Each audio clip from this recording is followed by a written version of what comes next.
Yo, what's up? Hello. I don't have any music in the background because I'm a bad streamer when it comes to music, man. There we go. I'm not into it. I'm not into the music. It's tough. But I should be. Music's an important part of things. What's up, Crazy Smith?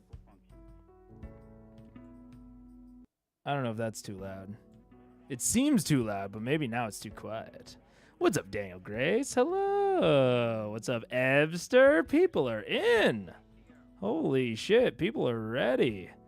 People are more ready than I am. And I will admit, I had not foreseen. I don't know what the word would be. I had not looked at the title for this next episode yet, but oh boy, the Siege of EMON? I'll be fully honest. I kind of expected them to foresaw. That's it. I kind of expected them to dick around for 3 more episodes. I didn't think we would actually get I don't know, activity this soon.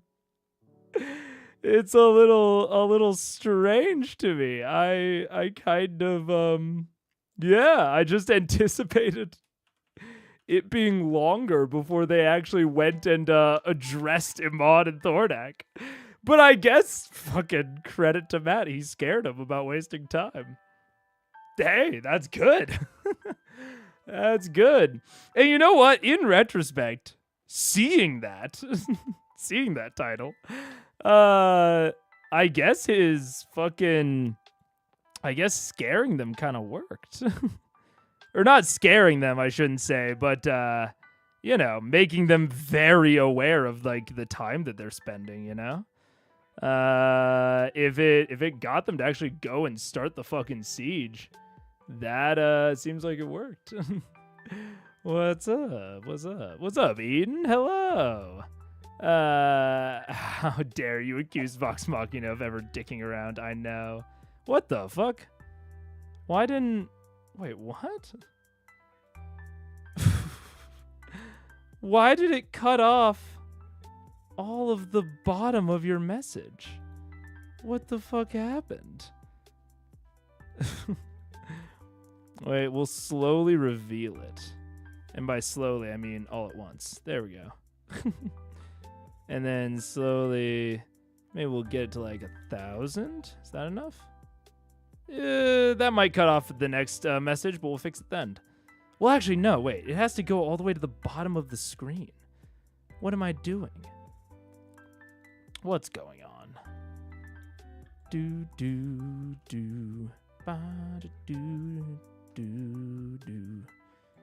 Okay. Oh, it needs to be 820 or something. There we go. Look at that. That's a beautifully cropped... a beautifully cropped message highlight. Quick adventure. Never an issue.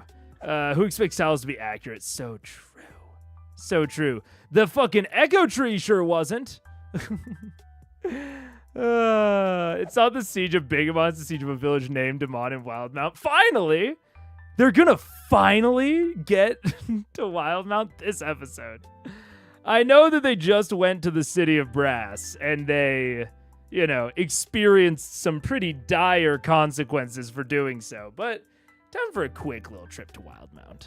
Yeah, just a small in and out 50-minute adventure. Easy peasy. What if the title is clickbait? I have not known any Critical Role episode titles to be clickbait. Given that they stream ahead of time, VM is so relatable, putting off things as far as they can, then panicking and doing it last minute. For real.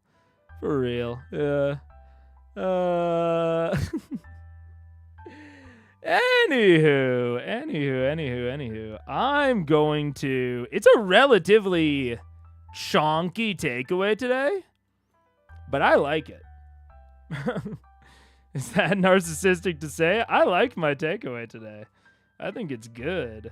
Let's see. Where the fuck is my takeaway stuff? There it is. All right. There we go. I'm gonna start it right now. I'm gonna hit you with the chonk, so that we don't potentially take up too much time today. I had a possible hope that we might be able to get through the entire episode today,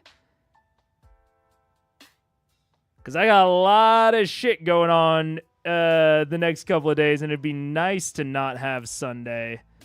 But given the combat light and given the implication that it's the Siege of Amon, I don't foresee this being a one-parter. We'll see. I hadn't looked that far ahead when thinking about it. I should have. Anyways, we'll start the takeaway, and then I'll look at it even more. Let's see. So note start of takeaway. Boom, boom, boom. And let's get it done. Say hello, YouTube, I guess. All right. Now, my takeaway for this one. Despite my suspicions about Braum and the possible, you might say, contradictions from his very existence, I think that he represents something very good about Matt's DMing. It's similar to his Quantum Ripley strategy, and the teleprompter is not scrolling, and seems to hint at a deeper mindset that he brings to prep. Rather than constantly inventing new NPCs for new situations, which he easily could do, he almost always has an approach that brings in old NPCs when possible. In the most recent case, a relatively new NPC, Raishan, is working with several old NPCs in a new and novel situation that shows us those NPCs in a new light. But, just for more examples, Dresvina was in the camp of the Westrun refugees, a bundle of new NPCs. The random cartographer was at the Ayun Pillar on their way to meet Kamal Jaori. Ripley was in Ankarel. When they go to the Pyra the second time, Keyleth's father is there, and so on and so forth. This isn't constant, clearly. No old allies showed up in the City of Brass because there's no easy way to justify it. The point that I am making is that Matt is very good at identifying and seizing on easy justifications to wrap old NPCs where it is possible, which makes the world feel massive.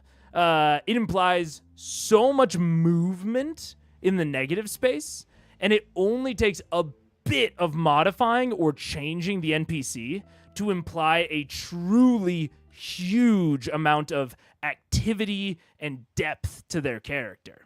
And what I really want to hit on is that this doesn't need to be actively planned beforehand. Like, it doesn't need to be done actively. It doesn't need to be planned ahead of time. If anything, I think it's possible that the inconsistencies in Braum are sort of the exception that proves a very good rule. Like, I truly believe that Matt has no idea what is going on with these NPCs in the dead space. He isn't tracking them. He isn't thinking about them. But when he's planning the next session or a few plot beats and he needs an NPC, he is looking back into the swath of NPCs he has used in the past and seeing if he can justify any of them being in this new situation / scenario. And this is actually surprisingly easy to do and immensely efficient in regards to prep. With the one huge weakness being that you need to be a bit more careful when mentioning what an NPC is doing when they aren't on screen, since you will essentially be improving it. lest you fall into the gold hand paradox. Even offhand mentions need to be noted in order to help future you not contradict past you, at least in like super obvious ways. Like, you know, if someone is dead or not. So yeah, I think it is, again, really good, incredibly efficient. Also, again, I would say not that difficult, but the fact that you're not tracking them in between means that if you do improv anything or you do like come up with something on the spot because you don't know what they're doing, you have to note that. If you don't note that, you run the risk of the Braum gold hand situation. And that's it. That's it. But yeah, I think it's sort of a if you remember my Quantum Ripley strategy, you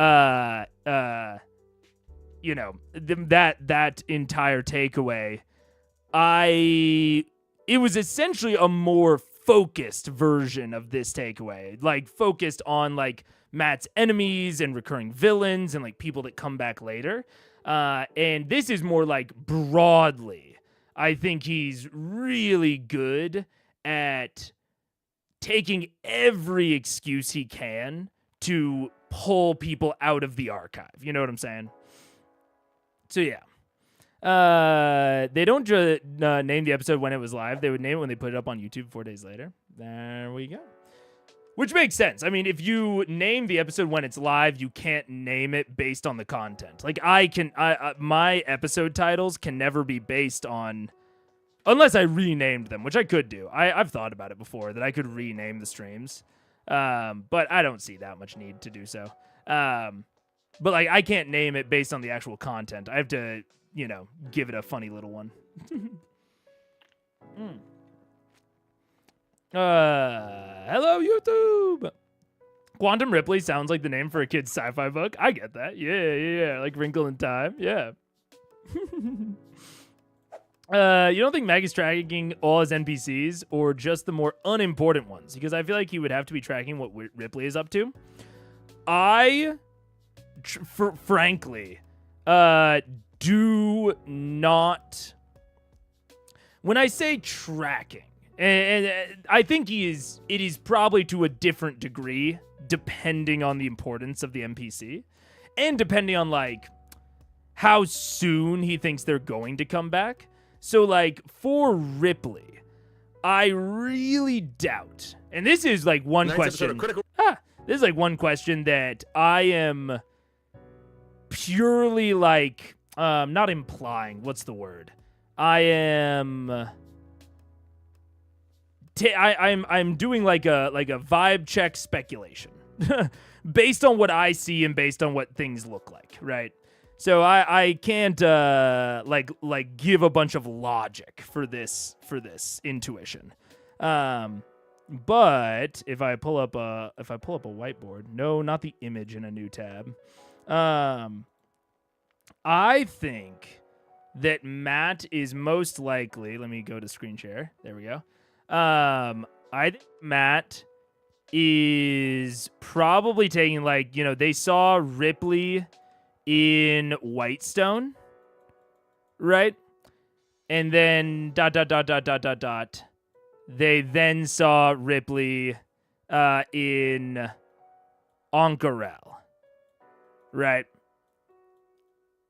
And in between here, there was an implied Ripley in Vasselheim. Now, I think there's like kind of one of two ways to interpret this. I think either you could imply that Matt was tracking Ripley the whole time and that he knew that this was going to happen. You know, say that this happened on we'll call it week 0, just to be very easy. And let's say that Ripley went to Vasselheim on this day, and then Percy asked, or that's another R. Percy asked Victor in Vasselheim about about Ripley, right? So Ripley had been there before Percy. Now, and let's say this happened in like week 4, and then this happened, I don't know, in week like 11.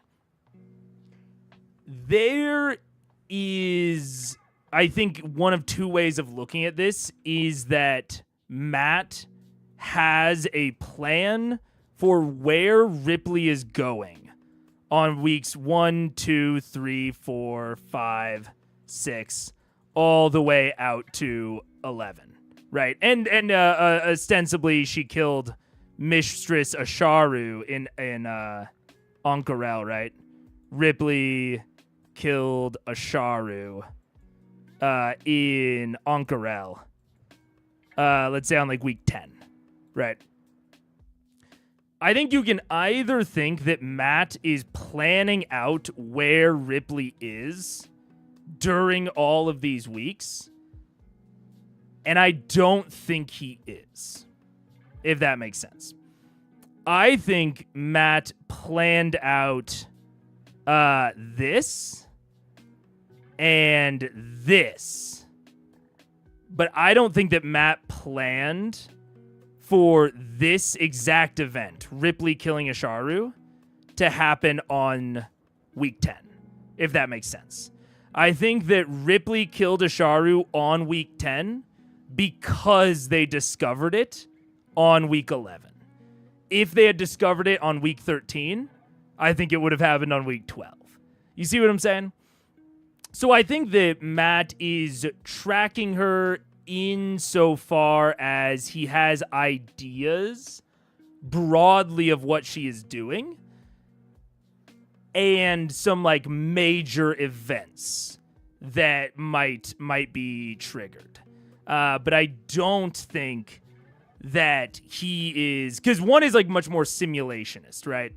Like this up here is like assuming like, okay, in week 3, Ripley and her party are, say, you know, wherever they found Whisper, right? They're in like the northern part of Marquette. I don't think Matt's doing that. That's essentially what I'm claiming. And I'm essentially, and I think that Brahm lends credence to the idea that Matt is not doing that. Now, again, there's probably differing levels between this, depending on the importance of the NPC. I think Brahm probably got about 0 thought between his appearances. And Ripley probably got a lot more thought. And I think that Matt might have had other sort of triggers that we just never saw. But I think that this Vasselheim moment was probably improv. I don't think Matt, I legitimately don't think that Matt thought about Ripley going to Victor. It's possible. I'd give it like a 60-40 on my confidence on that. I think it's like 60% chance he did not plan on her going to Victor. And then when Percy asked into it, Matt realized where Percy's mind was going, thought it was good, and locked in that Ripley had been there. That is what I think. That is more what I think Matt is doing. And then you take that note and you're like, okay, so now as Matt, I know Ripley went from Whitestone to Vasselheim. And when I'm looking at future events like Onkarel, okay, whenever I want to place someone in Onkarel, I'm looking at Ripley and being like, okay, she was in Vasselheim at this point. Does it make sense for her to have reasonably gotten to Onkarel and like be in Marquette and all this in that time frame? Yes. Okay, good. That sort of stuff. So I just don't think he's tracking her during this in-between time. He's only tracking her. He's like looking at her when he wants to use her and seeing if it makes sense for her to be used there. That is more my claim. I should end the takeaway. Whoops. I didn't press end yet. Let me read chat. Let me read chat because I was talking for a little bit. Mega is an expert not being able to name things sensibly for breadcrumb. Yes, I am. Yes, I am. He probably knows her current goal, the area city she's in, and roughly how long it will take her to accomplish that goal. Yeah, that's also true. That's also true. I do think that unlike someone like THORDAK the cartographer, or even like Brahm Goldhand, I think for someone like Ripley, which is what I talked about during the Quantum Ripley strategy, is I think he has an end goal in mind for her. And so he's not filling in the negative space between kind of start and finish, but he does know where Ripley is going, and so it's a little bit more constrained than someone like Brahm or THORDAK. So that's a good distinction, yeah. Unless she's like a mile away from the party, then he might think more play-by-play to manage if they even bump into her. That's my thing. I don't even think he's thinking about if she's... I guess part of my claim is I don't even think he's thinking about like if she would be a mile within the party. Unless it's planned like ahead of time. Like the Mistress Asharu bit. Like I think when they went to Ank'Garel, Matt was like, okay, I'm going to have Ripley be there. And once he locks that in, I think he's much more actively managing her. Like, I think he's actively managing the people that are going to come up in the plot soon, but he's not managing them in these, like, large in-between spaces. Yeah. But then you have her visiting Victor the Black Powder Merchant and foreshadowing stuff. Right, I think I legitimately think he improv'd that. I legitimately think he improv'd that. When you leave it all vague enough, it's easier to improv those sorts of things. Like when you don't have it all planned and actively managed behind the scenes, it becomes much easier to improv those sorts of foreshadowing moments. Because it's not like Victor approached him or Victor brought it up ahead of time. That was based on questioning from Percy. Yeah. Yeah. Percy asked directly. Yes. Yep. Percy asked directly, and Matt probably decided on the spot that it makes sense for her to be in there. That is what I am claiming. And again, I think that Brahm is like evidentiary in that, but this is something I would love to like directly ask and talk to Matt about. Because I think this is what he's doing. And I think it's a good idea if he is. But we don't know. This is based on my own speculation, I suppose. But Matt implied, and then Percy further inquired. That is possible. But I still think it could have been a something that he decided when Percy narrated wanting to go to Victor in the first place. You know, most decisions that would end up making part of the story either make sense or to proceed it further are just improvised and we flesh out things later. Yeah, precisely. And the more that you leave that negative space, the more that you don't track everything, the more flexible it becomes. So there's a balance to strike on planned versus not, because if it is more planned, then it's easier to work in like foreshadowing and you know, more like structured beats. But it also locks you down. It makes you less flexible when it comes to improv. You have to like check notes more often to make sure that you're not contradicting something you have already planned on the back end. So I think, you know, each DM has to like kind of find and strike their own balance. But the more planned it is, the more you restrict yourself in terms of like your improv ability during an actual scene.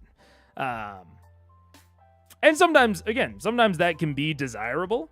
But I think that Matt is going pretty plan light. And there's some pretty big benefits to doing that, I think. Yeah.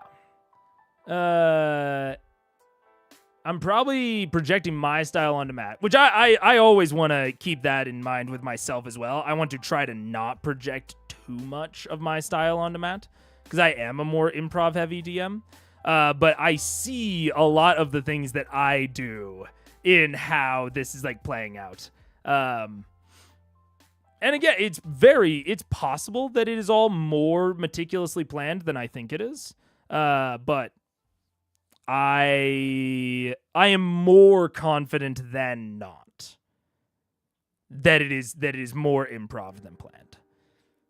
If that makes sense. I don't want to like, I'm not going to die on this hill, but that is my read of the situation. Yeah. She needs to... Oh, wait, I didn't read the rest of this. But for big villains, I do try to keep track of regions. Like, she needs to get an X. She looks for it, for this city for the next week. Sure, week. That's pretty planned. That's pretty tracked. I don't know. I personally... I mean, I think it depends. Maybe for someone like THORDAK, I could see him having that sort of more meticulous planning. THORDAK, Vorugal, basically any of the dragons within the Chroma Conclave arc. But for someone like Ripley, I don't know. I don't necessarily think that was happening. But it depends. And that more goes to the granularity of what Crazy was talking about earlier, of like the difference between doing this for like an unimportant NPC versus a more major villain. It certainly depends on the context of the NPC. Like, how relevant are they to, like, what the players might do, like, next session? Again, when they got to Ank'Harel, I think that... Or even when they decided to go to Ank'Harel, I think that Matt probably started more meticulously tracking Ripley. Even over those, like, 3 sessions where they were there. Because there was a chance of them, like, pretty quickly running into them. The question as a DM should first and foremost be what is interesting. Then how can I make it make sense? Yeah, I agree with that. I totally agree with that. We can figure out how the giant purple worm is in the Sky Island later. Right now the point is there's a giant purple worm. Ah! Yeah. And like there's so much flexibility in D&D just as a like in almost all of the settings. It's pretty easy to justify things if you leave yourself the room to do so. And if you actually go through the process of justifying it. And that is something that I will, like, very much give to Matt and is necessary. Like, you do have to justify things that you come up with, Once, like, it's possible that Matt planned on Ripley just disappearing into the sunset. But when he... talked about Ripley, like, going to Victor, like, visiting the Black Powder Merchant. Once he does that, he has to, like, justify that inclusion in the story. And, like, if she didn't already have a goal, which I think it's possible she might not have, if she didn't already have a goal, once you mention that and, like, you foreshadow this plan, then you do have to, like, go through and, like, be like, okay, like, why is Ripley doing that? What's she up to?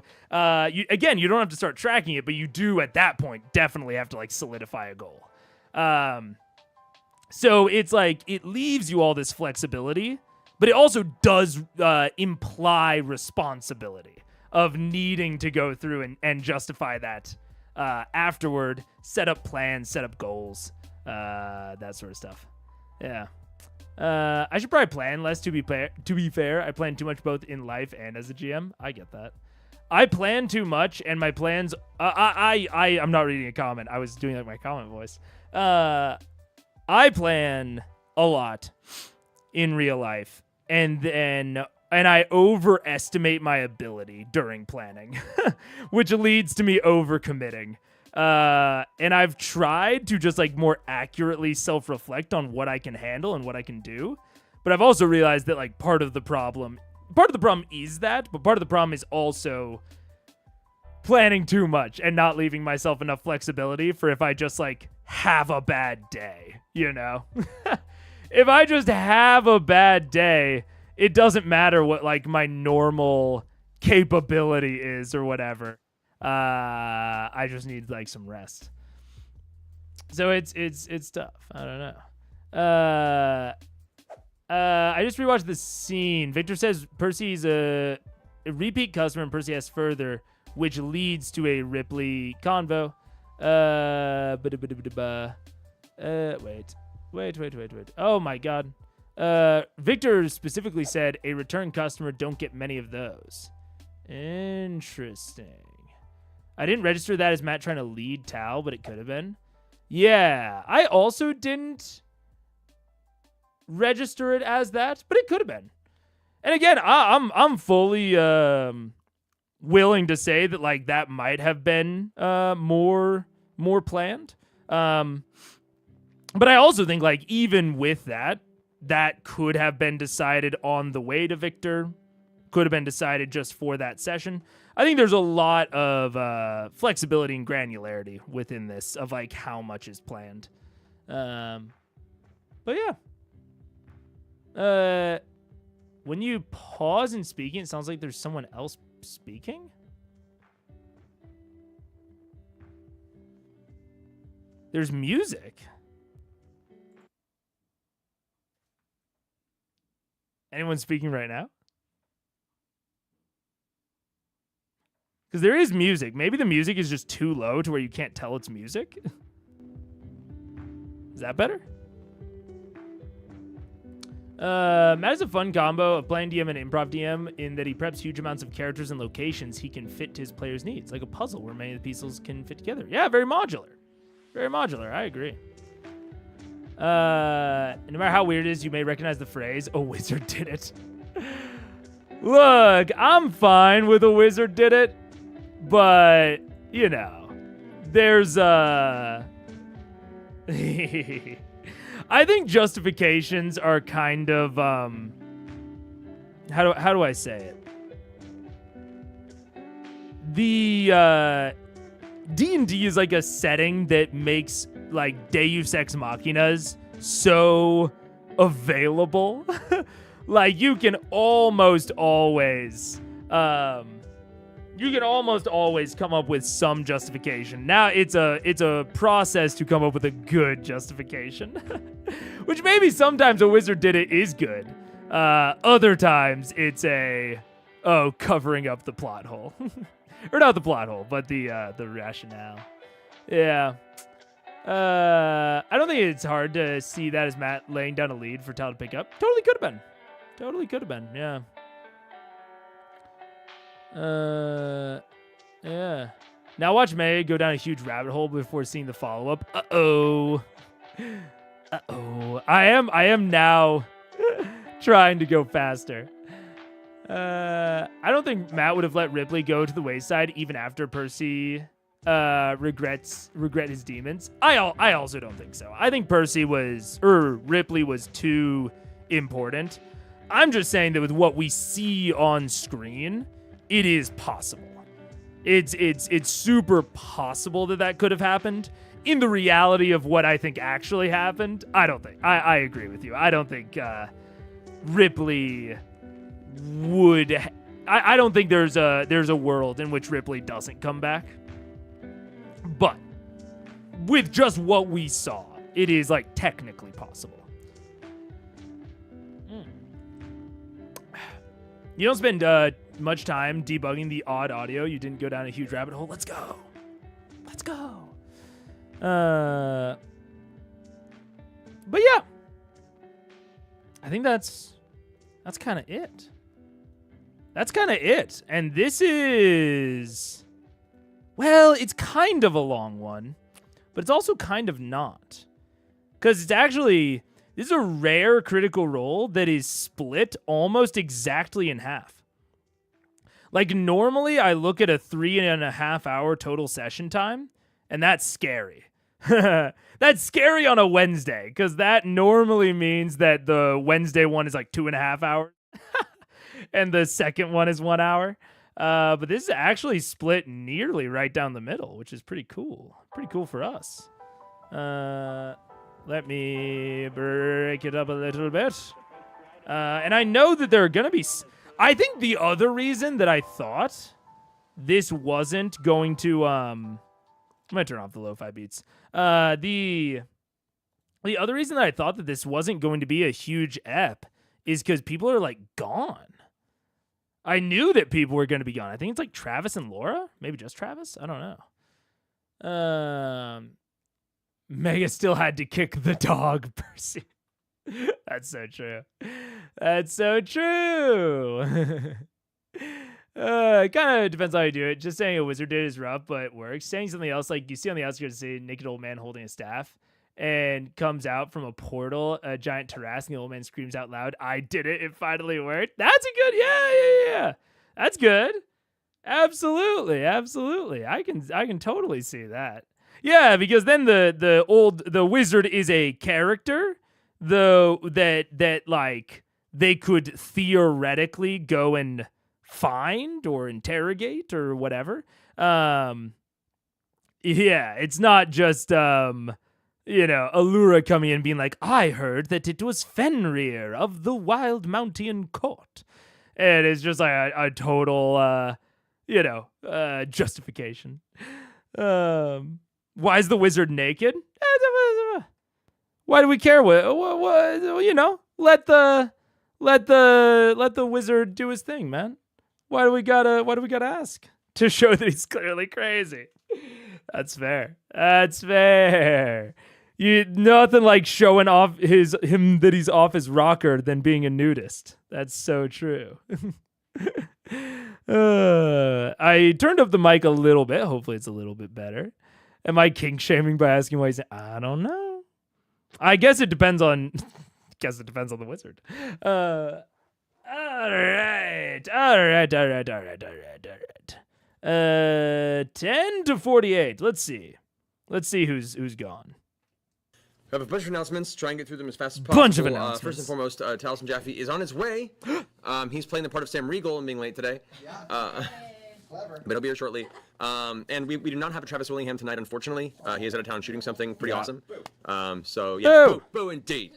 Not watching Avengers this time. That's the only time he's missed it. Yeah, and he was not happy. I know.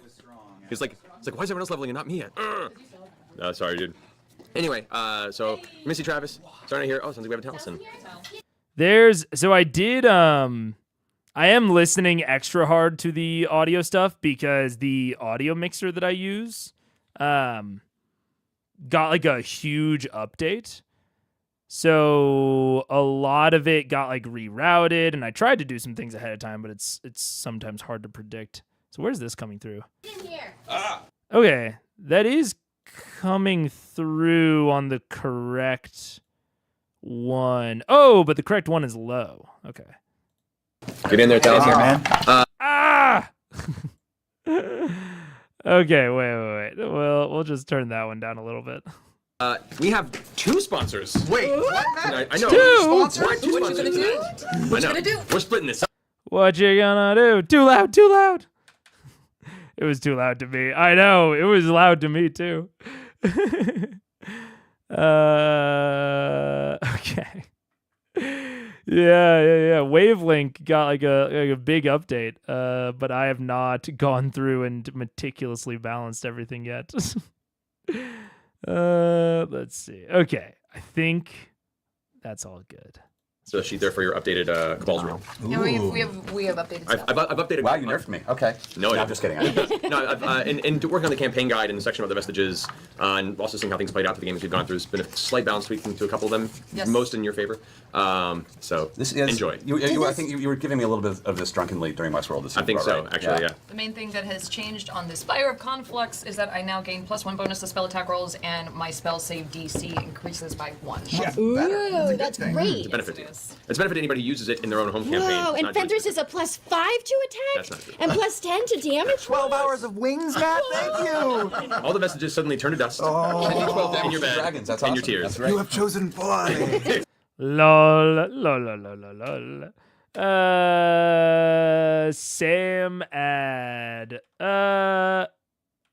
I'm gonna skip the Sam ad just because there is quite a bit to get through today. And if we do get through it quick, I do kind of want to do a full ep. I just don't know how realistic that is. But we're gonna see. The siege could either be a bunch of boring logistics, or it could be a fuckload of like, you see this new thing in the city that totally changes your perspective on everything, and I have to take a bunch of fucking notes and talk about a bunch of theories. So it could really it could really depend. I see this being a very it'll very much depend on the content of the episode. We'll see. Exactly. So aside from Magic Puzzle Quest, we also have our secondary sponsor, Loop. Oh wait, I didn't even fast forward. What the fuck? Let's see. Go to the time code. Oh, I didn't do the right one. Mega wants to have a day off. Well, so I mean, actually, yes, which rarely happens that I like want to not do it on Sunday, but it is partially because I am interviewing someone tomorrow for the Dragon Week video. Really cool person. Also, oh God, should I leak? I'm gonna leak the full collaborator list at some point. I'll be vague about it so that it's still cool. But if they don't end up fully going through with it, because, yeah, I'll be vague about it. For the Dragon Week video, I'm interviewing a bunch of people. And essentially, I am interviewing the developer and publisher of a very popular TTRPG. Like a TTRPG that I know you all know. And I will not say the name because although they have agreed, we are still in the like scheduling phase. I will let you guys speculate on who the developer might be. You may not know the developer's name. I don't know, but I know you know at least some of their systems. I feel like if it was Jaggerheart, he'd phrase it differently. Maybe. Who knows? But I'm pretty psyched about it, and the person I'm interviewing tomorrow is going to be a super fun interview, I think. And then on Friday we're doing Split Fiction, and then on Saturday, unless something goes wrong, FH4 is coming out. The development or the recording and editing time on FH4 was way quicker than FH3. So FH4 is coming out, and I think we're going to do a pre-stream. So before the actual video drops, I'll be like live talking about the 4th episode, the 3rd episode, all there. So I'll do like a live stream talking about Fantasy High. Probably won't be super long, but yeah, there's going to be a lot of filming and streaming in the next 3 days. So that's kind of why I'm leaning towards wanting Sunday off. But we'll see. May or may not happen. I'm totally fine if it doesn't. If we get to halfway and I'm not feeling it, then we'll just do it on Sunday. Yeah. You getting through this ebb in one stream with minimal tangents and talking is laughable? Ooh, okay. Look, I believe John's evaluation. So maybe we'll be streaming on Sunday. Hey, that's fine. That's fine.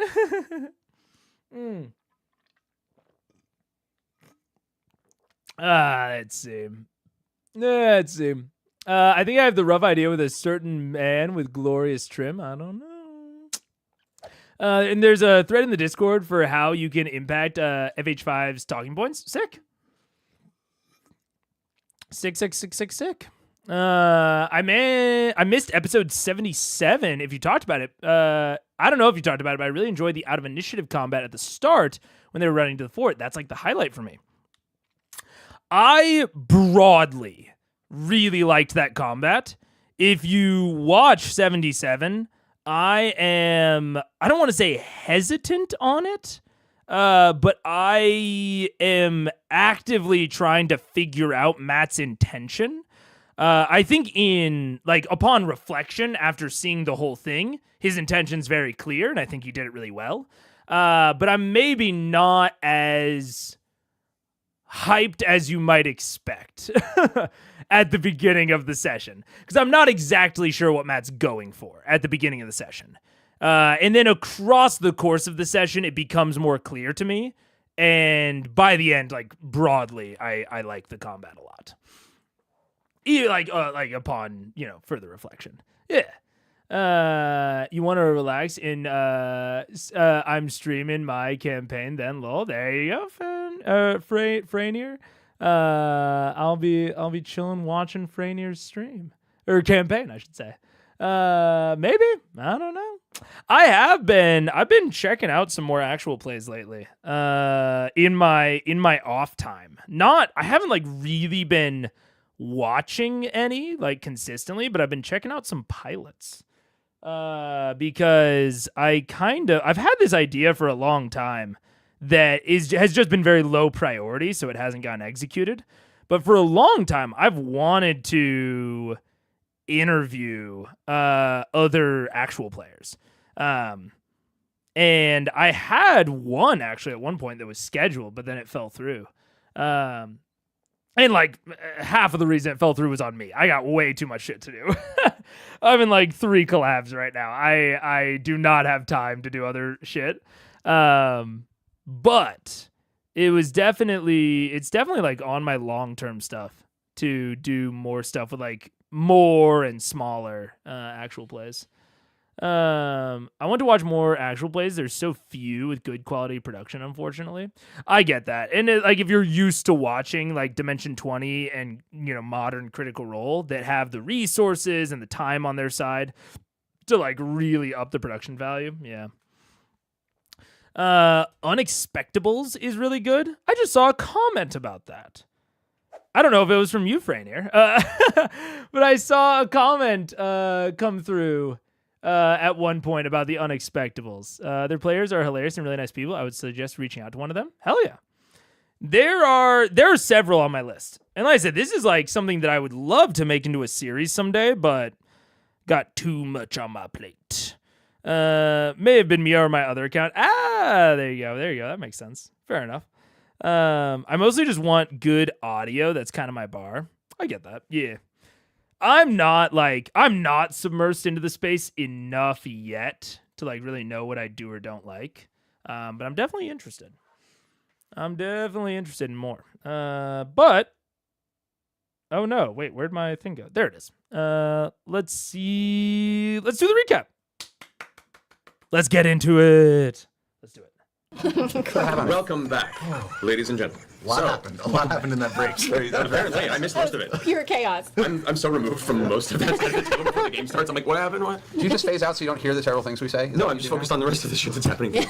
Anyway, so to get you up to speed, our fantastic band of adventurers, Vox Machina, have been battling against the Chroma Conclave, a collection of evil, dangerous, chromatic dragons, led by THORDAK, the Cinder King, who has been reigning over their home city of EMON for quite some time, terrorizing the community, and apparently slowly undergoing a change based on the elemental stone that is embedded in his body that once locked him into the plane of fire. You've defeated most of the dragons and allied yourself with one of the only remaining members, Raishan, the Green Dragon. You guys have since acquired a number of allies. You made your way to the fire plane to the city of Brass. You returned to find Fort Daxio under attack. You managed to defend it. You saved a few friends, returned to Whitestone, and it seems like everything is gearing itself towards the final conflict in EMON with THORDAK, the Cinder King. Last we left off, you were meeting underneath Whitestone at the Ziggurat with the current standing council, the war council of both Whitestone and this entire endeavor. You decided a couple people to come with you, and now is your time to spend the next day or so wisely as the army from Fort Daxio and Singorn will be arriving at EMON by about sundown the following day. Your airship was in transit to Daxio and has been rerouted to EMON as well. Everyone is converging to the city. What do you want to do? Oh God, it's all happening. Okay, we're all going to the city. So what time of day is it right now? Right now, it's, I'd say, about mid-afternoon. Are we still done by the ziggurat? You guys just finished your meeting at the Ziggurat. I will say, actually, okay, this is a bit of a leak, but I've already done the interview. So I know that not only do I know it's happening, it already happened. So I don't feel as bad leaking. And because this is something that I have talked on and off about in Critical Role, mostly because of Ashley, is like when you have a how do I say it? When you have a table that you want to keep, the story progressing, I think it's very, very reasonable to not have or to run sessions without players, like especially when you have this many players. The likelihood of one of them having something going on someday is pretty high, unless they're molding their entire schedules around Critical Role, and even then, or I shouldn't say Critical Role, around D&D. So I think it's super reasonable to say, if we have one or two people gone, we're still having the session. But that runs into some issues, especially if you are heading towards a climax, if you're heading, if you're using a lot of timers, which I often advocate for. And one option is to run one-shots, which they've done before. Liam's 2 one-shots that he's run. They've run one-shots. Another option is to, have someone else DM like a different system for like a second, and maybe you have like 2 kind of parallel campaigns, and one is like, less timer-based and timer-focused, and maybe less plot-focused than the other one. But I wanted to recommend something because I interviewed the dev of this game. Oh, that's not right. Okay. I just need to make sure that I don't actually, because he sent me playtest stuff, but I don't want to leak like playtest things that haven't been released that people shouldn't see. Yeah. There we go. This is good. Let's see. We'll get it nice and there we go. Okay. The Beckoning Dream by Matt Best and Conlon Durbin, aka the Caffeinated Liches. Keep an eye on this. I don't want to talk about it too much because I want to save it for the interview. This is essentially a TTRPG that is built around dreams and dreaming. The entire, by default, the entire setting is within the dream world. You do not play when you wake up. Essentially, it's like an inversion of the long rest. When you die or at the end of a session, you wake up from the dream. So it's good for time loop vibes, but it's also good for literally just dreams. And it's really easy. Well, I won't say really easy, but it is very possible to port a existing character into this system. Because the things that you play are dream manifestations of the real world.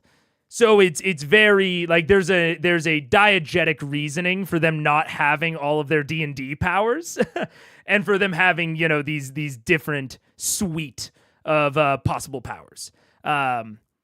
And we talked about it a lot, and one of the things that the entire TTRPG is kind of built around, I don't want to call it a series of one-shots because I don't want to misrepresent it, but every character is kind of meant to die every session. Again, kind of time loop vibes. And so it is, while it is maybe not necessarily designed around doing one-shots with it, it opens itself up very much to one-shots, and the kind of the core of it is very self-reflective.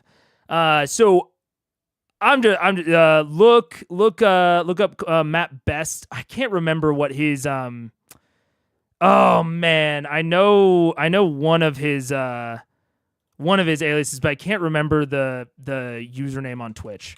I might share it in the Discord. I'm gonna look it up later. But heavily recommend keeping your eye on that. I think they might be putting up a Kickstarter this fall. Maybe, we'll see.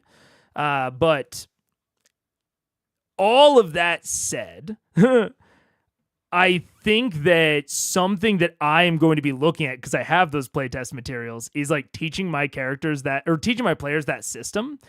And then if someone is gone, like in this case, Travis, we could run a dream adventure that, again, is very self-reflective so that it can still be about these characters. But we don't have to progress the like in fiction time towards the clocks and towards the threats that we have set up. We don't have to do a City of Brass adventure. Instead, we can do this dream adventure that is, you can use in a similar way to like a dream sequence or a vision sequence to like possibly foreshadow possible threats, but also just to allow the characters to kind of explore their own inner worlds in a way that is like explicitly separated from the material world. Like, that won't be like reflected upon them with the NPCs that they're used to interacting with. So yeah, I definitely don't know if there are other systems out there that would be good for that sort of thing. But it's something I am going to be considering for if a player can't show up, is like, in fiction, abstracting it to be like that character takes watch, the rest of you fall asleep around the fire, and your dreams entangle, or something along those lines.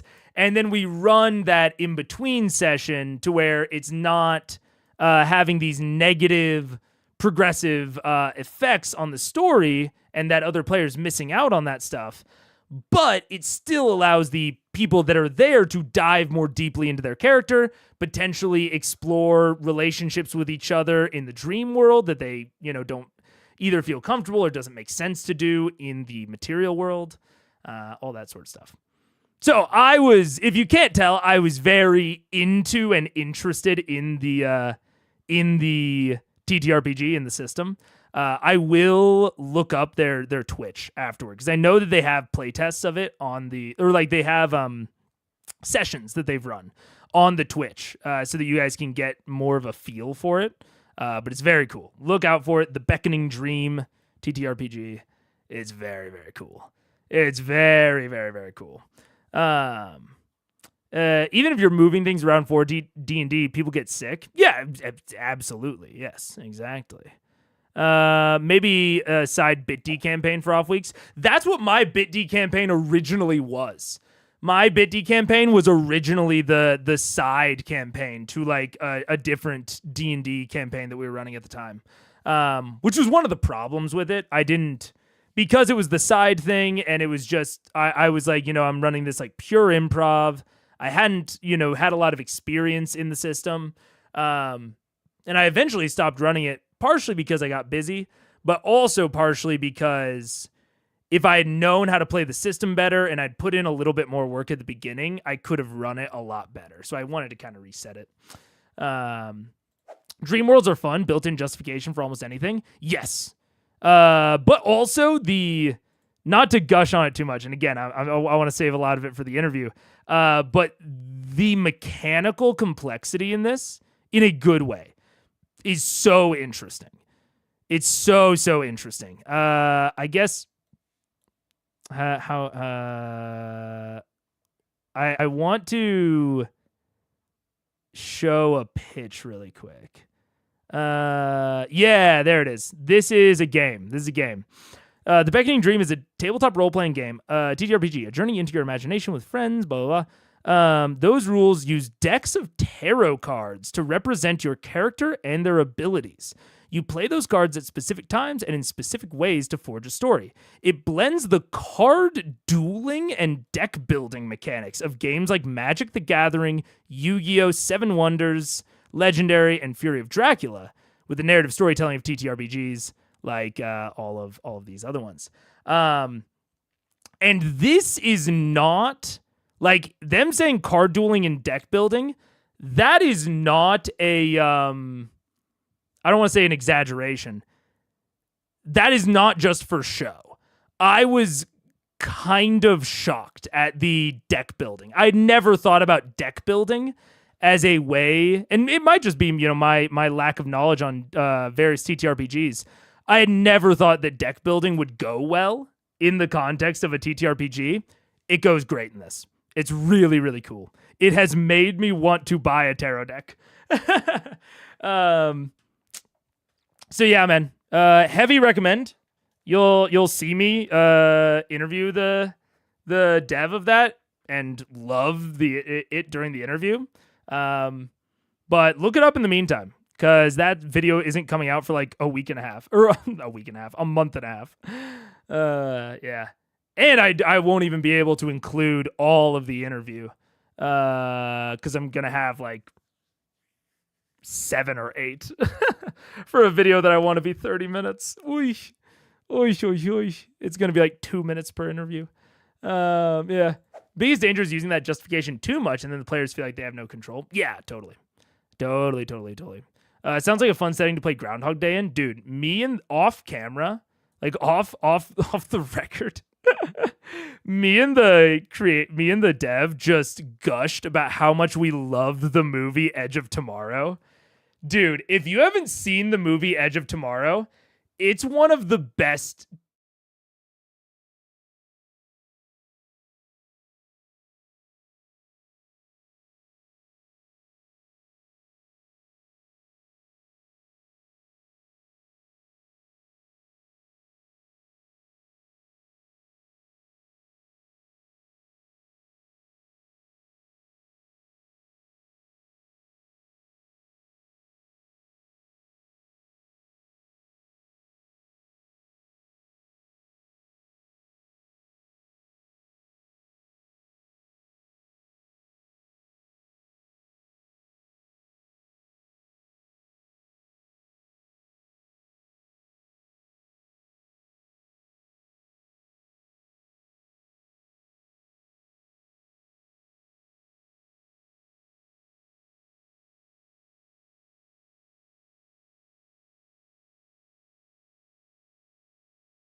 what's up?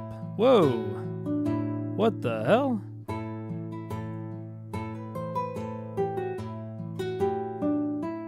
No.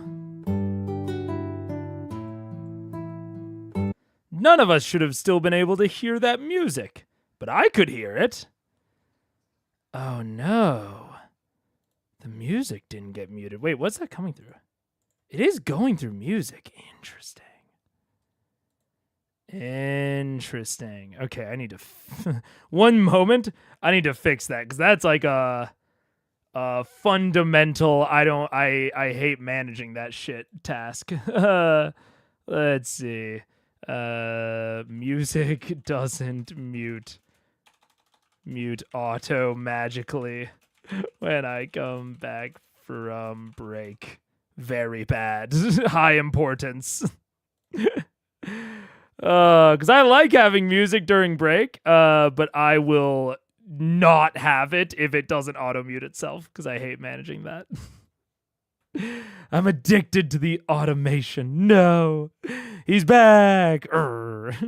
Mega bad at music confirmed. Dude, confirmed in 11 different ways. I know.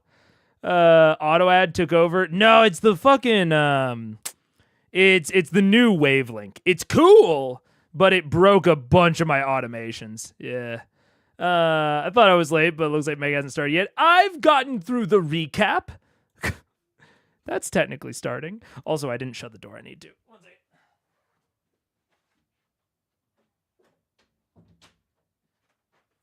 All right. Matt and nears the end of his recap. But yeah, TLDR, Beckoning Dream is really cool. And it has made me think even separately from it about how I could do entire sessions of dream sequence. Because I think that is like one of the perfect excuse type things to not have a City of Brass situation where it feels weird that they're going and doing this extra thing, but you could still have sort of narrative progression because we're still getting to experience the characters, and we can even possibly focus more on the characters' internal worlds. You know, we've talked about like sometimes it's hard to detect the arcs of the characters on Critical Role because a lot of them aren't the type to say that shit out loud. But a dream could provide a lot more comfort and a lot more reasonable focus on the characters and what they're experiencing.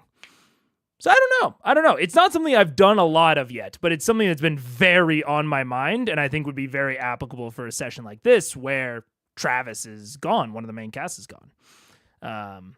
But anyways, let's do it. Do it. I have some guns to repair because everything broke, and many of these things cost money now. Yeah. That's small picture. What's big picture? How long is the trip, did we say? To get to EMON from here? We're instant for us. Instant? Well, we just have to go through a tree. Or a teleportation Then zone. we're meeting with Dad. Yeah, he's marching to EMON right now. Are we gonna have a meeting spot outside of EMON? We should. I was thinking We should probably also have a plan. we should probably get close to Grayskull and see if we can enter through the. I think that's our way, yeah.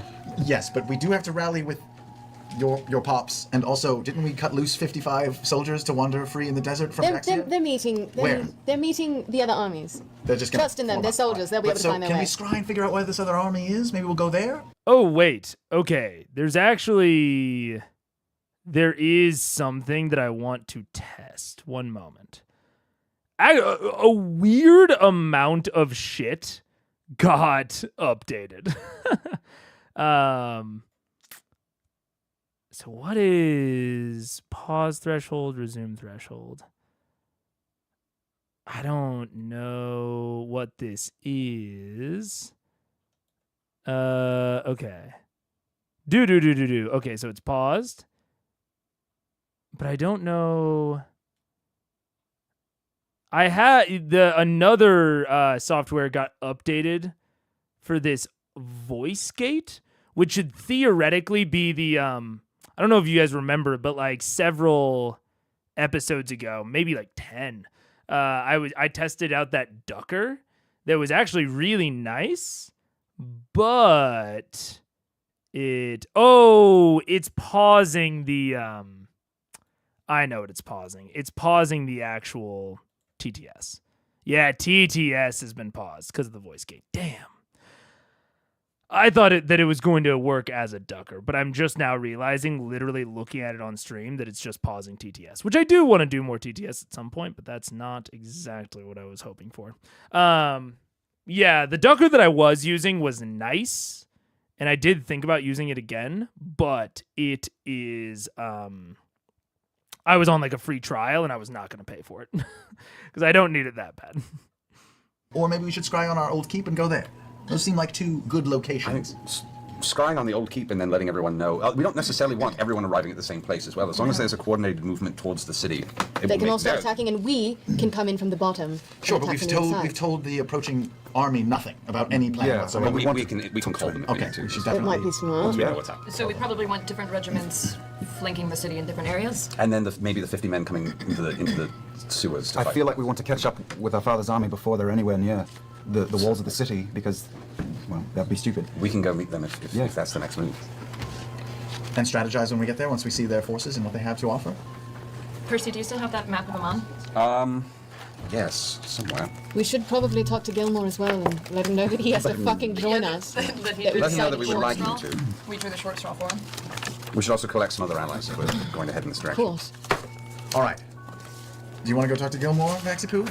Sure. We're going to need a painter. You know a painter. We should bring a painter with us. A painter to Why? paint our exploits? Yes, to paint our exploits. You have that portrait. Once again, Percy, I feel like that's small picture. Small potatoes? Is it small potatoes? Is it really though? I mean, We could find a jeweler right now. We could. That's what you're into. I have a I'd like man. to purchase some furniture as I have a well. man at a casino that I really need to get revenge on. You might as well get it all done now, because you're not going to be able to do it later. 24 hours left alive. All right. But no, stock up on what. Again, Whitestone doesn't necessarily have a lot for us to We should bring gather, any but- potions. How are we doing on potions? Did you ever divvy up our last? set I of did potions? divvy up our last potions. I feel like it might be smart to get some more, but the only place to really buy any is Vasselheim. Is that true? This is more or less true. I mean, it's the only city still standing that we have They don't access really to have immediately. anything there, do they? no. I mean, we don't have a lot of time. The thing is, I feel like people in Vasselheim said they would help us, but I don't know how they get to Amon to help us in time. You know. I think if an you're in airship. the- Oh shit! Where's our airship? It'll actually its head way. To way. Amon. To where? Amon. To Amon. Amon. To Amon. Which Did we say Imon or did we say Daxio? He just said that Okay. it It was being on its way to redirected. Daxio, And then we. they're redirecting and to Amon. they're rerouting. Thank God, we're sending it to a dragon instead Yeah, I was of gonna say, a... maybe It that does wasn't the fort best on idea. fire. in It retrospect. does have weaponry. Okay. Yeah, Yeah. it's made to take on things It's, attacking it's it. designed to help keep him on the ground. Yeah, it's a giant balloon in the air. And It's not a explosive balloon, actually. Well, no, it's a giant magic. crystal. It's I know. I keep I was saying thinking of it like Telerex, I was I'm so thinking of it like sorry. high-tech Hindenburg. I know. Please don't say that. That's not funny. Oh, that's a metaphor for Vox Machina. There ever was one, yeah. All right.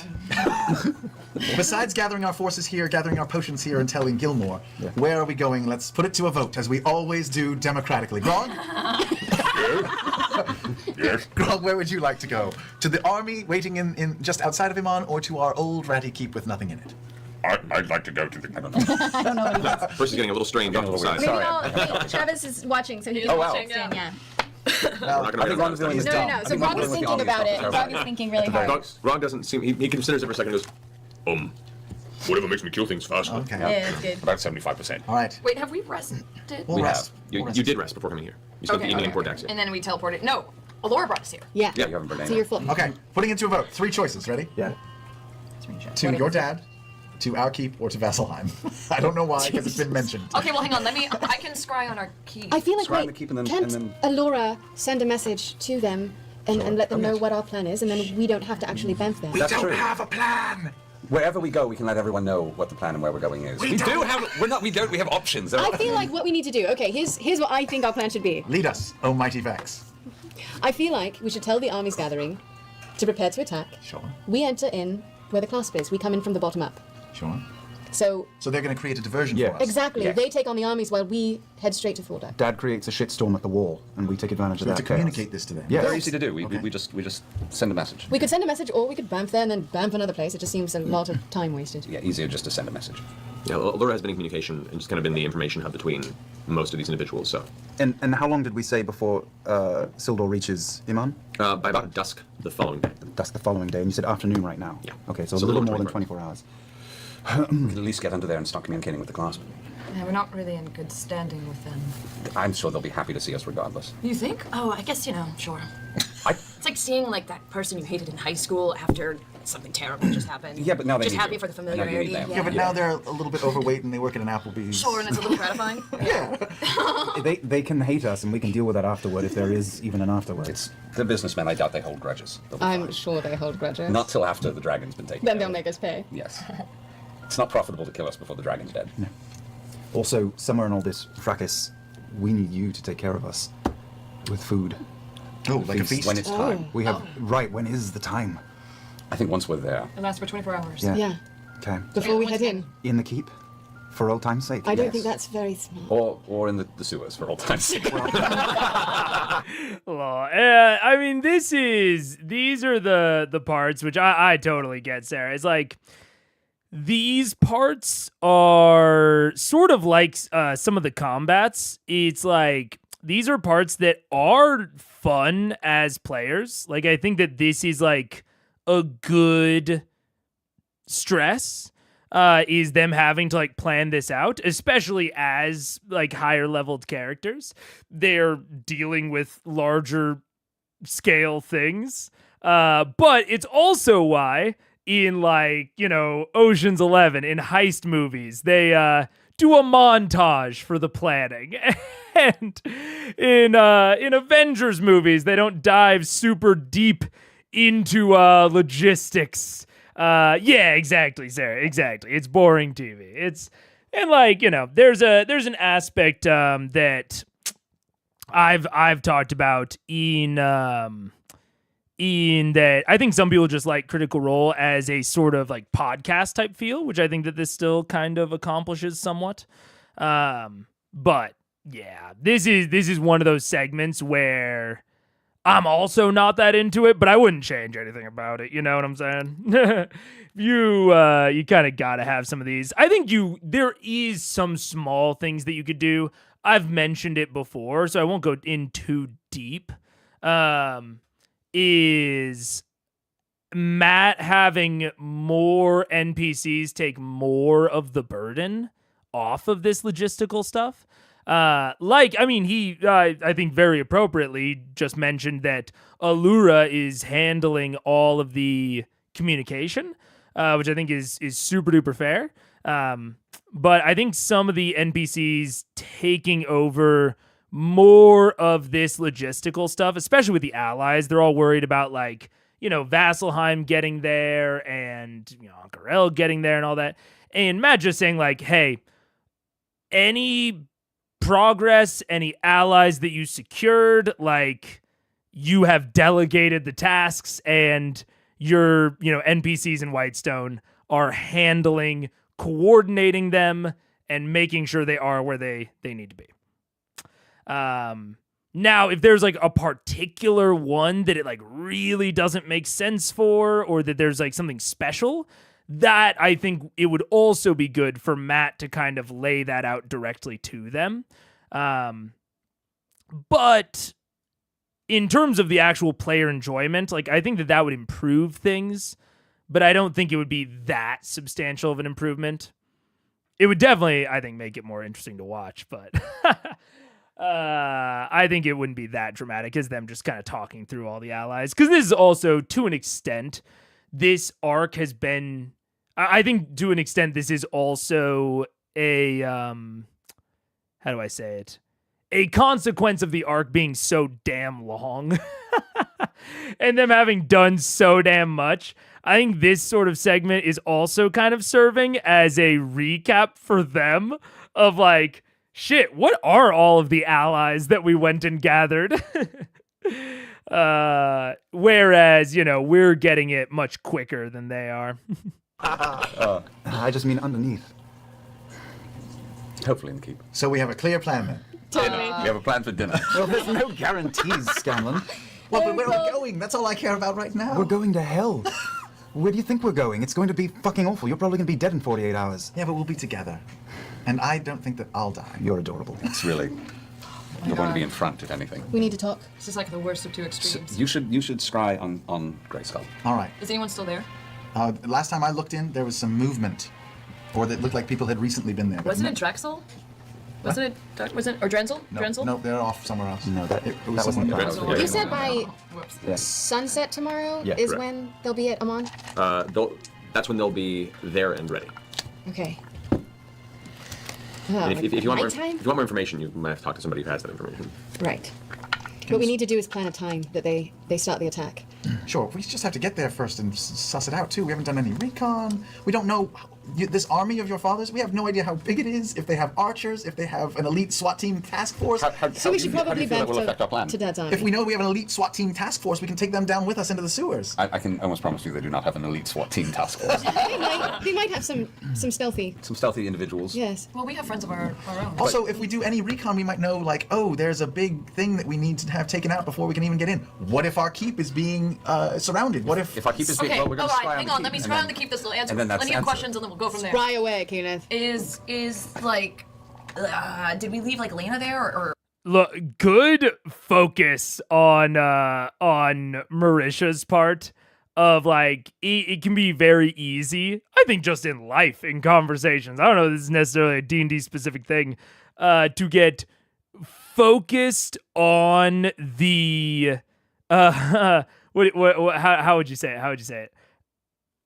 It's easy to get focused on the hypotheticals and the what if, and especially in something like D&D, I think it is good to focus on like, okay, we're debating between these two hypotheticals, but I can do something right now that will answer some of our questions.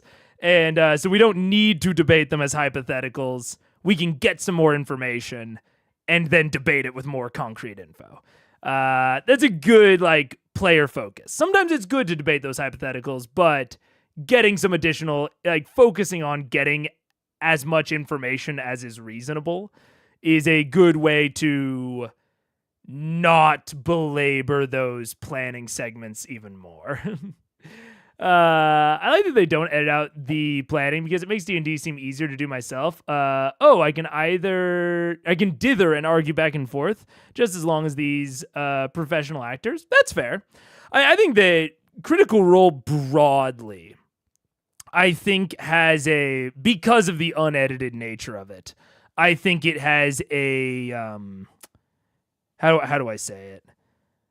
I think the unedited nature makes it feel more accessible. Like if I watch Fantasy High, it feels more reasonable that I can picture myself like replicating what's going on in Critical Role as opposed to what's going on in Fantasy High. And I do think that is like 80% the degree of editing. I think if we saw the full unedited everything of Fantasy High, it would probably seem a lot more accessible. So I very much get that POV. Especially if you haven't played a lot or are just starting playing, this is your introduction to the D&D. Totally get that. Yeah. I think VM is in the mid part where they are used to relying on higher level NPCs and haven't necessarily realized just how high level they are.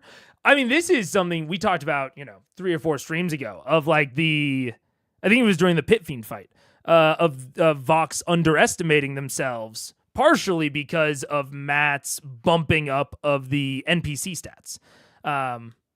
So yeah, I fully agree with you. I don't think it's a good or bad thing that they sort of underestimate themselves in that way, that they, have this vision of them being less powerful than they actually are. I guess debatable if they, whatever. I don't think that's bad. I just think it's a kind of tonal choice. But it does lead to some good and bad things. Just like doing the opposite would lead to good and bad things. Yeah. D20 players have talked about how the editor cut out a lot of the math and whatnot, so that makes sense. Absolutely, yeah. And like they have more, on-screen kind of stuff that makes D&D, I think, possibly seem a little bit easier. Yeah. Like it helps the audience understand what is going on, but in that way abstracts a lot of the nitty-gritty.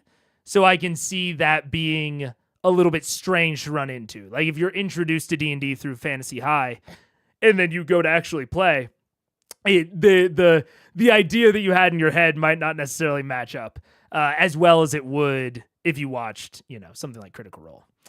Sierra vs. D20 is editing and intentional presentation. Like both shows have multiple cameras and production crew, but D20 calls attention to itself, make their own mark. Absolutely.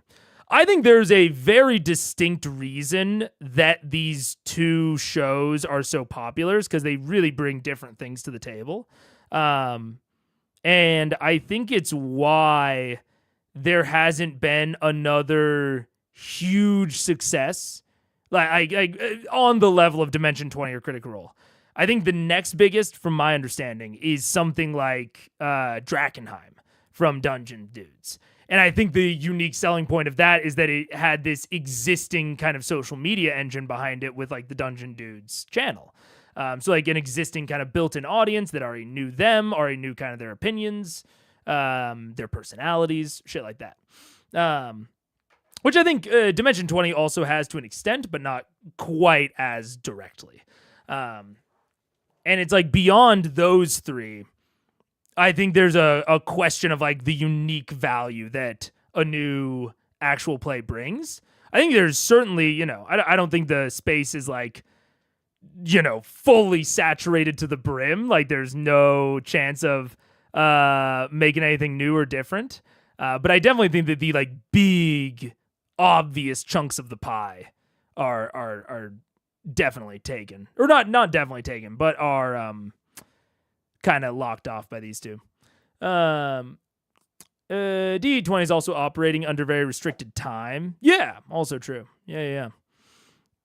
CR very much still thinks of itself as a home game to some degree. They tried to show as authentic a player experience as possible. Yeah, which like is, yeah, as we've been talking about, just has positives and negatives to the presentation. Of that can possibly lose audience interest, but it also communicates more to an audience that might be hooked by that sort of thing. And I think both are very, very valid. Yeah. Anyways. No. Do we leave anyone there, or is it completely vacated? You don't know. Chaos when we left. Yeah, it was absolute chaos. You pushed your servants through. Your staff still currently exists somewhere in Whitestone. But I can't scry on just a building, can correct. We fought Voragal and then hightailed it out of there, inside and gone.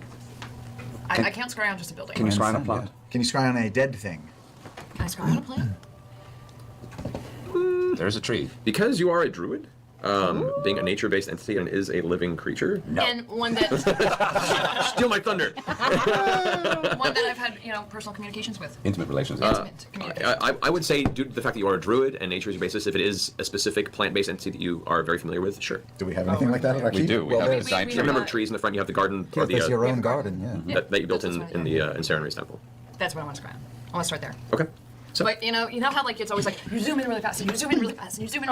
Can I like slow down when I get to the keep? Can I do like? doesn't work that way. I mean, number one, I think that Matt's ruling is fair of considering a tree a creature. Like, I don't think it, and I think it specifically being with a druid, like, I think that's a fair DM fiat thing. I think that's totally fair. But also, it is just at the very end, instead of targeting a creature, you can choose a location you've seen before. So even without that ruling, she could still do this. But I also very much understand why maybe, it's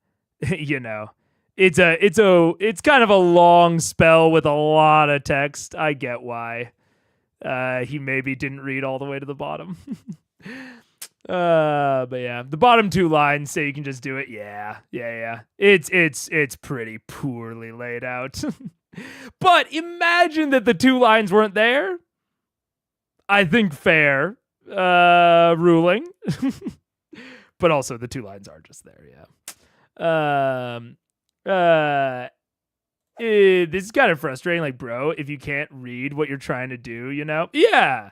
I mean, we talked about it before of, like, the spell text in D&D being so strange because there are so many, like, it's not a hill that I will die on, but I do believe, I am of the opinion that natural language and a focus on natural language within rules text is a broadly negative thing. It certainly has some advantages. I would never claim it doesn't. But I think in net, it causes more problems and is more negative than the things that it solves or the benefits or the positives. Because there are some. But focusing on that natural language gets you those giant, very hard to parse stat blocks. And I'm not, not stat blocks, but like rules text. And I'm not even saying that scrying specifically would be like majorly improved by more keywording and less rules text. But I think it would at least be minorly improved. I'll say that. So yeah, I don't know. I would, and I think that thankfully 5.5 did more keywording.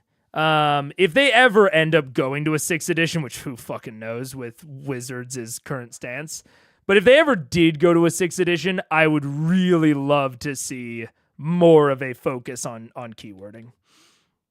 Yeah. If you want to get a good outcome, just take some seconds to check it. Yeah. I mean, I fully get it. Yeah. It should have this things. This is things you can focus the scry on. This is the limitations, etc. This is why MTG cards have their flavor text as a little blurb on the bottom. Precisely. There's rules text.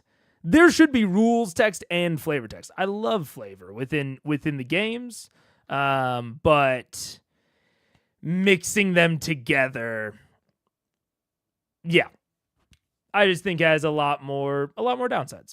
And I think we're all pretty much in agreement, and I'm trying not to tangent too much. Dr. Strange. I can't pull focus. It doesn't work that way. In theory, scrying is only supposed to show you what's there. I narratively let a little bit of a journey happen. You can't control the journey. Sorry. DVR. It's the worst, by the way. Okay. All right. So, as you, where are you doing the spell? Where? Where are you doing your scrying ritual? Not by the ziggurat, if we're still there. Right. So, are you guys heading back So- to the castle then? Yeah. Yeah, Okay. let's go to the castle. All right. That's where everyone is anyway. While you guys are heading back to the castle from underneath the tunnels, you are briefly headed off by a familiar dwarven fellow in robes and a crystalline staff and elementalist Drake Thunderbrand is. By the way, before you leave, we've been working on a few things for you. Should be of assistance to you, so just come find me in the common room whenever you're ready. Of course. Thank you.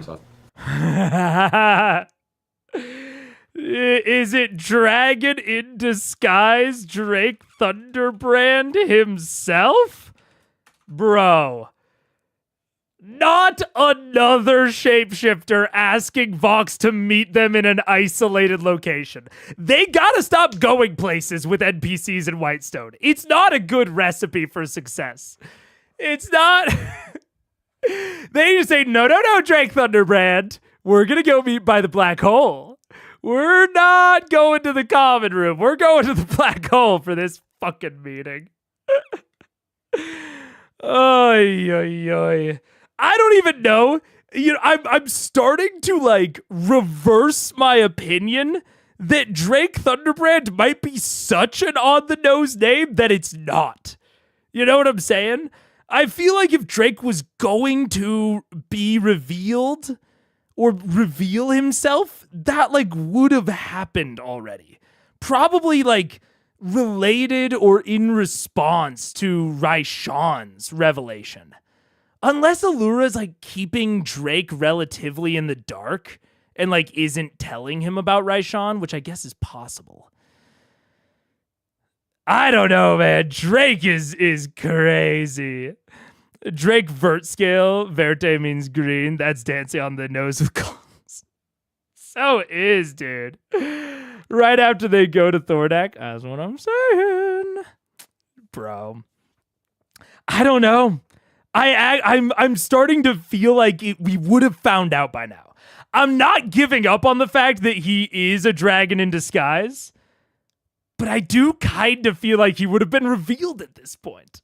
Fortuitous. We'll see. I like presents. So you had your quarters to go ahead and do the scry spell. Okay. Your vision clarifies on dark clouds. Your vision sees what looks to be a gathering of grayish mists, and you slowly transition through them to see shapes. Shapes that are either extremely small or extremely distant. Your vision begins to funnel through it quickly, like you're passing over the edge of a waterfall. And there's a rush, and you see, as the clouds dissipate, a glimpse of the overhead of Emon. You see the once gleaming city of white across the Blade Shimmer shoreline, pockmarked with black, and little tall towers of curling black smoke. You see flames that still burn, unfettered, unstopped throughout the town, and what looks from the distance like small clouds of gnats or flies that you realize are much larger flying entities doing small passes over various neighborhoods to keep watch or find food. Your vision jumps again once more, this time careening down even faster, and below you can see, from an overhead view, Greyskull Keep. You begin to rush in that direction, and as it gets closer, you can see the same damage that it took from the wall from the initial attack of the Conclave. You see elements of rubble around the outside, though it's still pristine, being repaired by the celestial entity that was summoned by Pike shortly after. Your vision jumps again, this time through the repaired stained glass exterior of the Temple of Sarenrae, and it comes to rest there in a moment amongst the strangely contrasting, peaceful greenery of this temple. There is such a sense of hopelessness and horror on the outside of the city. This one little moment in time here is almost like a time capsule of how things were before. And it's sad but hopeful at the same time. As your vision swivels over to the tree there in the temple, it, while contained here for as long as it's been, seems to be healthy, seems to be kept. Looking in the vicinity, most everything seems in place. Do the trees look overgrown? Do the plants look overgrown? I mean, as much as being away for the handful of months that you have been, they look like they haven't been trimmed or tended to recently. And the temple is intact? It looks like the keep was still intact where we rebuilt it? Correct.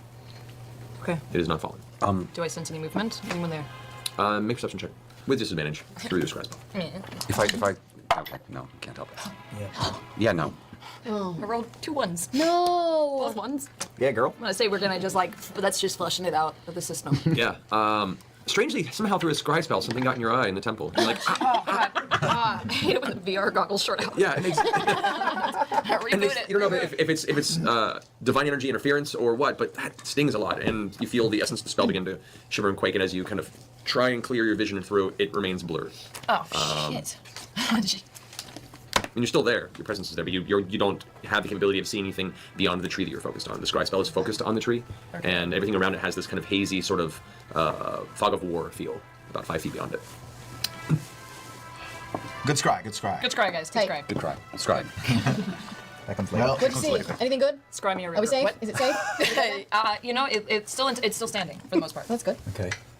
And I kind of sort of saw Pike's. Wait, her celestial being wasn't still there. It No, it was temporarily summoned just for the reconstruction Right, of that ceiling portion. It looks okay. It looks like home. It's still standing. There wasn't anybody around it. I couldn't tell. how's my comic book collection? Is it still there? Burnt. Slip All burnt. burnt. Definitely. Mitten box. Mitten box. I mean, that's as close to a guarantee as we're gonna get. I told you to get a firebox. Do you think Drake would join us? Who? Drake. Oh, little guy. Yeah, I'd like to be the shortest on this trip, please. got it. You are. Oh, good. Where's Cash? We could. And Zara. Cash got And Jarrett. really mad at us last time. So maybe we talked to shouldn't ask him. Yeah, Let's we won't not ask him. Yeah. Don't ask Cat. I talked to him last time. I don't even want Cash to come. Yeah, that's I don't not even good. want him around. It's just gonna make it Why weird. Cash? You know what? When we walk near Come on. his residence, let's just walk around. That guy is a badass motherfucker, and we do want him all to right, come. all right. We do want him. I know why you want him to come. Well, he's got those brown eyes. You've had No, your he's got eyes one on brown him eye the and one whole blue eye, I time. think. We are this loopy because we're genuinely terrified and we're doing everything we can not to go. It's called gallows. I'm- Yes, very gallows I'm humor. gonna go ask Zara if she'll join us. I think Can I let's. go talk to Zara? Sure. I'll go find Sean after her. You guys are forcing me into going and talking to Cash, aren't you? Scanlan can ask him. It doesn't have to be you, Scanlan. Would you prefer me to go? We do have a rapport. We do need Jarrett. I want to ask Jarrett to come too, though. Oh, I need to go see Jarrett. I was going to... You're on cash duty, Kiki. Scammond, you need a little resolve for this fight. I just want to see Jarrett. He's our most solid ally and That's true. most dependable friend. There's no other reason. He's been there for us in our time of need. Still no other reason. I just feel like it would be a big pick-me-up to see him. Solid. You do that. Okay. I'm going to talk to Cassandra about one last dip into the vaults to see if there's any potions that we can... Oh, good. We know we have to leave them with something in case everything goes wrong, but anything we can take with us will be helpful. And then I have to fix this giant mess of parts that are currently in my bag. I may need to spend a little money. I do apologize.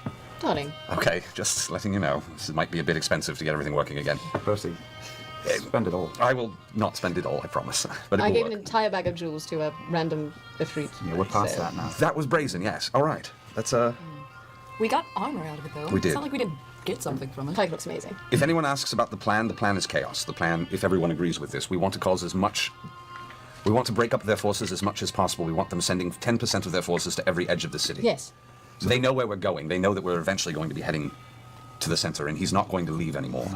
But we are going to make it very, very difficult for them. They're either going to be fighting us on every corner, or they're going to be letting the entire city fall back to us. That's right. I'm gonna go find Zara. All right. Splitting the party 5 ways. Right go now, find just Cash. a moment. Okay. Shopping episode. So, as Vex, you progress up to the secondary floor, the outside of Zara's room, the door is closed currently. Okay. Zara, dear. Zara, you hear a knock at your door? Hello? What is it, darling? I'm trying to sleep. Okay. Oh, darling. This is where the live studio audience is supposed to applaud. I think I spelled one job, McGlynn Pit wrong. Crew. Damn it. You have 5 jobs, Pete. You have 12 jobs, Pit Crew. Everything in my eyes. You got everything in your Oh, life. yeah, let's not sorry. like oversight. Not much time for sleep, I'm afraid. No, unfortunately, I've been buried in books. Yes, and plans are moving ahead much Spelled it faster than right. we Let's go. What's happening? anticipated. First off, I have word. I heard word. What? About a white dragon. Sister killer. Yes, we have to go get tattoos. Yes, please. But tell me, what's the news? Catch me up. We're marching on EMON, like, tomorrow. Oh, I was going to get my hair done. Yeah, no time. All right. Flat hair it is, all the way. Well, what's? I haven't heard much. I've been reading. I've been decorating, and I've been enchanting and making things. Yes. So tell me, what's the news with THORDAK? Well, he's terrible. Yes. He's even worse than we thought. Yes. Armies are marching on the city, and we plan on coming in from underneath. Oh. Maybe striking at him where he doesn't realise. Oh. And we would love your help, if you're willing.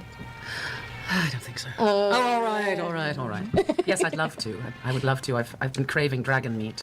Okay, I was making sure. This is in old notes, which I'm making progress on getting all the shit into World Anvil. I'm making good progress. But not done yet. So we still have some obsidian sometimes. Last time Matt mentioned Zara, I remember this because it stood out to me. Bringing up the Stone of Whitestone again. She was doing shit with the Whitestone. And I don't know. I'm curious to see if that was just like shit for her to be doing, which would be very fair, or if it was something more specific that maybe Mary will get to speak on here. We'll see.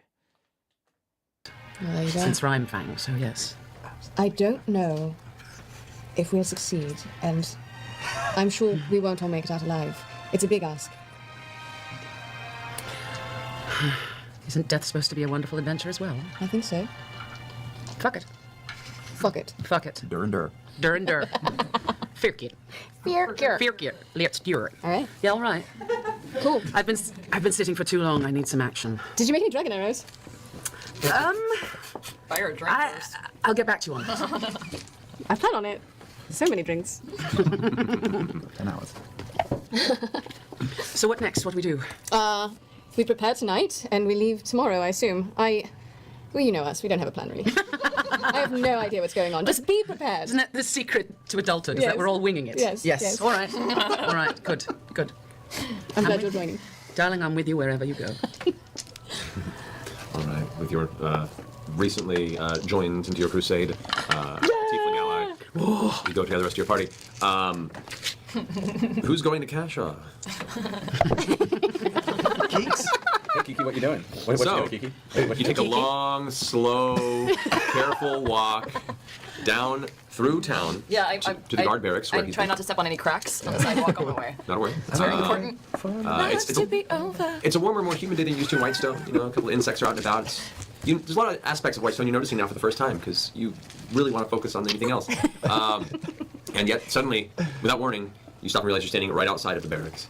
And you see there has just recently been a finished training session with the up-and-coming guard, and there sitting off to the side, partially armored and currently sharpening the edge of a spear, is Kasha. He's on the outside? Yeah. Oh, shit. And he's kind of watching you. Like, he's not looking at like in the middle sharpening the spear, but he's been standing there for a bit. Kasha? Ladies and gentlemen! Yes, Kramer!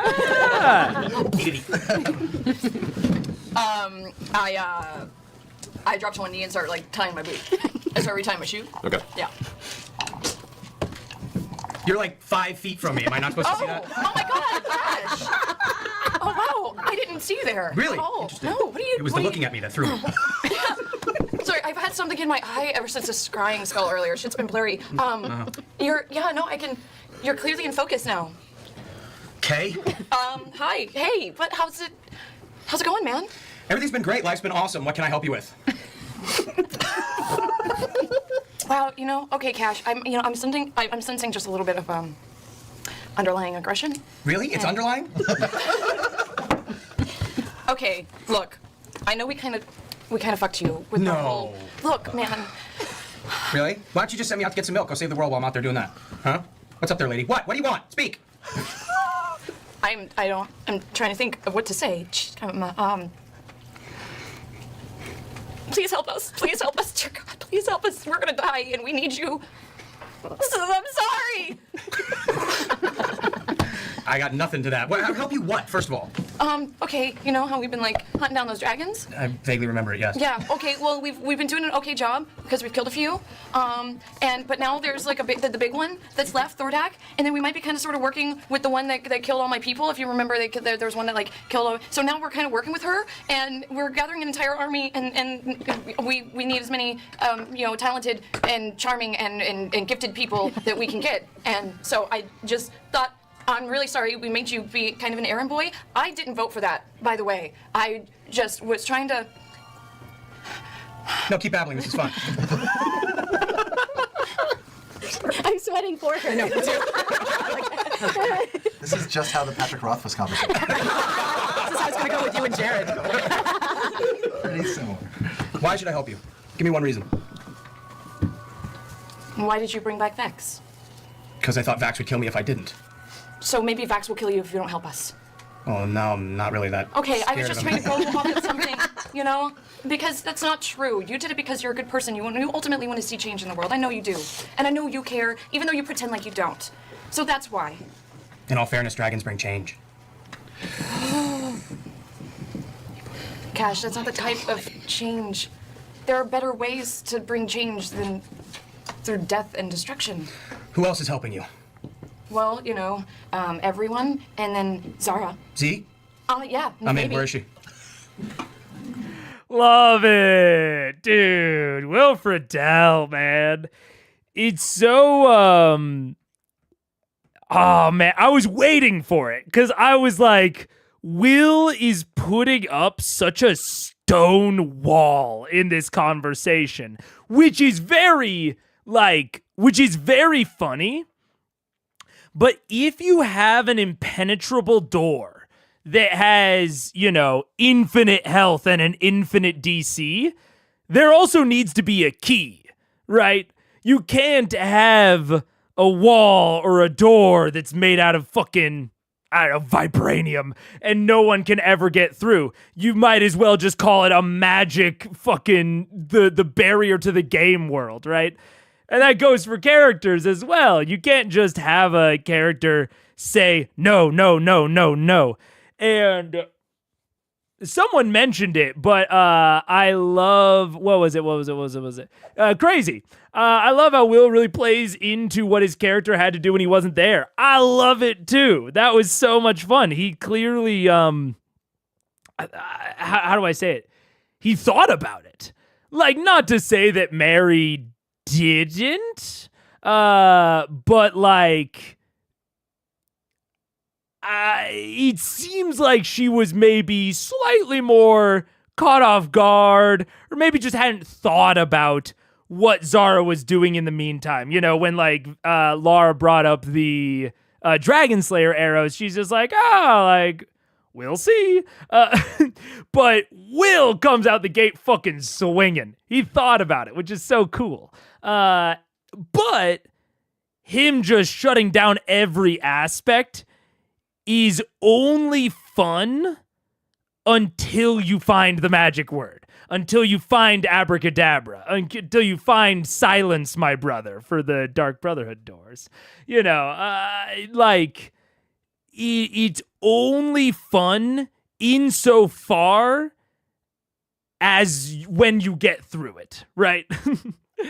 If he showed up and Cash was just like, no, fuck you, and then ended up, you know, coming anyways later, that's not nearly as good. That's not nearly as funny. But then, yeah, Marisha, and he leads her towards it, right? You see that, like, she's not getting there. She's, frankly, not remembering a part of Cash's character.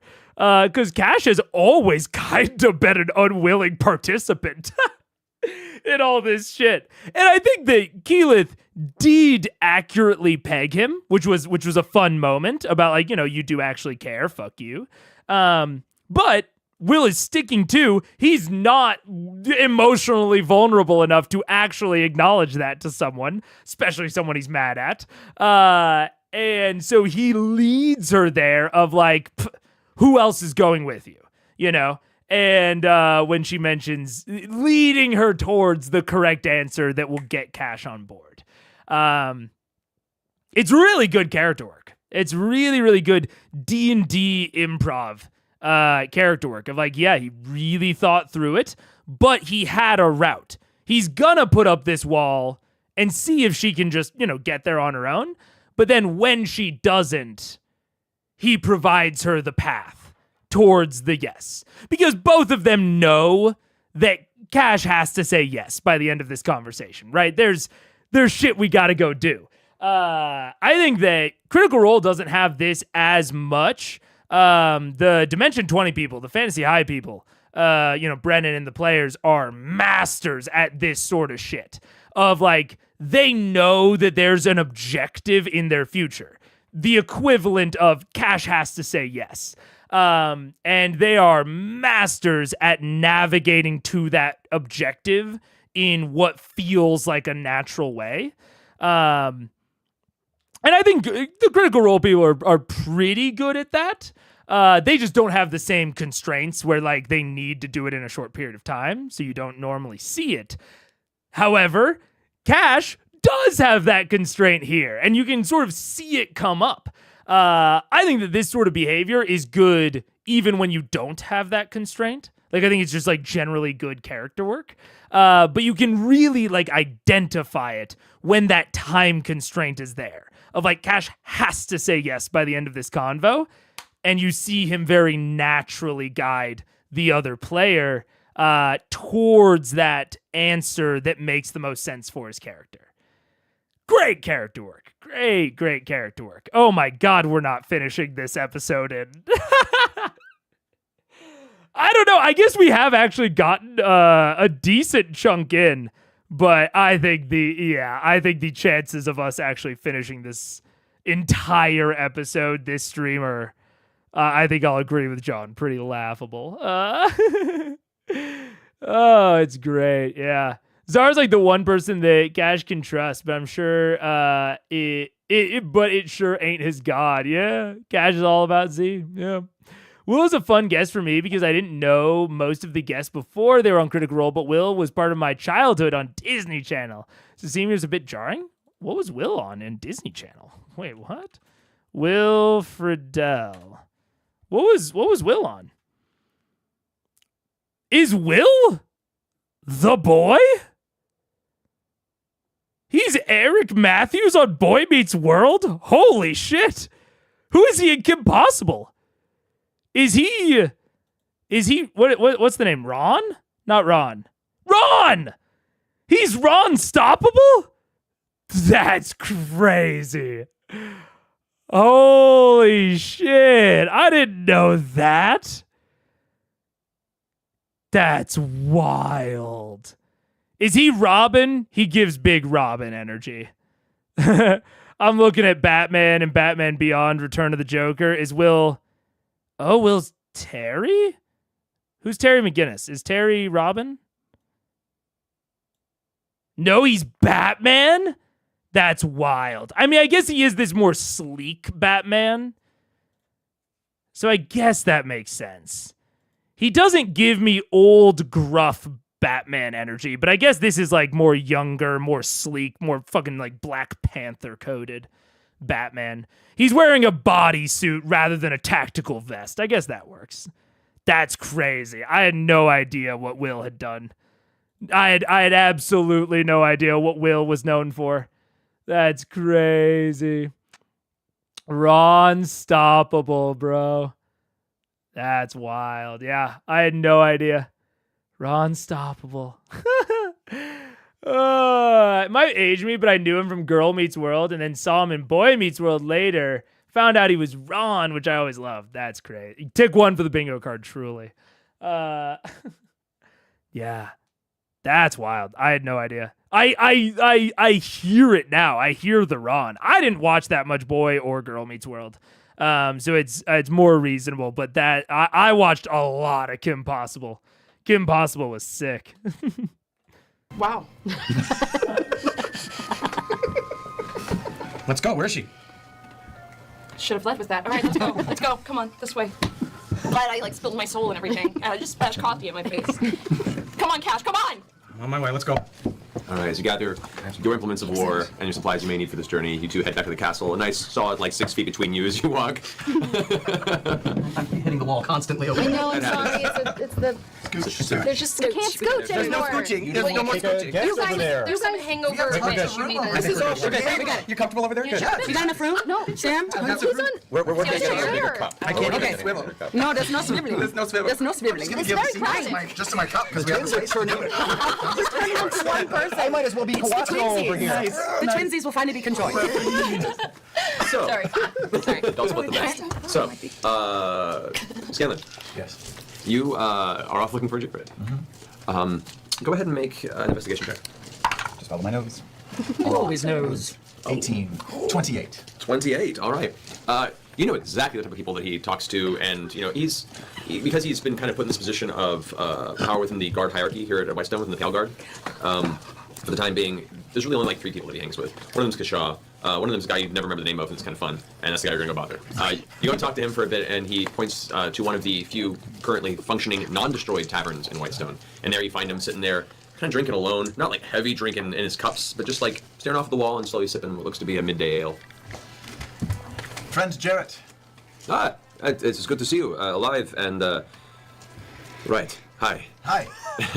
Just coming to check on my main man, J Money. It's Jay, right? Jay. It is, yes. Go right to the big get it. Yeah, you're right. Yeah.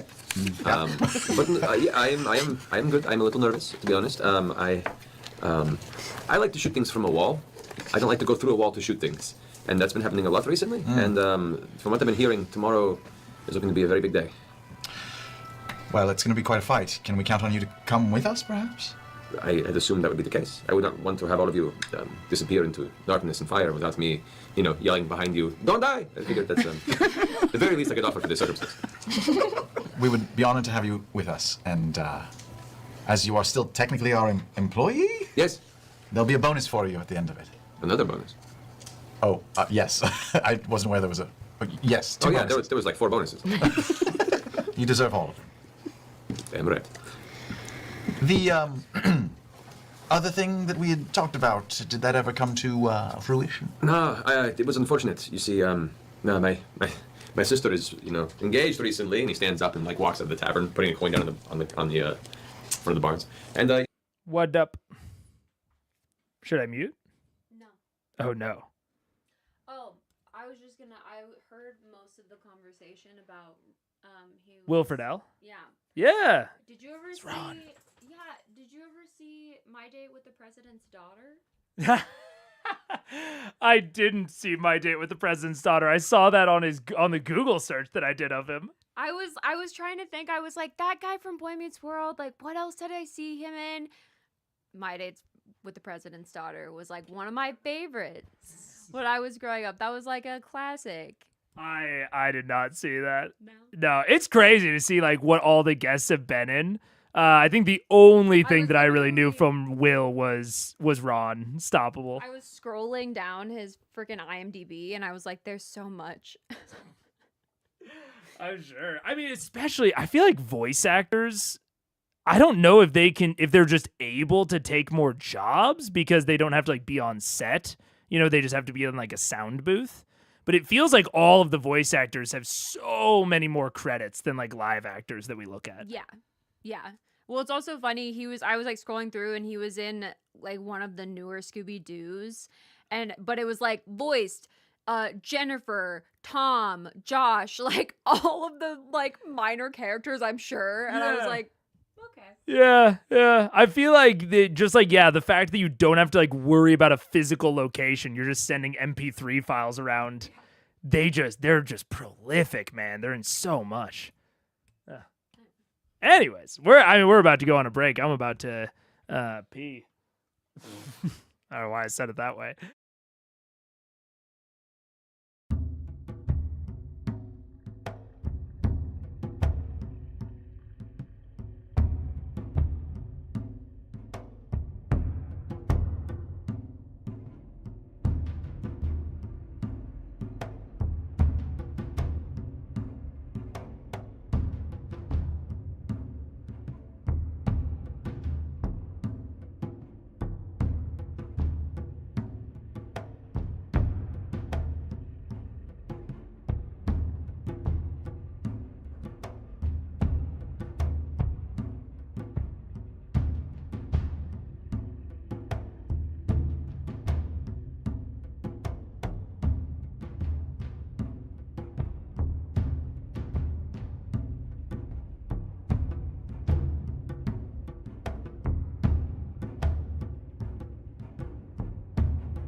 What's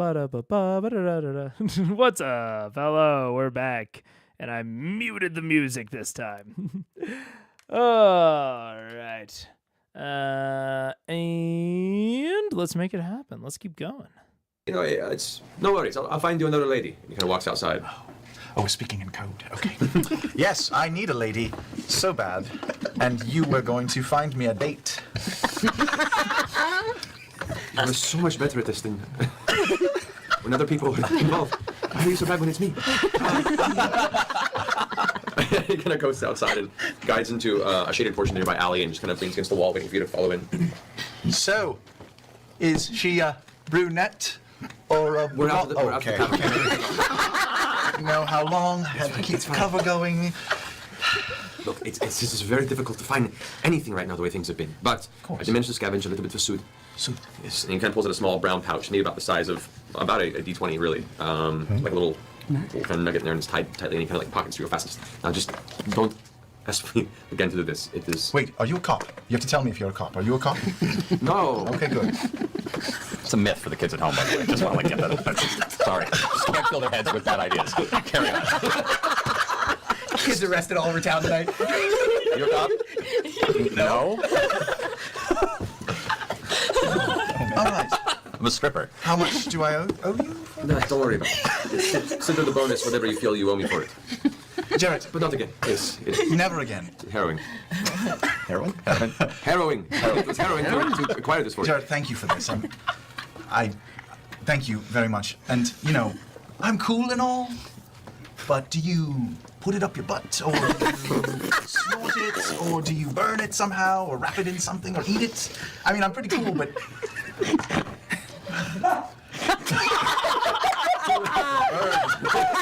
He leans in really close, one eye half squinted, going, I will never understand you, child.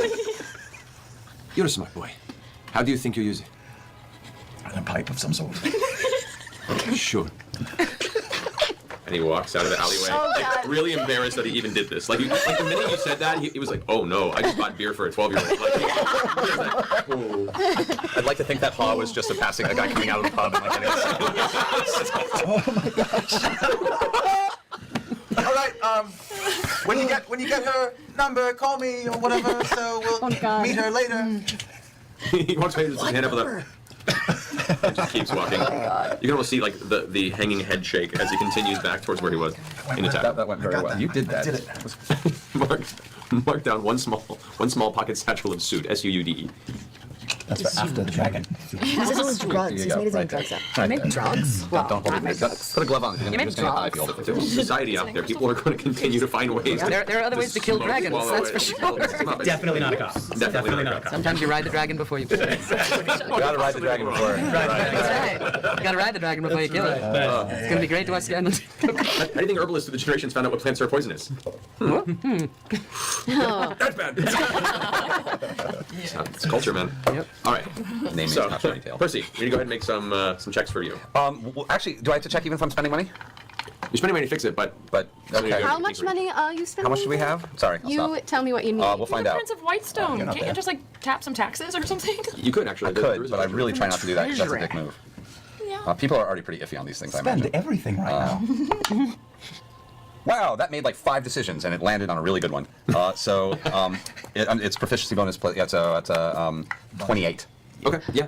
So at half the cost is for bad news. Yeah, bad news is the only one that's broken. The rest survived. Yeah, that's fine. And those we can do. So for bad news, the original cost I have here. So I'm pulling up the PDF to remind me, so I get it right. All right. 2 electrum. No. So that was. I'd put it about maybe 500 gold worth of Oh, that's a good. Okay, I feel better about that. It's not a magical implement. It is expensive. It's for like in beginning of It's it. got a lot of moving parts. Yeah. And then I'm going to go talk to Cassandra quickly. All right. As you make your way to try and find Cassandra, she is actually currently in a room talking with Allura, talking with Gilmore, with Brahm, and Drake, and they're all in the process. There's guards rushing in. Now, there is a general sense of ramping energy as everyone is gathering everything they have at their disposal in preparation for what's going to happen tomorrow. Where's Rashon?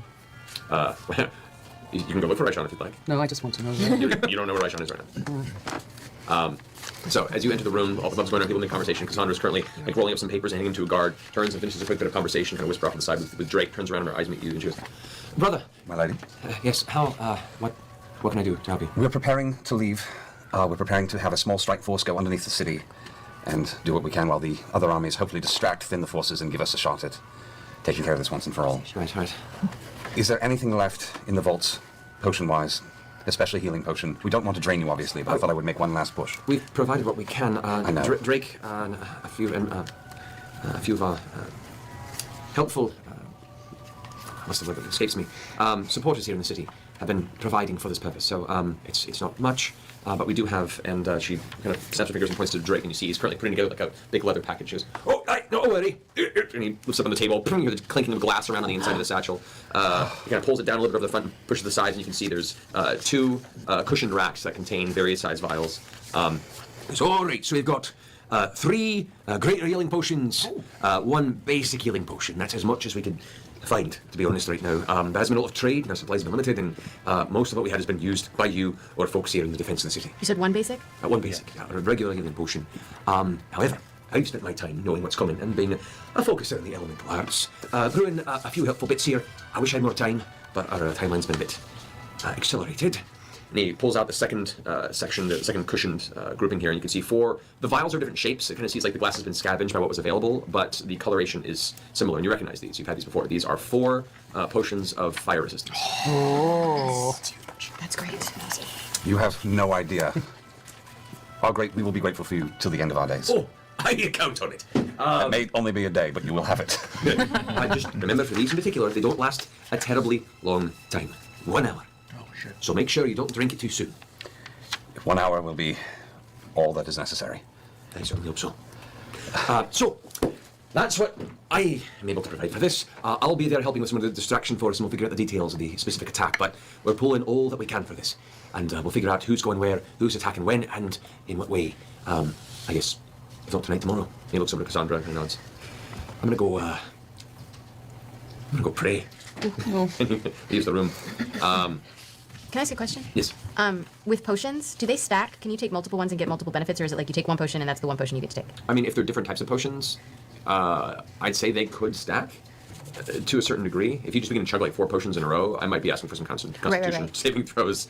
Like a mixed strength, that can get weird, right? Yeah. Things might not.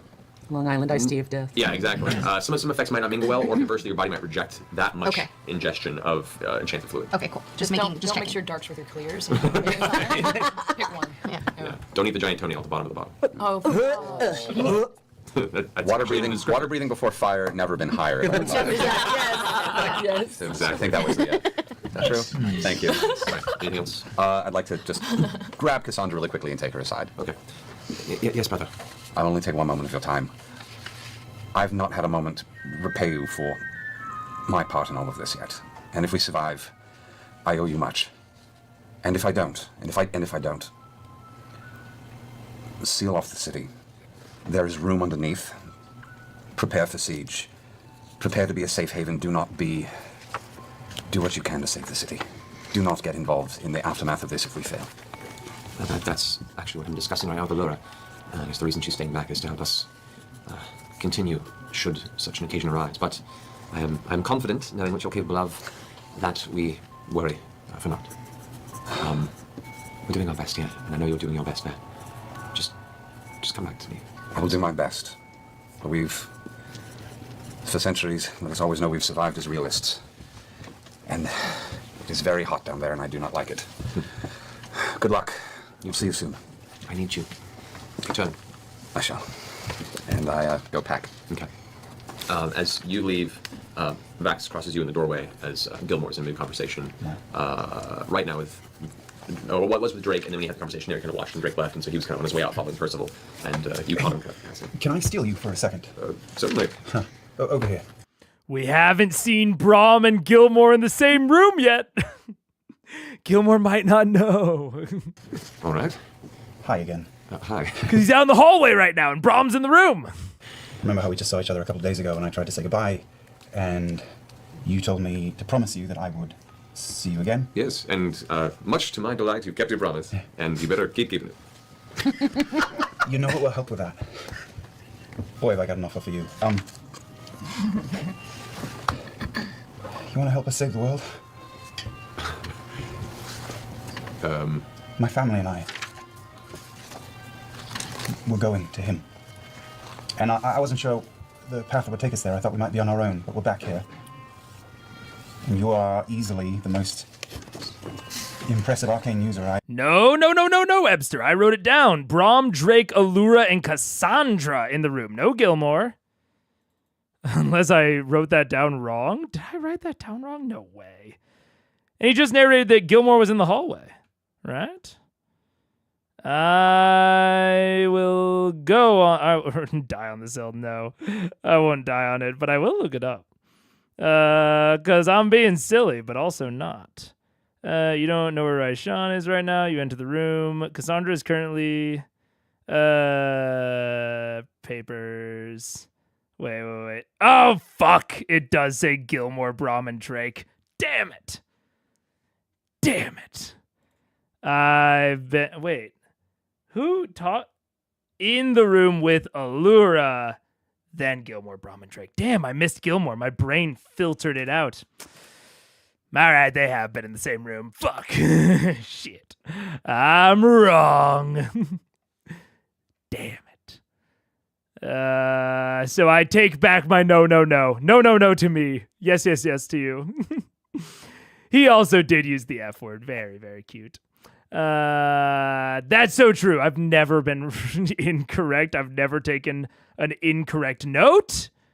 And I will always trust my notes. He was leaving the meeting. That makes sense.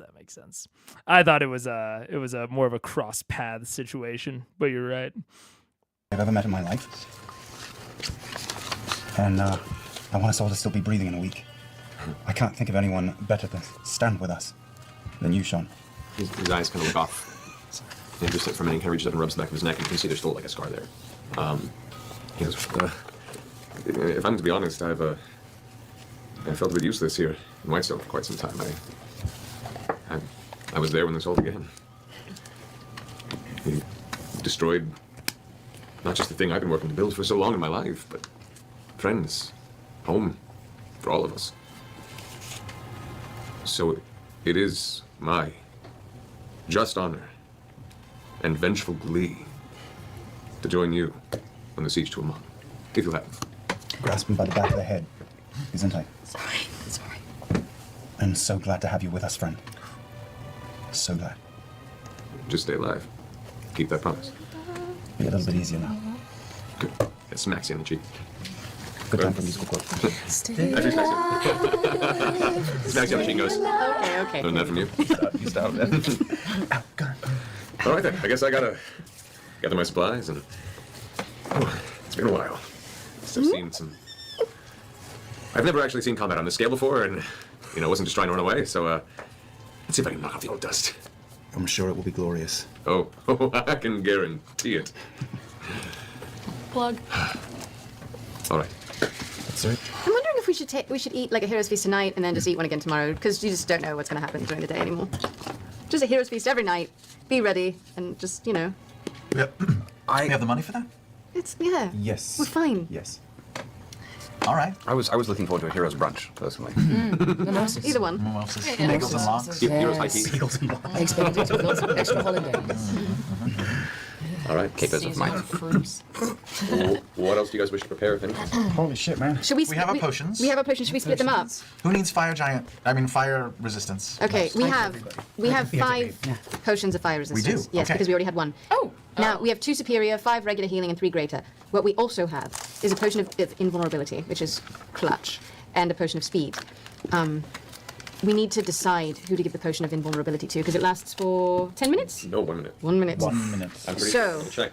That's You, powerful ass I mean, you potion. can't die, right? When you take it, it's like you can't. You wish. I mean, can you take damage when you've got it going? It's like a minute of no damage. You're like Popeye. You take damage, you have resistance to all damage. So all damage you take is half. Should that be decided mid-battle? Yeah, it's 1 minute. Clutch. That one seems like a specific task. That's a specific task We kind also- of thing, so we'll decide that later. There is an item. And I'm currently holding it, and I don't know if I'm the best person to be holding this, but I'm just going to pass this down the line to What see is if it? anyone has an opinion. It's the sword. This is too. I can't wield this. I can't wield a sword either. Not me. It's a dex-based sword, correct? Dragon Slayer?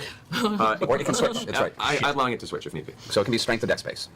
Now maybe this is the thing to hand to Grog. And 1 minute of invulnerability with that is possibly the cruelest thing that dragon will have ever experienced. Yeah. Well, he already. The thing is, if he's raging, I don't know Has if he'll think to resistance. switch over. Well, it's an He just attuned gets weapon. resistant The fire while he's raging. No, but he has resistance to Everything. physical damage, and if he takes does. a potion of fire resistance, Then he'll have is he pretty resistance. much covered the same way? Possibly. If he's raging and has a fire potion? Possibly. So, I could use this because it's dex-based if I so choose. but you can't do 3 attacks with it because it's bigger? You'd have 1 attack with that. 1 attack, but not, so I can't do longsword and a You dagger. do longsword and bonus. Yeah. Cash, That's I know. pretty cool. I don't know if you can do You longsword. don't wield a sword. I think you can. Could he do whisper I didn't and know if then it would be attack with the something that would dragon work for you or sword? not as well. But it is also I the can other thing go is I don't know how many items you have attuned at the moment. Just 2, I Can you believe. read So you what can it go for a is? triple. Do something. Well, I was. It's a long sword. It's a dragon. Let me do that can first. you It's a do- dragon do you slayer use that? long sword. Well, no, I have my shadow spear with my neck, so you want the neck, none of the neck damage from that is what you've been looking for. I don't know if I could wield the 2 of them together. It's a one-handed sword, so I'm not sure how. Yeah, what's but your- It has to be a light melee weapon in both hands. Let's do this, unless you have a feat to fix that. Do you have the? You have dual wielders of feats? yes. Yeah, so you can use the longsword and whisper. But it's attunement, so I have to choose You have to something. choose that. Or you have This to would choose supersede Whisper. Yeah, What? Whisper is a vestige. I understand that, but this is very strong, and with wings, I can go anywhere. Do note, Do note, wait, do note what? as part of the rogue ability. Yes. I'm just double checking here, so I'm pretty sure. Get advantage on every attack. The attack is used a finesse or a ranged weapon. Technically, I'm allowing to be a finesse. You're allowing it. Well, because it's I didn't strength or dex. I didn't use it as a battle rapier. I'm sticking to my choice. Okay, so it's light. It's not light. It's not finesse. Meaning you can choose strength or dexterity. All right. I have a question. Last time I saw you, you were looking for the vestiges. Yes. Did you find them? All of them. A lot. All of them. Well, all of them that we know about. Do you know what to do with them? They are all super powerful and are awesome, and That's you'll all we see know, them is in that battle you fight with tomorrow. them. That's all we know. That's all you know. Why, do you know more? Is there any information we can glean from Assisa at all in Vasselheim of how to use them? Well, it would We've mean been traveling using to them. Vasselheim. That's true. Is there any way to get there just quick and bamf in and just... Last time we went somewhere quick and bamped in, It was a long time. But things I went mean, poorly. But we could speak to her. technically we we could talk to could. her. It seems like these weapons are. one of us could go and bamf back Or we could just. and be Or back just try tomorrow and morning. We could also just Well, you said you used talk them, mystically. Yeah, we've been using them. You've been using so them. then you know what they do for the most part, right? Yeah. Yes. I We don't know if... Some well, are getting more what if there's a way to powerful. combine them? I don't know if We there's a. tried. We kind of put them all in a pile. That didn't work. Piling on top of each other Become a anymore. robot. Not No. as much as we hoped it would. Yeah. There are other vestiges too that are out there. You have a All potion right. of haste, yeah. Yeah, a potion of speed. What is it? Right. What if you gave me that and I gave you my boots? Real quick, who needs the fire protection? I don't. I'm resistant. If we both have be plenty of fast. potions, I'll take it so I don't have to use a concentration spell. Ditto. My plan is to stay away from the fire, but if I can't, that would certainly help. My plate is partially fire resistant, but Okay. We can be your Vex. shields. What? You don't need it. Fire resistance? Did I give you that? Oh, I gave you cold. Yes, resistance. I need fire resistance. What did you give me? I cast. Chlamydia. Acid resistance. Oh, yeah, that's Chlamydia right. resistance. That's a much Sorry, more I was just in expensive. Australia. I got it from a koala. I'm kidding. I could take off my braces. And It's up to you. I don't want to. There's also Take the it. discussion. What? More discussion. That's just my favorite part. Are you kidding? Is the trading of cards. I love the trading of cards. Are we going to try and lure THORDAK out of his lair as No, a we're going to challenge sneak dog? into his lair, We're right? trying to. you're going to corner it. He's not going to leave his lair anymore. He knows we're coming. So, just very briefly, what is the plan? The plan, as I understand it, is we send a vicious army to attack at the gates all over the place, drawing out THORDAK's forces in an epic battle. Blood, sinew, and gore everywhere, while we slip under the city, unbeknownst to THORDAK, in the tunnels with the clasp leading us right to the center of town, where we pop up and surprise THORDAK. He didn't know we were coming. He thought that there was an army at the gates, and we stab him real quick and leave. done. And we also find whatever it is he's protecting and kill that too. I'm going And back at to some the point, barracks. Raishan. No. We That did a was question. my other question. Where does Hey, Raishan and what's where up? does How you doing? I'm really sorry. No, it's no about all problem. that. It's great. I have a question. Do I know about the machine? Have I been told about that? Did Raishan tell me about that? Which one? The machine that THORDAK is building or whatever the heck is. THORDAK, as far as you know, has let nobody down there, Raishan included. And you have no idea what machinations THORDAK is. But I do know about it. I mean, you know as much as they do. Yes, okay. It's come up in conversation previously. Yes. Okay. And you said we're going into tunnels? Does anyone know the way through the tunnels? The clasp does. They're an order of rogues and thieves who hate us, but they're going to help us. So we trust them. We totally trust them because they are scoundrels and liars. All right. And we have no other choice. It doesn't serve them. This sounds like a wonderful plan. Yes. It does. I haven't heard any of them talk about this shit yet. That's so crazy. So they have thought about it, or at least Sam has, at least. Of like, man, maybe it's kind of weird that we're using and or trusting the clasp here. 'Cause it is. But, you know, they have not looked into it at any point before this. They're kind of too far in at this point to turn back. In for a penny, in for a pound sort of bullshit.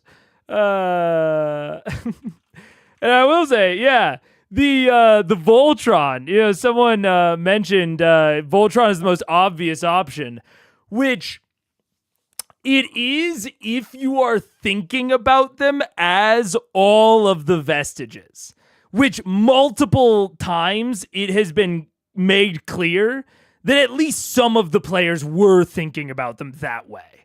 I always had in my head that this is just a subset of Vestiges. There are many, many more out there. And the reason that Kamal Jaori gave them this subset, if we think about it in the fiction, is because this subset would be explicitly like applicable to them, essentially. Maybe he was given a little bit of a message on their team comp by Osisa or something like that. That was always my thought process with the Vestiges. Now... Oh, sorry, not Jamon, Kamal Jaori, the Sphinx. The Andro Sphinx. Yeah. So that's why I didn't go down the Voltron route, but I do think that it is very telling that so many of them did. And that, I think probably some audience members did as well. Because this sort of... like, the way that this quest was kind of laid out was like, about one and a half beforehand. And so it feels like, oh, there are all of these out there. Like, who knows, how many Vestiges there are. And then Kamal Jaori gives them a list of like 9 or 8 all at once. Or was it 7? I guess it would have been 7. No. Yes. I think. He gives them a fuckload all at once, comparatively, that is going to take them forever to get, right? And so I think it's very reasonable for their minds, even though this wasn't said, I think that sort of leap, it's very reasonable for their brains to just be like, these are all of them. Because we went from knowing about 1 to knowing about 7 times that amount, right? It wasn't like this gradual, sprinkling out of info. It was, about these secret Vestiges. Here's a bunch of details.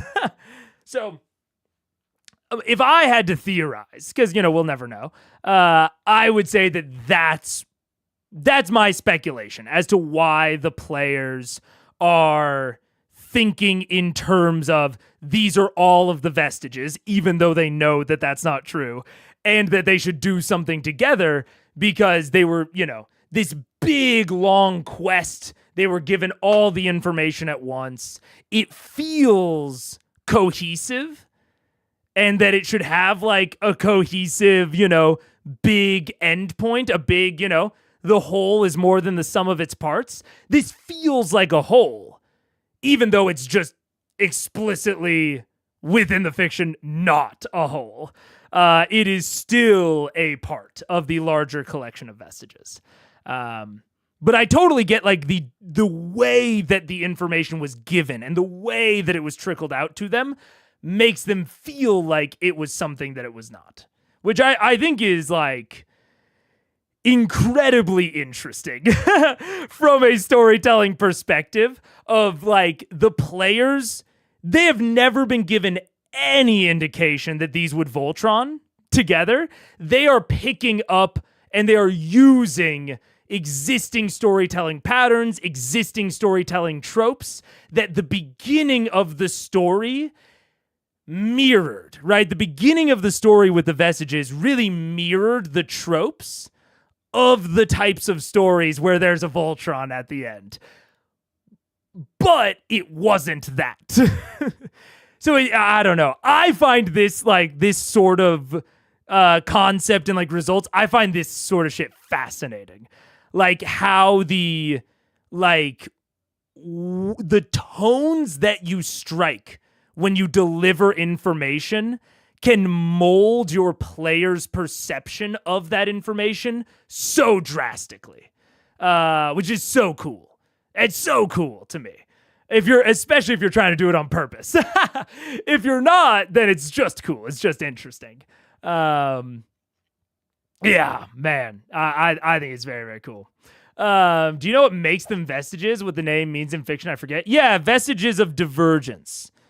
I think I know. I think I know a decent bit of the vestige lore. Like I think I know pretty much everything that makes them them.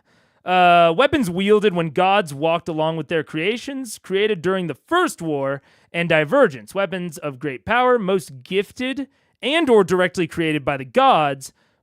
Most are gone, but some remain. Blades that slew the children of the dark, in reference to the Vestiges of Divergence, often passed down as a symbol of power. And there's more to this. Like I know that the Titanstone knuckles were explicitly made from the remains of a primordial. So I think I'm pretty on track with what the vestiges are. Yeah. Were weapons the gods used? I think the gods just created them for their followers. I could be wrong on that. Yeah. It would be much cooler if they did a Voltron thing. It would be neat. It would be very, very neat. What does vestige usually mean, like outside of CR? Vestige, I believe, is a word that means like remnant or part of. But let's see. Like a historical vestige. Vestige, a trace of something that is disappearing or no longer exists. The smallest amount used to emphasize the absence of something. Which is interesting, that the vestiges of divergence, I don't know, I think Matt was maybe not thinking that critically about the word. Maybe he was, though. Maybe this is to signify that divergence is dead. In like a metaphysical sense, that like the divergence is ending, and these are the last remnants of that divergence, which would kind of track with, because the divergence was about the gods leaving and not getting involved on the material plane, and it was about expelling the dark gods and the primordials to the other planes. And to be fair, we've seen demon and devil invasions. We've seen primordial stuff. Kavarn was implied to be extraplanar. But the dragon, obviously, THORDAK. So there's maybe something to be said for, in a thematic way, for the entire story.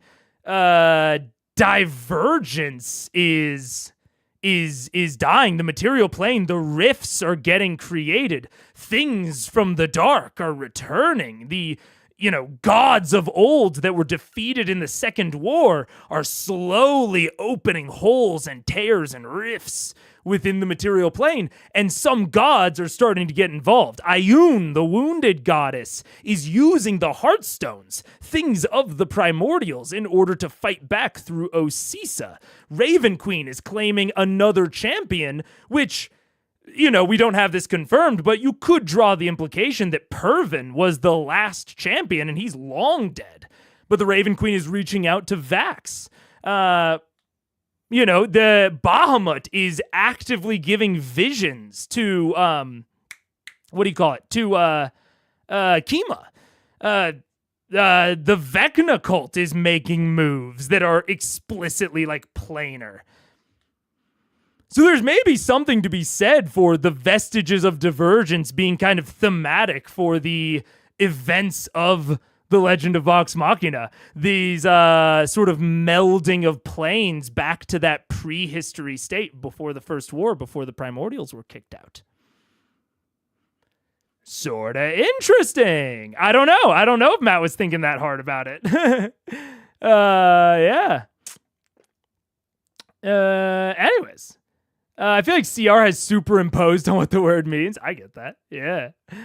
Yeah. That's actually really cool. Yeah. It also means holy clothes. Yeah, like the Pope wears a vestige of some kind. Yeah. I feel like the vestiges are like traces of the gods. Well, I mean, it depends on what you mean by gods, because I do know let me pull it up so I can explicitly confirm it. But the Titanstone knuckles are from the primordials. Yeah, carved from the corpse of the Earth primordial. Titanstone knuckles gifted to Cord. Gift from Cord. So they were debatably created by Cord, but at the very least were given by Cord. But they were carved from the Titanstone knuckles. So they aren't really a part of Cord, maybe crafted by him, but their essence is from the primordial.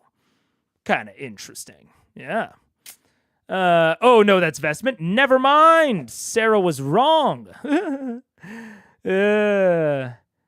If they were given that name later, it makes perfect sense. If it's all that's left of the Divergence event, also true.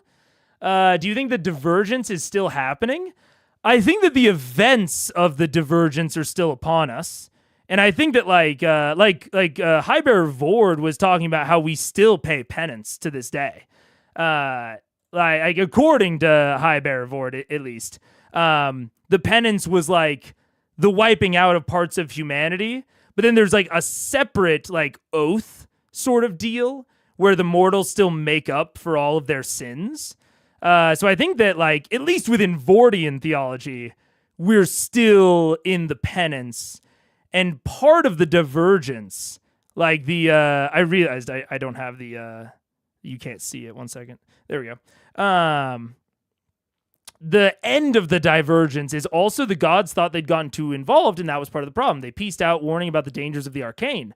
And the Sun Tree, we know, has talked about how Pelor hasn't been around for a while. The gods used to be way more involved. Sun Tree hasn't seen him in a while. But again, it seems like some of the gods are kind of getting back involved. Dark gods that got banished to other planes, we saw in Demons of Emon, they're getting back. They're getting fun and frisky with it again. So I think it's more of a thematic. I don't think it's like literally there, like the actual literal Divergence is like still in effect. But I think the effects of the Divergence are maybe starting to unravel, right? The gods being separated, the primordials and the demons all being separated. I think those things are kind of starting to unravel a little bit. We're starting to get more bleed. Because even with the first war, they talked about in the in like the prehistory, right? The era before the first war. There was just like a chaotic primordial ooze that the gods like organized, and we can see that with THORDAK. He's bringing the fire plane back into the material plane. So we're getting back to that sort of, if THORDAK has his way at least, we're getting back into that more prehistory before the first war sort of state. So I think, again, thematically, there's maybe something to be said for, like, Divergence's sort of unraveling before our very eyes. Let's see. Turn off that. Back onto World Anvil Heroes. Let me just move this up a skosh so that you can't see it, because it looks a little weird when you can. Whoop. There we go. Yeah, I don't know. It's very interesting. If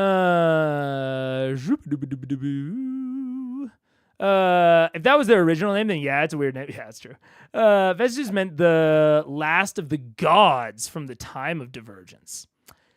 I mean, you could imply it as like the last of the gods' influence, because again, like Cord gifted the Titanstone knuckles and or crafted them, unclear. But he was just at most, he was the artisan, not necessarily the source, Yeah. You found Ayun's bathwater. Lol. That's like saying we're still living under the effects of the Civil War. No, the time period is past, but it still affected history and shaped the country. Slightly different. Like, let's say, I think you could say that about like the era of Jim Crow. I think that might be like an applicable comparison. And then Jim Crow unraveling is maybe more equivalent to like what's currently happening. Or actually like vice versa. It would be almost if like Jim Crow was strengthened, I suppose. Because it's like getting back to the Civil War. I'm trying to think of a more apt comparison to like exactly what I mean. It's like, but I also don't want to get like too real worldy because a lot of these things would be bad. You know what I'm saying? But I'm trying to think. Yeah, I mean it's basically that. It's basically like I'll say some generic war, right? Some generic war that I won't put a real world pin on.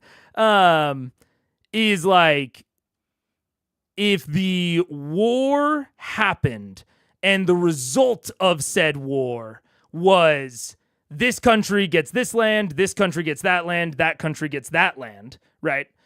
And then 100, 200 years later, a lot of the treaties that were signed at the end of that war, people start like systematically breaking. So it's like all of a sudden, you know, this country isn't respecting that treaty anymore and is trying to like take back some of their old land potentially, or they're reinstating policies that they had before said war, that the war was at least partially about dismantling said policies. And now they're like reinstating them.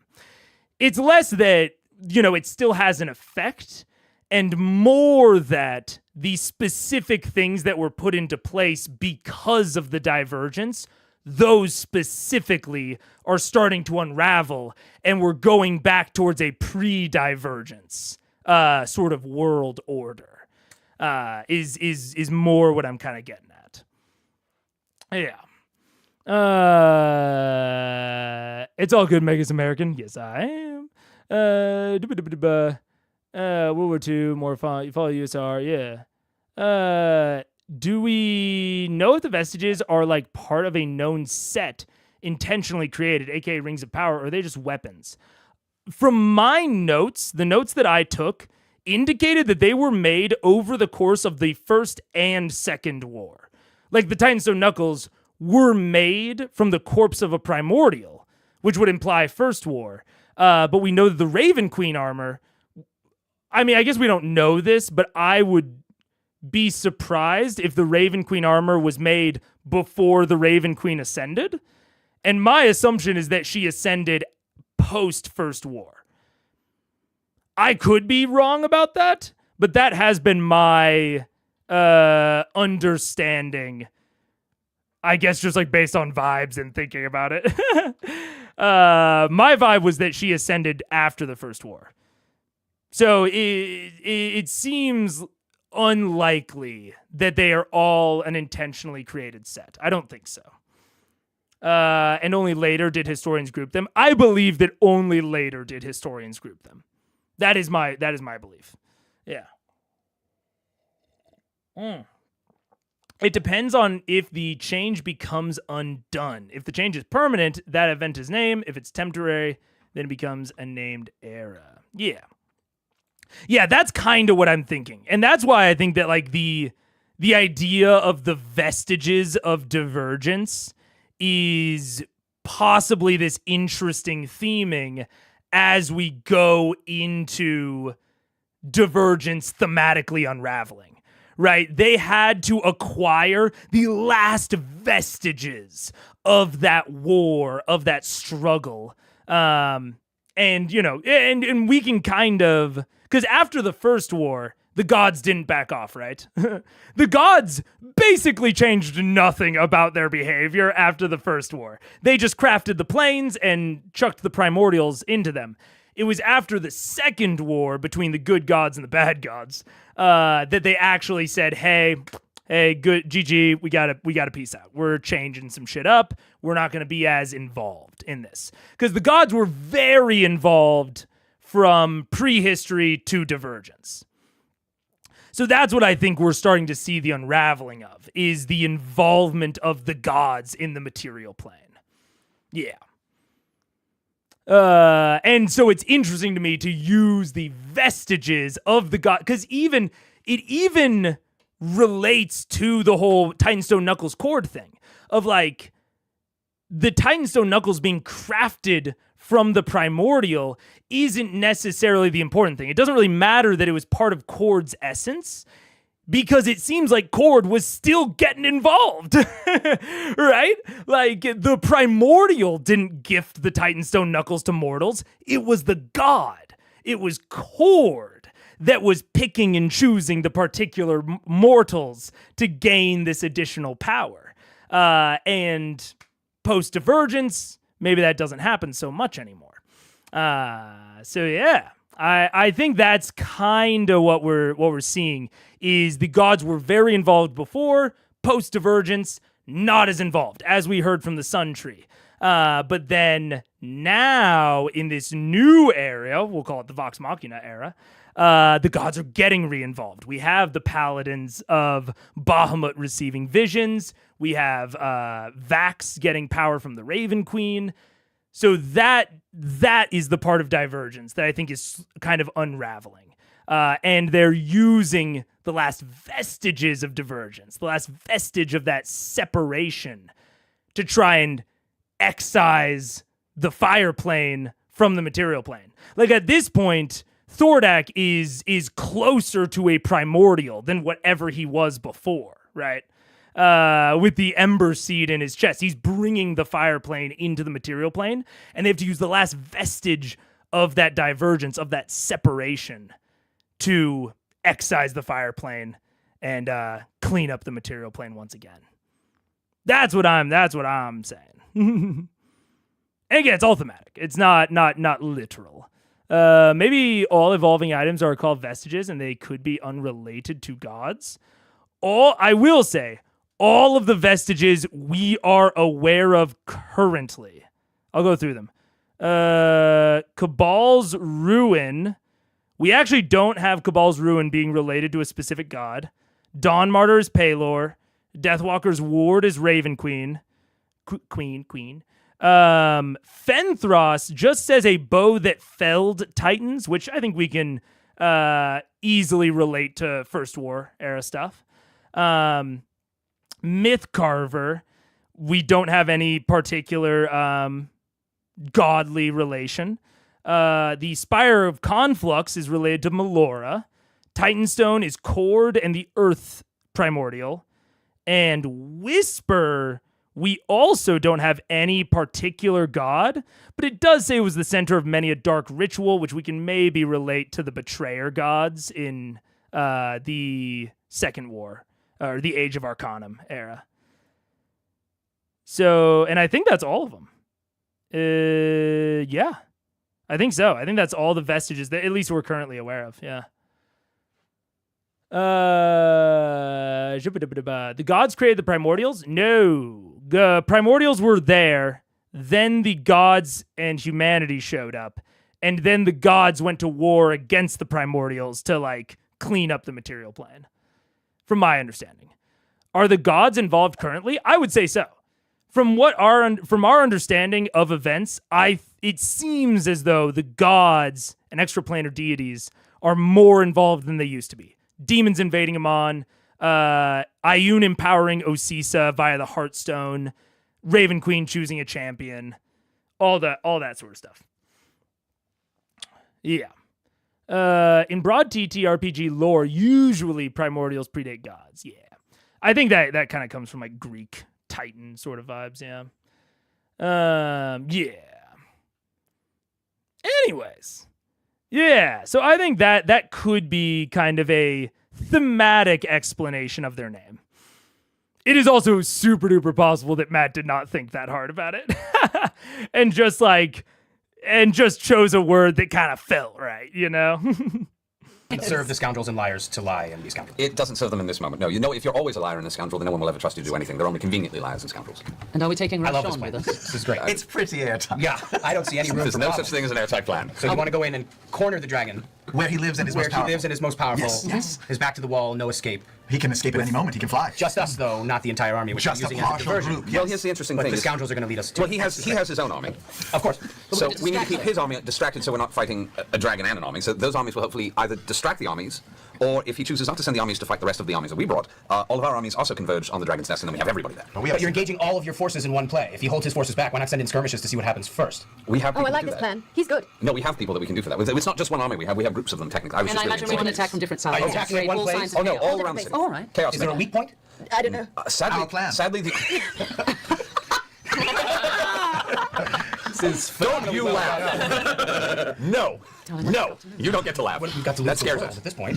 Well, The- we can sadly, either the only work weak with point the is shitty our hand we've key. been given. We go in and deal with the shitty hand we've been given, or we lie down and let him steamroll over us. Yes, but we can also try and formulate at least a vague plan so that we all don't die within We have a 15 secret I think this is a seconds. big plan, so we don't all die. All right, but okay, let's build off of what Catch has. If it's too specific, then it's going to go wrong. Hang too on, quickly. hang on. Oh, He's no. right. Plus, He we is. don't know what to expect. We have to be ready for anything. You feint the city. Send skirmishes in to feint the city so they don't know where the main attack is coming from. Maybe split They it have by to defend every wall. Okay. What you then do, once they're doing, because they have to defend any wall, they won't know where the serious attack is coming from. Then you send them towards one fortified position. Yeah. That will draw everybody to the one fortified position, but that's also a feint. Then you come in the back door. That's always the way you do it. Yeah, we can Meanwhile, have smaller we'll take armies the flank. scoundrels and liars, and hopefully they're going to take us to corner the giant thing that wants to kill all of us in the place where he's the most. Yeah, that one. I love this idea. I'm actually very okay with this. Yeah, plan. yeah. we have have to to have Have him with us always. I totally agree. Do it. This is Let's do that. Let's do that. Let's do that. Okay, great plan. Oh my God. Who's in charge? Who's leading your ground We forces? have no leader, except we do have a secret weapon. We have a dragon who definitely wants something that we don't know about. Right, might Sean? or might not be working We against. also have another secret weapon. We have 2 dragons. We have a sword that is a dragon slaying sword. Yeah, and We also have Whole other Dragon. We also We should have just monsters. kill each other now and just save the trouble. You gotta Simon, plan you remember something. the flute, right? Yeah, I carry it with me always. I Alright. use it all the time. I wonder how long it'll take to bamf over when we play the flute. We're not talking Is it about like your junk. instantaneous, or is it like it takes a day? We'll never know. We'll find out. I'll be dead long before I vote. 6 months later, where is everybody? I told you we were gonna die if we didn't have you. No, you're gonna die even with me, but I'm gonna be the guy going, hey, we could have planned this better. Right? Yeah. Okay, I will say there. I think it is easy to meme about Vox Machina's planning. I think it's easy to meme about because they do inject a lot of humor into it. But I do think there is something to learn here, especially in regards to the Voltron discussion. And that is that broadly in these sort of item hunt quest lines, the items themselves provide the pretty direct means of conquering the dragon. You a lot of times don't need a super detailed plan. Like if you have a MacGuffin, the MacGuffin solves the issue. You know, maybe you still have to put up a good fight, you still have to give it some effort, but you don't really need a super strategic plan when there are MacGuffins involved a lot of the times. And there's something very interesting here about the combination of the Chroma Conclave arc being a strategic, like, let's learn about the lieutenants, let's learn about the individual members of the conclave, let's make a plan around their specific setup, potential weaknesses, potential strengths. Like, that's a very particular type of story that revolves around knowledge and planning, and you heard it there from Will Friedle, from Cash, weak points.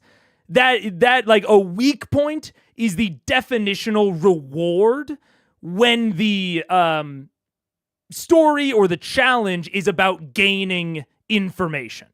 Obviously, you can do different things, you can subvert that, but it's the most general thing that you can reward the players with in a story about gathering information, which was half of the story with like the actual dragons in Chroma Conclave. It was gaining information, making plans, setting up traps. That's all much more in that vein. Whereas the Vestige hunt is much more MacGuffin. Get the ring and throw it into Mordor. You don't have to have the getting the ring is the hard part. That's the thing. I mean, not in the actual story, but bad example. But it's, you know, that journey and getting the things give you the obvious solution. Give an example that I've used before that may not ring with a large segment of my audience. Paper Mario: The 1,000-Year Door, you beat the first boss, Hooktail, by just getting an item that makes the sound of a thing he doesn't like. And that item, that badge, is what wins you the combat. You don't really need to know all that much about the dragon, about Hooktail. You don't need to know his attack patterns. You don't need to know a specific weakness or weak point in the actual battle.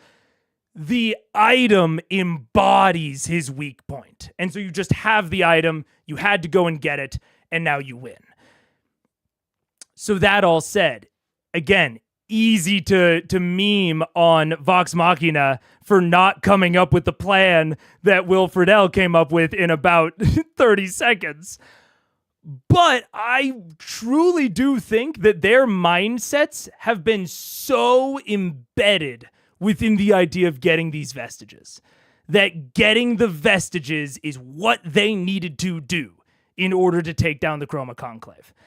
And that is, I think, part of why they are also so focused on the Voltron, because, or not so focused, I shouldn't say, but why they brought it up multiple times is the idea of, wow, we got all of the items. How do they obviously defeat THORDAK? They're just really good magic items? Is that enough? That doesn't seem like enough to defeat THORDAK and to defeat these armies. Because imagine if if all of the vestiges, their power combined, allowed you to do a one-time disintegrate all of the vestiges Kamehameha blast that would say destroy the Ember Seed. And now all you have to do is fight a normal red dragon THORDAK after that. That's much more of a magic item MacGuffin sort of storyline and result. And I think that's the sort of thing that they're looking for. And in that sort of plan, you don't really need to worry about the armies too much. You've got the secret lever that you pull. You've got the recipe, the ritual, you've learned the secret technique that makes all of the armies kind of not matter because you're going to make THORDAK so weak in the process. So I think that's what they're looking for, and why their mind was, I don't want to say never, but was never really focused that much on the strategy of how are they going to manage their armies? What sort of weak point is there in THORDAK's defenses? This is the first time they've scried EMON since, I think, Scanlan scried on his poop. They've done no scouting. They've barely gotten information. They did get some, admittedly. They sent Raishan to get Assume, and then Assume and Brahm gave them some info. But that was low on their priority list. Way low. It was low enough that they gave it to Raishan, who they were really not certain if they could even trust at that point. They were actively debating if she had flipped on them after they gave her that assignment. So, not to say that they're not thinking about all this stuff, but I think that is one of the reasons why their priorities kind of lie where they do.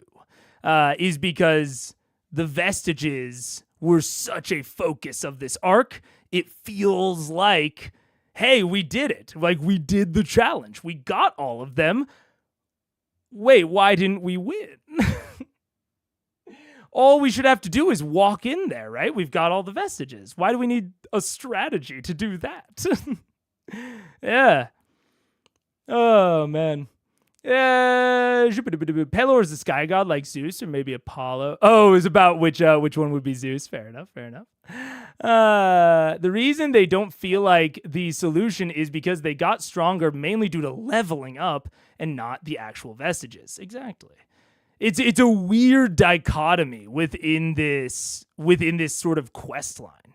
You know what I'm saying?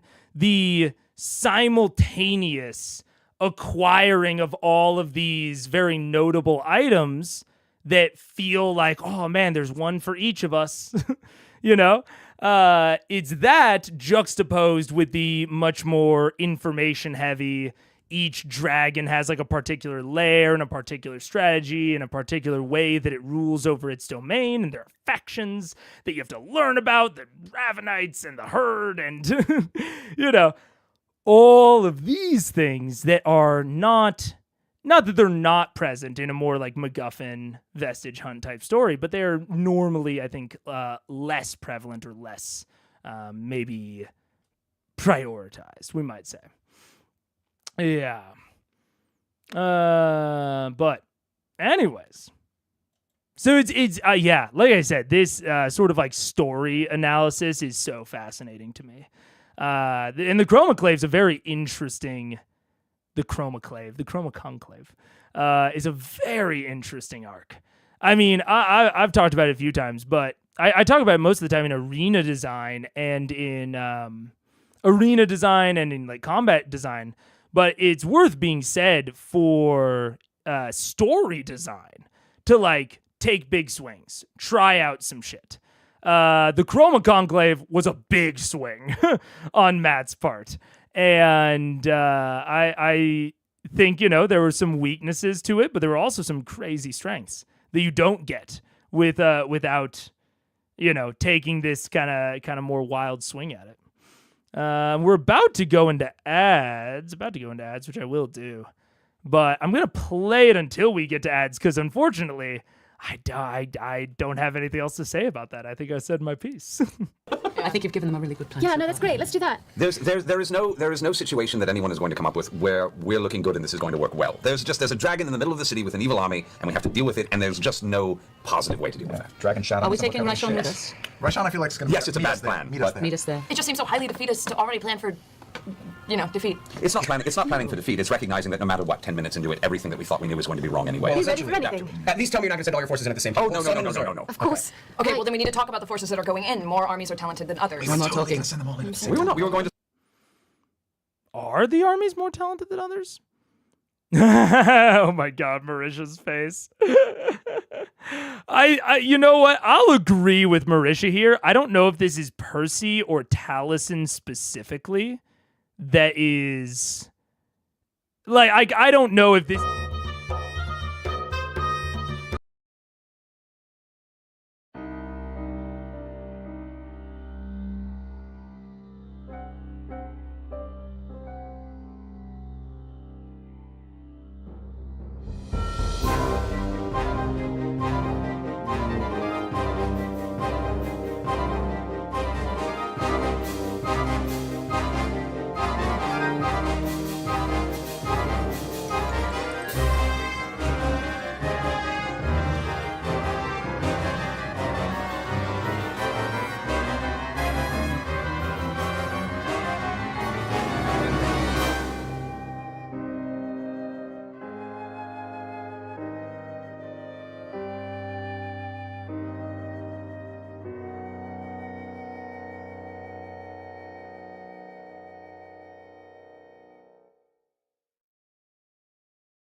Hello, I muted the music.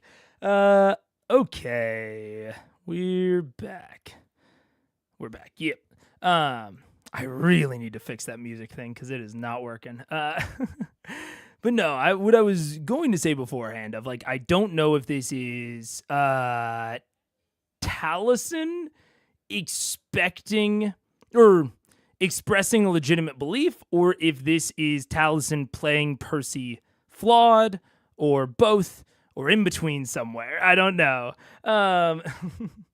But and Ebster's hitting on it is there are only 4 rules: make the plan, execute the plan, expect the plan to go off the rails, throw away the plan.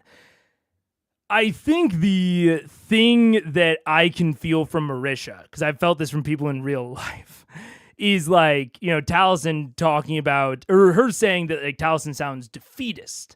Or I guess I should say Keyleth saying that Percy sounds that way. Is like insisting the part about like, no plan survives first contact with the enemy. Everyone knows that, or maybe not everyone, but like everyone at this table knows that. And you can acknowledge that, right? Like that is important to keep in mind, but like that's why that's just the rationale for why it is important to make plan Bs and contingencies. That should not be used to discourage planning, if that makes sense. And I think that Percy / Taliesin is getting into is using it in this is using it rhetorically to essentially discourage detailed planning here, and attempting to like keep it more vague, which is not what that rationale like means. It means to make plan Bs, make contingencies, stay flexible during the actual execution, but it doesn't mean that you should plan any less rigorously. You know what I'm saying? So I also don't like when that is employed during actual planning, because it's not constructive. And I think that like, Keyleth / Marisha couldn't like find the right word, use defeatist instead. But I think the real thing is that is not necessarily constructive. Unless the follow-up is like, let's make a plan B in like for when this goes wrong, or what are our main priorities when things do go wrong, so that it can guide our like in the moment decision making. Those are the sorts of things that you put into place because of that concept. It doesn't mean you plan less. You still need a plan. Is there a way a little pling or something can play when the ad warning pops up in chat? I'm often just listening, not always watching. And then the ad music can be such a jump scare. Yeah, I can do that. Let me put a note about it. Because that is fair. We used to have an audio cue, and then the mapping got fucked, and I never fixed it. Add audio cue if ads are accepted. Boop.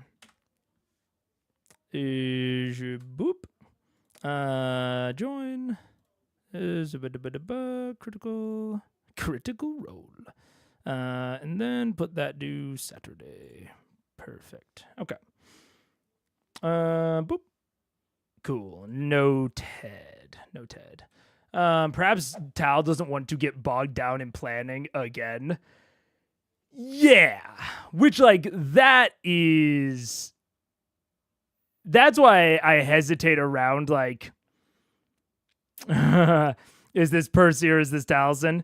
Because, yeah, I could see there being, like, a player thing here of, like, man, I just want to move on. Even though it's, like, strategically incorrect, and Percy may not, be thinking the same thing or think along the same lines. I, Taliesin, am bored. That, we'll never know. But I think that is not unreasonable to speculate. And it is like a good thing to think around.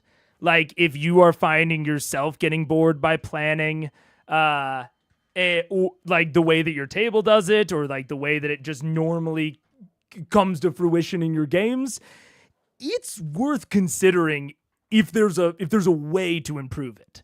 Like, does Taliesin just not want to plan in as much detail as the rest of the cast does? Is it that this specific conversation is going around in circles? Like what is the actual aspect that's not working here? And what parts of that are because of character? And what parts of that are because of player? And what parts of that are maybe misaligned expectations between a player and the rest of the players, or a player and the DM? Because, in certain games, like in Blades in the Dark, you are explicitly not supposed to plan very much. Once you have enough to literally approach the heist, like walk up to the building, that's it. You are not supposed to plan a second more than that. So, in that game, the player and GM expectations are very aligned. Not a lot of planning. So there's something to be said for possibly Taliesin and Matt are on the same page, or Taliesin and the rest of the players are on the same, or Matt and the rest of the players are on the same page. And it's worth like interrogating with the DM at your side, saying like, hey, DM, out of session, is us just approaching the city here, is that like a sufficient level of planning for what you have prepared, or do we need to be more detailed? Because I talked about having the NPCs handle a lot of this more strategic stuff that like Cashaw was talking about. So, at my tables, it's clear that like me and Will maybe have differing levels of planning that need to happen. It seems in this case, maybe Taliesin and Marisha have a different level of planning that they think needs to happen. Getting those expectations aligned is going to make your entire planning sequences better and more enjoyable for everyone involved, There should be a nuclear siren sound. The ads are incoming. Take cover. Yeah. Haven't they been talking about it since last ep? I can just see it being annoying, especially since CC is dragging at this point. Oh, absolutely. Absolutely. But I mean, they've been talking about it off and on since last ep, and like a lot of new information has been gleaned during this episode. So like last episode, they spent the back, not even back half, probably like back third, getting updates from Allura. And then they probably spent like 45 minutes, probably, maybe half an hour, planning. And then they just got back to Whitestone, learned some new info, and then have been planning, it seems, for like 45 minutes. I'd say. Just throwing out a very broad estimation. Now, it's a good point to what we've been talking about. Depending on the table you're at, for a arc-ending boss, that may or may not be enough. My sort of like end of arc type bosses, or type quest resolutions, conflict resolutions, normally involve more active information gathering than strategic planning. So at one of my tables, this would probably be more than enough. But I would also expect them to be doing like a scouting mission first, or using Scry to try and gain more information. Shit like that. I would say they have not, at my tables probably, gained enough information or planned enough to just walk into EMON right now. Their plan is maybe sufficient. Maybe. I shouldn't say that it's not sufficient, because it might be. If it's just like going underground and popping up with THORDAK and having the army distract, you know, if you don't necessarily care about the army being successful, and I say this, you know, legitimately, if you don't necessarily care about the army being successful and like you don't really care about them like possibly taking very heavy casualties, and or the DM says, you know, the generals will take care of that sort of side of things, like I was recommending. I haven't heard Matt like explicitly say that, so that's why I say like it maybe seems like they don't have enough planning. But if General L was like, I'll take care of the distraction. You want our armies to distract their armies so that you can kill THORDAK, I can handle that. If we have that, I'd say they've planned plenty. So it seems to me like a mismatch in expectations, potentially, on exactly how much of it is going to be handled by the NPCs, how much they even need to care about. You know what I'm saying? Of course, they're floundering this ep. They're missing the brains. So true. So true. What's up, Alvy? But yeah. I definitely think the probably the biggest disconnect is that disconnect in expectations, it seems. This VM needs that type of NPC. Match and playing concern is why I do everything I can to avoid game story that involves armies. Yeah, I can see that.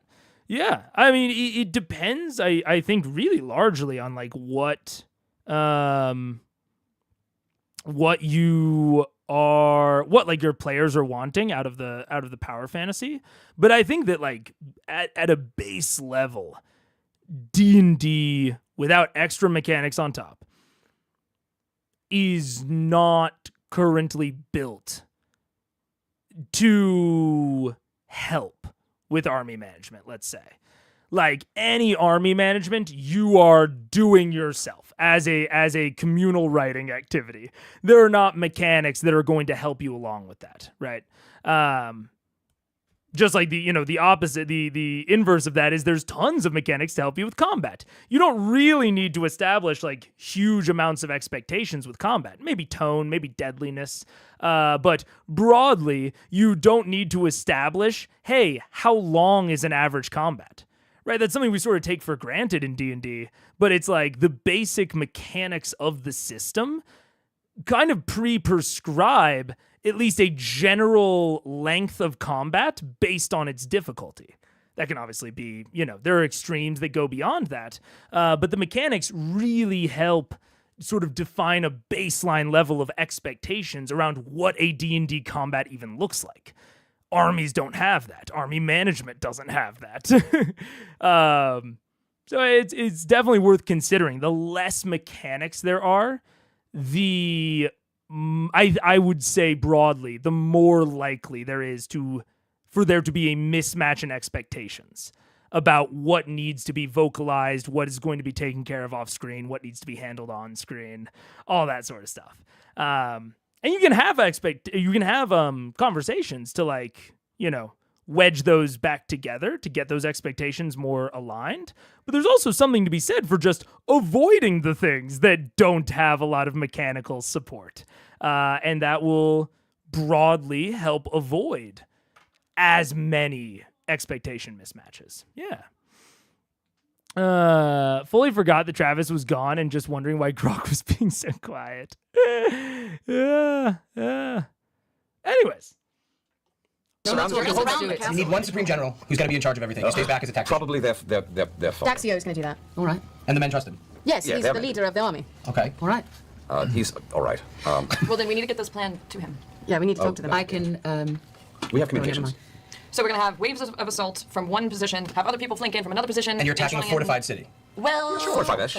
Well, the hope is actually, also we have the 50 men from Fort Daxio, we can bring them in underground as well and just have them pop up. And open the gates. All sorts of places, also open the gates. So you can bring forces with us to come up in the middle of the city. Yeah. Well, that's good. We should have talked about that. We've got about 50 men. I also think men there's can a change SWAT battle. team that's available to us. He thinks there's a SWAT team. You should talk less. Smile more. Smile more.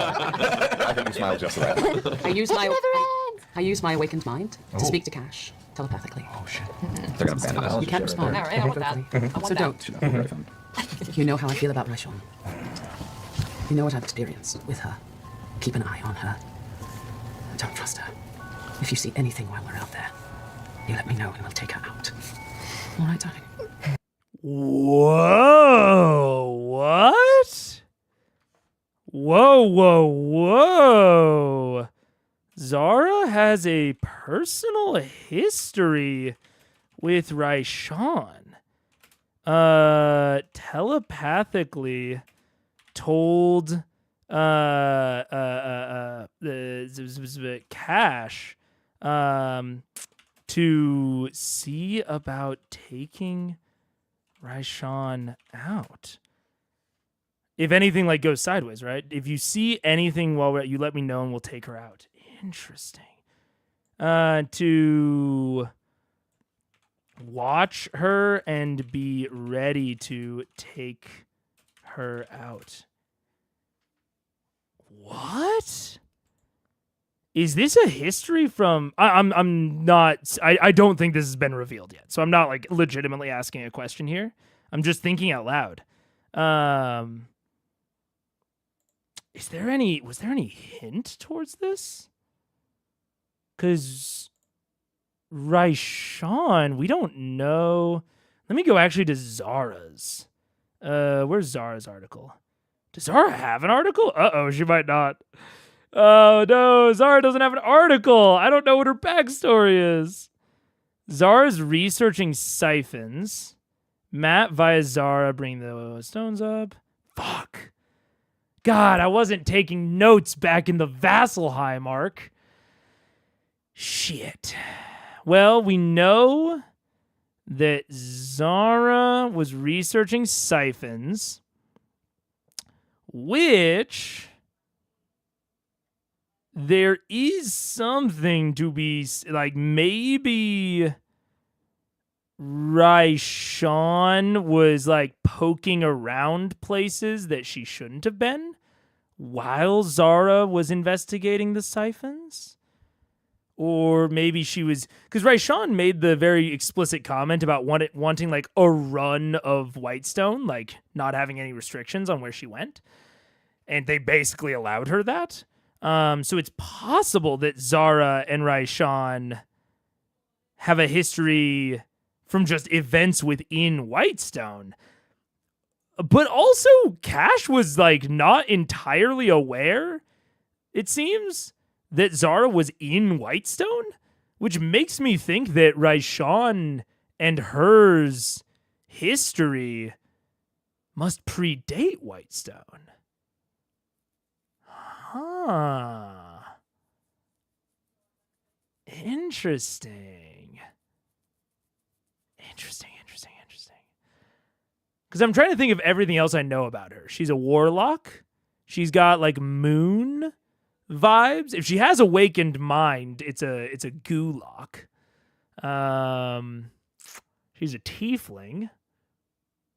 And the things that we know about Raishon, God, I still haven't put them into World Anvil. Fuck. I really need to get that finished soon.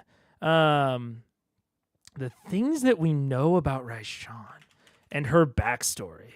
Her name was Raishon. Oh, interesting. That's fun. That's so interesting. Shit. Where's her article? There we go, Raishon. She's a prolific magic user. According to Allura, green dragons, liars by nature. Steal and betray. Raishon is specifically a prolific magic user, which, like, Zara's a magical item crafter. Again, a gulok. Great old one, lock. Unable to be spied upon by Gilmore, which we kind of know now, was impersonating.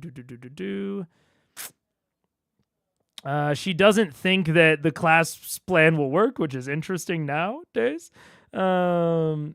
In response to why she must maintain access to the length and breadth of Whitestone, largely because I have interest in deciding my plan against THORDAK. Let's just say some of it may include a trinket or two that you have come in your way on your travels. Dude, maybe she's referring to Zara there? That'd be crazy. That'd be crazy.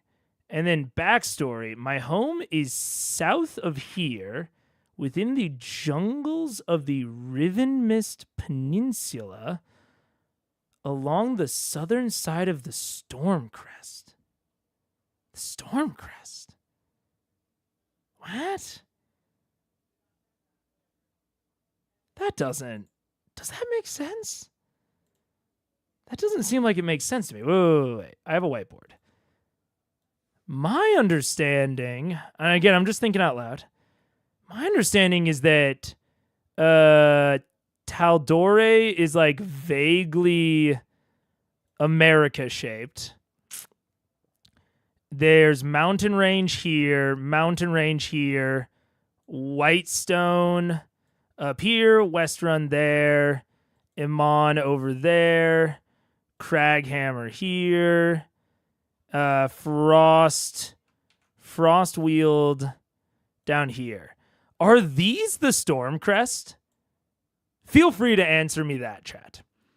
Are the Stormcrest the mountains on the southern side? I thought that these Stormcrest were north of Emon, which would technically be south of Whitestone. You drew me a map? I know, and I have the map, I swear. I haven't put it into the world anvil yet. Fuck. You did draw me a map though. Wait. Let me pull it up. Because that'll be easier to reference. Because I know broadly where like specific identifiable things. Was it in no spoilers? Or was it in general? Uh-oh. Maybe I don't know where it is. Is it in art? Spoilers. Where is the map? Is it in hobbies? Where's the map that you drew, Confused Strawberry? I can't find it. I only copied the outline though. Yeah, that's fine. Where the heck is it? I do remember you doing that. It's in no spoilers? Map. I literally just searched the word map.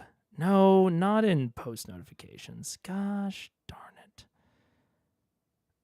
Oh, I found it. Okay. Maybe it was longer ago than I thought. Okay. No, that's fine. So my understanding of Taldore was big mountain range up here. Whitestone's like here. Emon's over here. And I thought that it's not the Stormcrest Mountains that are right here. It's another set of mountains that Craghammer's within. I probably have it. I know I at least have the name. Locations. Regions. Let's see. Those are not the Stormcrest Mountains. Wait, what? God damn it. Maybe I don't have it in here. Or it's in the wrong one. But they don't cross the entire continent. They do run west-east, but only on the eastern side of the continent. So it is, the Stormcrest are up here. Really? I'm totally thinking about everything wrong. God, I don't have any information. My notes are too split. Fuck. Okay. I think I have the info in here. Let's see, regions. There we go. This is going to be better. Stormcrest Mountains. There we go. Nothing. Fuck. Cliffkeep. No. Fuck. Did I not put any of these notes anywhere? Okay. So the Stormcrest are here. Actually, I know that I have in Craghammer. I have which mountain range they're in. The Craghammer's within Cliffkeep. So my understanding was that the Cliffkeep were up here. Whitestone was over there. And then the Stormcrest were also up here. But are the Stormcrest down here? Like, are the Stormcrest and the Cliffkeep, like, basically, like, a connected mountain range? Am I understanding that correctly? In the lake in the middle of the continent. This one. Okay. Okay. So it is right here. Okay. That is actually relatively close to what I thought. Okay. Okay. Cool. That makes more sense. That makes more sense. So then, in this, south of here's on the southern side of the Stormcrest. Okay. So she's from like there. That all makes way more sense. Which also makes sense because I'm pretty sure that this island right here is where, or like one of these islands over here is where THORDAK was rediscovered. So that makes sense. If THORDAK was rediscovered ruling over, I think it's Viscan or something, which is in this sea. I know that. Then he would have gone basically straight to Taldore, to this peninsula where Raishan was hanging out. We battled then, but exhausting. THORDAK is keen of eye. He saw my disease. Cool. Okay. I think I'm tracking. Are at the cliff keeps are at the far north end. Okay. I'm tracking. Kamalja Ores there was mentioned as being in the Frostwood at the base. Okay. So my understanding was accurate. I'm following. Okay. Cool. Now it needs color tons. Fuck you. But also fair and based. The Riven Mispenenza is not quite right, but I don't know if you want me to tell you. Nah, it's fine. I've got the broad strokes, which is all I need. Because that makes more sense. I was having my entire world rocked for a moment. And now I'm back on solid ground, I would say. Okay. Cool. So with that, she infiltrated and toppled a temple of Melora. That'd be weird if Zara was related to a Melora temple stuff. Maybe her mom? I don't think so. I mean, that would be a it wouldn't be a connection I could predict without more information. Burned me. He noticed. Creature that can pierce any lie by nature. I mean, I guess there's a possibility that Zara met Raishan during Raishan's stint at the Pyra. That's possible. Yeah, because it's right here. But in recent months, she had powers separate from and secret to the Pyra. Magic's taken by those who defied the gods. Interesting. I forgot about this. She tore open the gate and let THORDAK through. Girl is gone now. Yeah. Huh. Interesting. I don't think there's anything I can predict further, but that's very interesting. I am implying that this personal history is pre-Whitestone, but that isn't entirely confirmed. Interesting. I can put the mountains in the map if you want. No. Eventually, when I do put that outline map, because I will, when I do put that outline map into the World Anvil, I'm going to have my own like notes and region lines and my own stuff. So don't worry about it. I'm pretty sure this isn't the first time that Zara voiced suspicion of Raishan on this app. Why are you noting it now? Because she specifically said that she has a personal history. Like, I think it's very fair for anyone to be suspicious of the green dragon in their midst. But I'm noting it with her because she said, you know how I feel about Raishan? Anyone could say that. But you know what I've experienced with her. I didn't think anyone had experienced anything with Raishan prior to what we've witnessed on stream. So knowing that one of the characters has a pre-existing relationship with Raishan, seemingly in a, at least equivalent vein to possibly Allura's pre-existing relationship with THORDAK. Maybe not to the same magnitude, but at least in the same category. That's very interesting. No one else had any prior relationship with Umbersil, with Vorugal, sans Skysunder. We found out that Skysunder was Vorugal's kid. But that's not even on stream.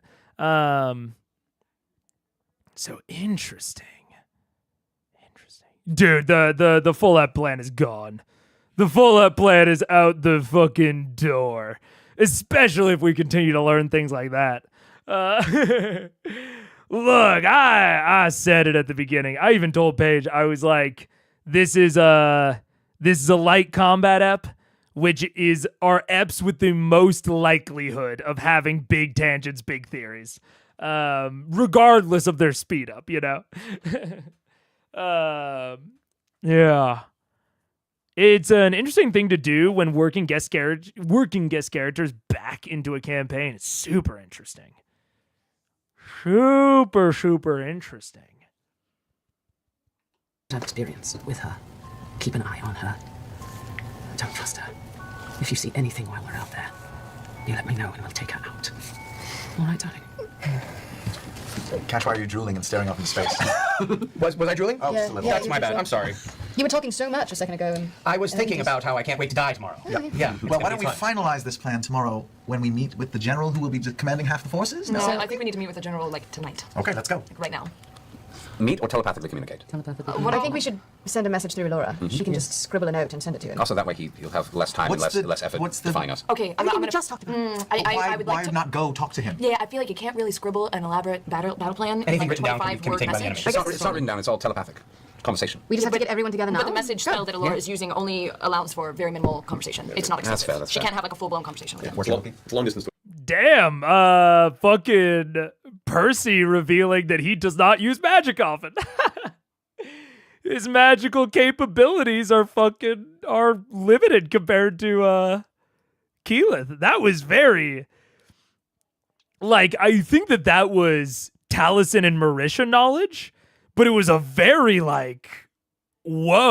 mirroring of the difference in their knowledge in game. You know what I'm saying?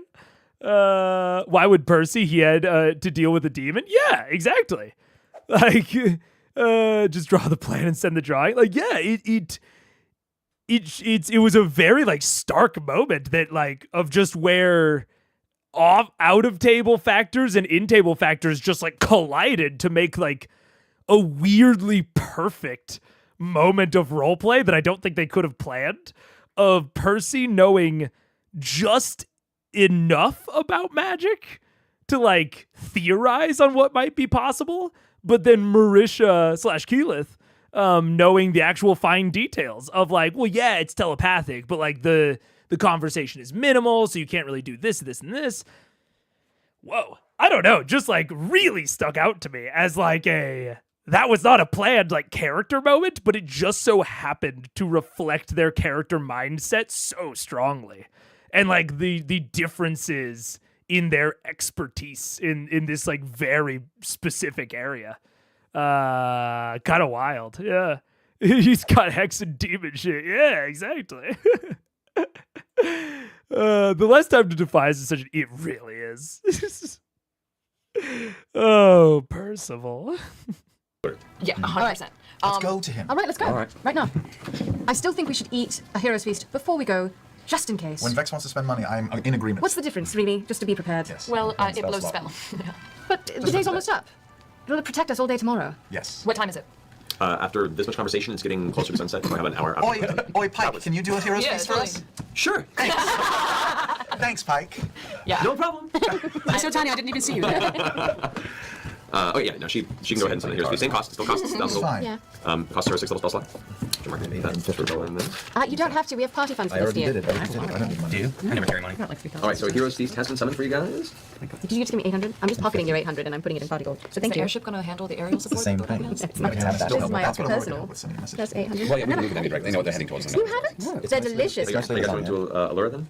No. We're doing Heroes Feast. Manda. I was told there was brunch. There's brunch. There will be brunch. I was promised Somebody said brunch. bagels. Do we know exactly where the Singorn army is? How far away from We have to Holland? That we have to talk to Allura about. Okay, she knows. Yeah, she's kind of acting as the information nexus right now for everyone. It takes an hour. You'll have to sit and devour the meal for an hour. And Okay. 12 people. Okay. So that includes your full party, your 2 allies there, and Gilmore, and Jarrett. Jared can be able to bring along there. So you guys, for the next 24 hours... And Trinket. And Trinket. And Trinket. Gilmore. I'm I'm Trinket. And Kima? Do we ever for Kima? let's see if that's... Do you need it? No. Only if it's a question. Wait, that was you at the beginning? Wait, Kima, you have to choose between Kima or Jared. Or Kima or Trinket. No, Trinket's Trinket can stay. we have to choose between Kima and Jarrett You to have 12, come 12 people or no, to to eat. eat. You'll have 12 people eat from the meal. Kima. She's in the fray. Kima. Okay. He can stay He's back. locked Yeah, in. he's Crossbow. yeah. Alrighty, so with that being the case, gonna roll 2d10 to see how much everyone's maximum We hit don't points need increases. frog. Well, Yeah, we do. that's a really good roll. That's an 8 and 9. So there you go. That's all you gain 17 additional max hit points. Wow, that's awesome. That's really good. So keep note on that. And then we're immune to We gain fear 17. and poison, right? Yep. And you're immune to poison and the poison condition. And fear. And we have Yeah, advantage on wisdom saving throw. Correct. Yeah. Alright, so marking this here. Film challenge you. All right. I feel so much healthier. And the big it's so good. Fresh lots. Yeah, it's good. Zabars. Oh, I'm so hungry now. Hollandaise wasn't Really? that blender stuff. It was the real thing. So you finish your meal. You summon Allura. She comes and enters the room. She looks a little frazzled, a little sleepless, but she's keeping it together. All right. What do you require? We were curious if you knew the location of the Singorn army. Yes, we've been keeping in contact. They look to be arriving about early afternoon tomorrow at a far enough distance from EMON. The illusionists have been keeping a blanket in front of the army to dissuade any visibility and giving away their Oh, position in that's advance. so comforting. That's phenomenal. You have numbers? They are at, let's see here. They're at 2,000 troops, Ooh. Okay. All right. give or take. And do you know the status of the other armies? Well, that is the Singorian force and the three Vestiges, the Dusk Regiment, the Tide Regiment, the Dusk, the Gale, and the Tide Regiments, the Singorian forces. And all together is 2,000. Yes, a little over 2,000. Are they all foot? They're all foot, yes. Unfortunately, with the time given and the transition to and from the Feywild, there was the inability to bring with them most of their beasts of burden and horses. Many of them were left to scatter shortly after the Conclave's attack. Is there an elite SWAT team task force? I believe that's there is one, and they are called Vox Machina. Heard of them. Are there shields? They do have shields. How big? I mean, Can we form a phalanx is my question. yes, This guy. that is part of the army's. He has been training military in White Sands. Specifically, the Tide Regiment is a frontline shield phalanx. And how big is it? We're really dumb. I don't have exact numbers on that. You have to talk to Mikhail on that. And they're going to be attacking a fortified location. But yes, the outer walls of Amon are guarded by a wall. The wall has sustained damage through the Conclave's initial attack, and there has not been, as far as I know, intent to rebuild, or at least a force to be able to, since then. So if we could get in, talk to the clasp, and have them find a way to open the gates, it would help the armies. Well, that's the thing is you have to hold the gate once it's open. Well. That's going to be the hardest part, but 50 men can easily do that. We have the 50 men of Fort Daxia. Plus the clasp, which hopefully will be willing to help. Where's our stone golem? He's Far with away. Brilliant. He's gone. Different city. Okay. And its own. How many do we know the numbers that are inside the city? Not specifically. As far as the lizard folk army, from what we've heard from Sum, from Rom, from Laishon, the estimates are somewhere in the neighborhood of 8,000 to 9,000, and at least 500 to 600 wyvern that are. 500 to 600. Yes. So we don't control the air. Not on a We wide have scale. an airship. We do have an Have airship. a single That's battleship. certain death. Well, We're attacking a fortified location with no siege engines. We have to go. Outnumbered 3 to 1. Their fortified location also does not have siege engines, just air force. Now, Darling, I know this is difficult. I need you to be but positive. their air force is also giant now wyvern beasts. understand, lizard folk are not the most hardy, the most well trained. They're a chaotic force at best, and even the bit of unification they've had under Thordak's banner is thin. You've already had luck cutting down a few of their main sources of tactics. I believe the general that you slew outside of Daxia was one of their main organizers. That's a big blow to their tactic brigade. Who knows who else is in cahoots with Thordak since he took power, but we've been, in previous encounters, chipping away at their capabilities. Thordak also does have under his command a number of fire giants that he brought with him from the fire plane. However, you also slew their general. So, Are they superstitious? not to my knowledge, no. Any type of religion, a devil figure in their religion? There are. They exist amongst many various devils, and I'm wondering if we have the illusionists drop the shield when the army gets there and create an illusion of one of their giant beasts that they're afraid of on one side of the wall. Scatter fear among all of them. We've tried that before. The big fear there, of course, is that they work for a creature that they already fear quite a bit. I think THORDAK might be scarier than any of their gods at this point. But THORDAK will be busy, hopefully. Well, we want to move them away from the gate so that the 50 men can come up through the city I think and hold the gate. I think a carrot would be easier than a stick. I think it would be better to find a force for them to rush towards and find something to rush away from. Do we know how many spellcasters are in the Singorn army? An illusion of another army. I do not have those numbers, unfortunately. That could be interesting. More carrot, less stick. You might not even need to see the soldiers, just the dust rising from their boots. Yes. The horse is charging if you can make that kind of illusion. We need to figure out how many spellcasters. They can That would be a conversation with the War Master. throw down long range, large covering Let's go spells. talk to the War Master. Well, we I'm don't know also where they'll be thinking- exactly until tomorrow.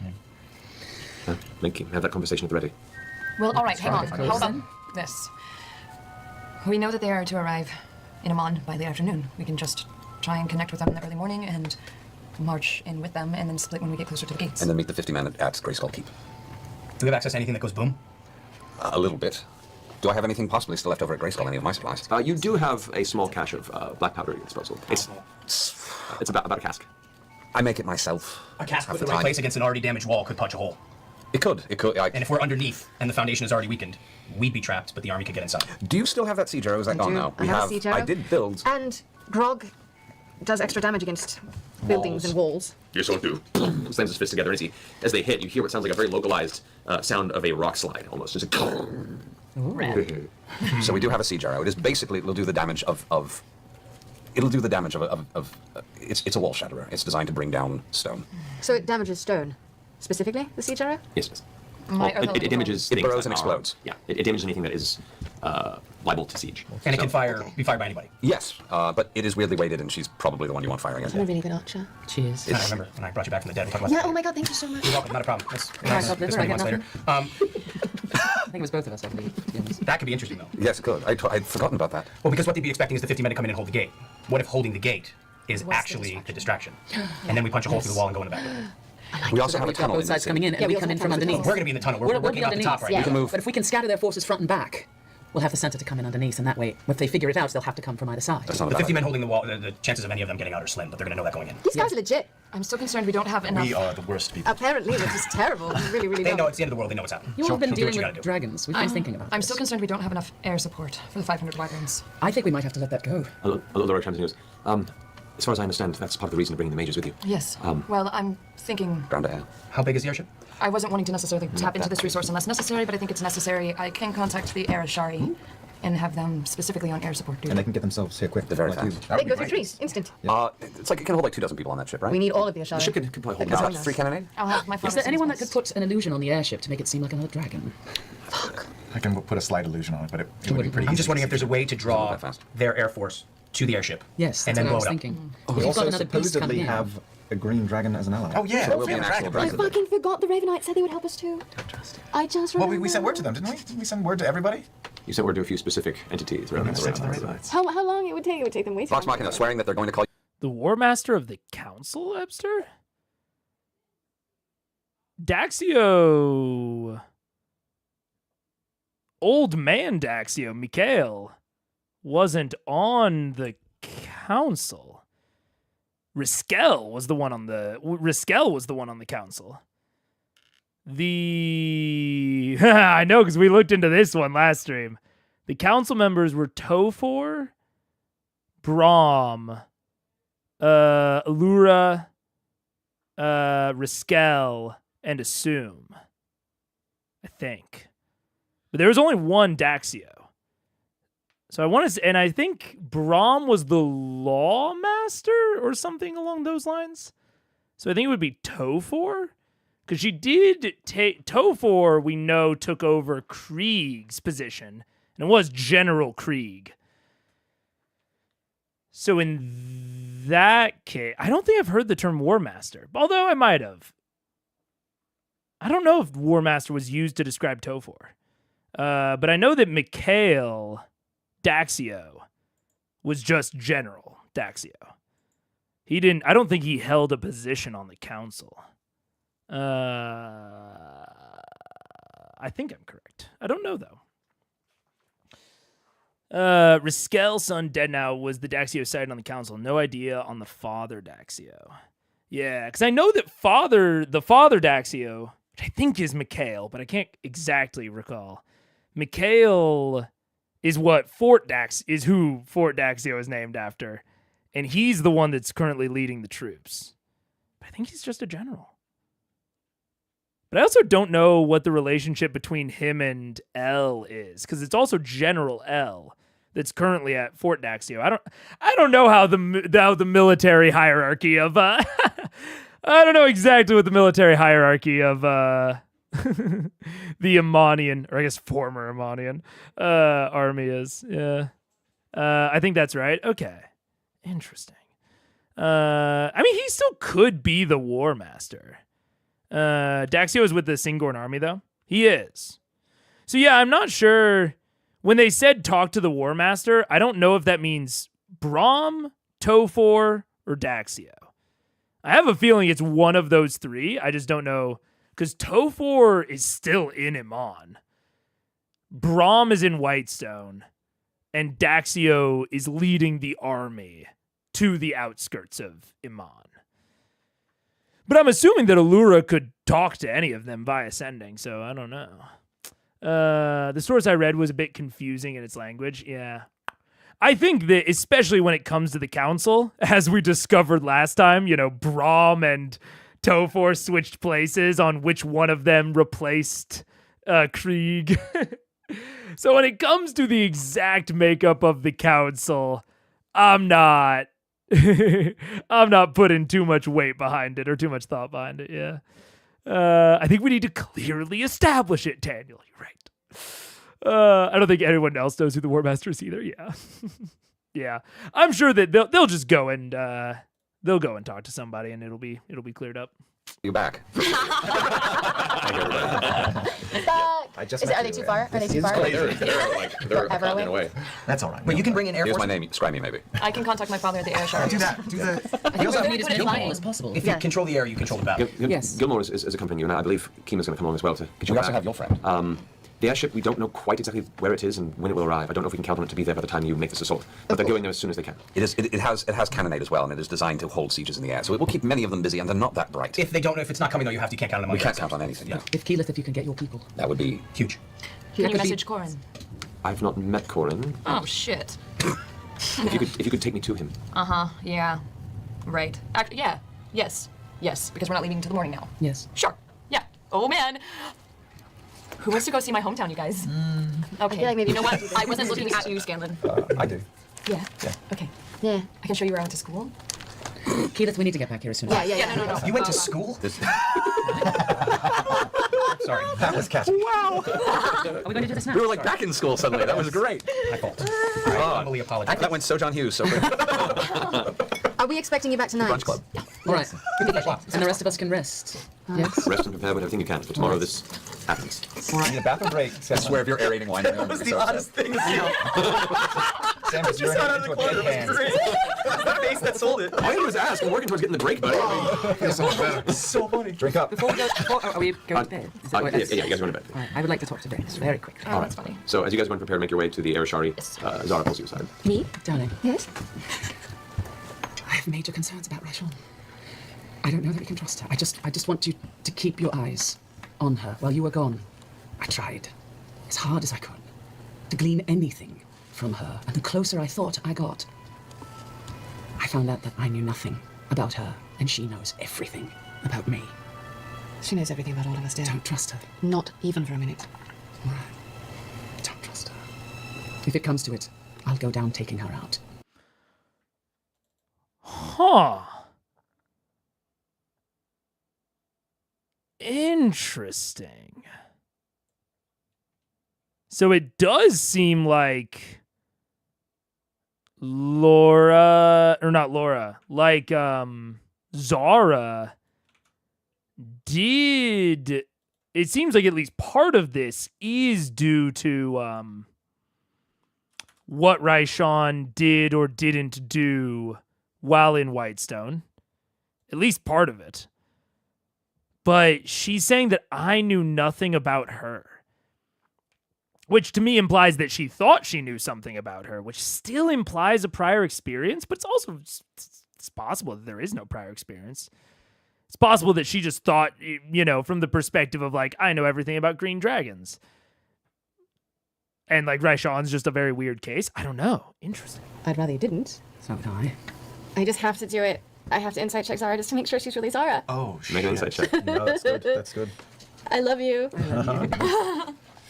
Pretty good. Oh, yeah. Yeah, I can also say there's 20. an easy way to do this. Can I real fast? Stab 3 times. Just go downstairs. Hey guys, don't forget, We can just go down. December's theme is Revolution, featuring items from Assassin's Creed, Mr. Robot, Firefly, and more. Don't forget to go to lootcrate.com/critical role. That guy's back. And enter critical role for 10% off. Let's go. This is the worst use of seeming I've ever seen. All right. What? When did you even speak to her? While you were gone. You know I've been spending time. She's been down in the ziggurat. Yes. So I've seen her. I've seen her fall, as I guess you have as well. Yes. After I'm family sort of became obsessed with dragons. I know the feeling. Yes. It's a wonderful feeling, isn't it? But I also knew that she was part of it. And the minute a dragon says trust me is the minute you don't. Especially her. Especially her. So while you were gone, I tried. I tried to find out as much as THORDAK as I could. Just know that we don't trust her. All right. I don't even know if she's really sick. I actually believe her in that respect. But THORDAK is the only one that can cure her. And if that's the case, if she believes that, then we are nothing. We are expendable to her. The minute she sees THORDAK, well, actually, that's the carrot he has put in front of her, is that I will heal you. And he hasn't done it yet. I don't think he ever will. No, I don't think he really can. If he does, we're fucked. That's all. You're not alone in those feelings. Good. That's good. Yeah. She's not our friend. No. All right. She can be persuasive. Thank you, darling.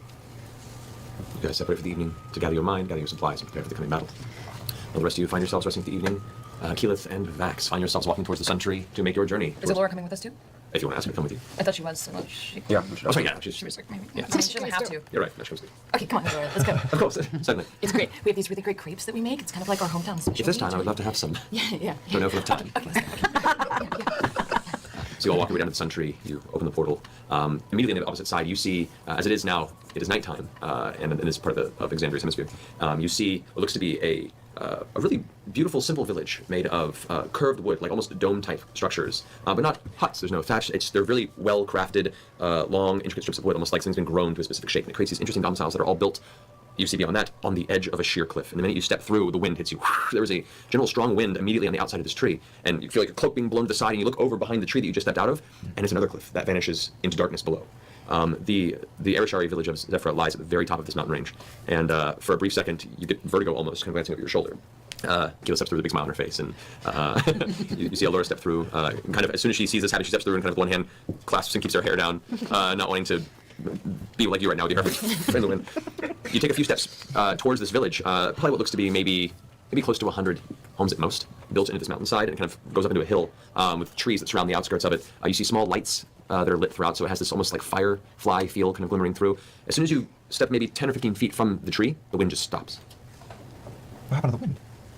I mean, we're Arishari. We don't have to live in like a hellscape our whole lives. Come on, we just kind of control it. It's great. It doesn't smell good. It smells so like fresh up here, you know? You don't have to deal with the pollution down there. Oh, look at okay, over there. That's where I learned to shapeshift into a squirrel. Yeah. We're here on business. Yeah, no, let's start walking. Yeah. Please lead on. Okay, yeah. And over there was the first time that my dad, he taught me how to fly, and he just pushed me off of the cliff. My back and just started.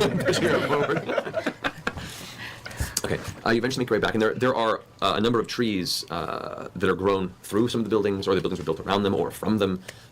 It's a very beautiful, simple, natural-looking series of structures that they're all also so smooth in the design that this obviously was bent in some sort of druidic magic to craft this space.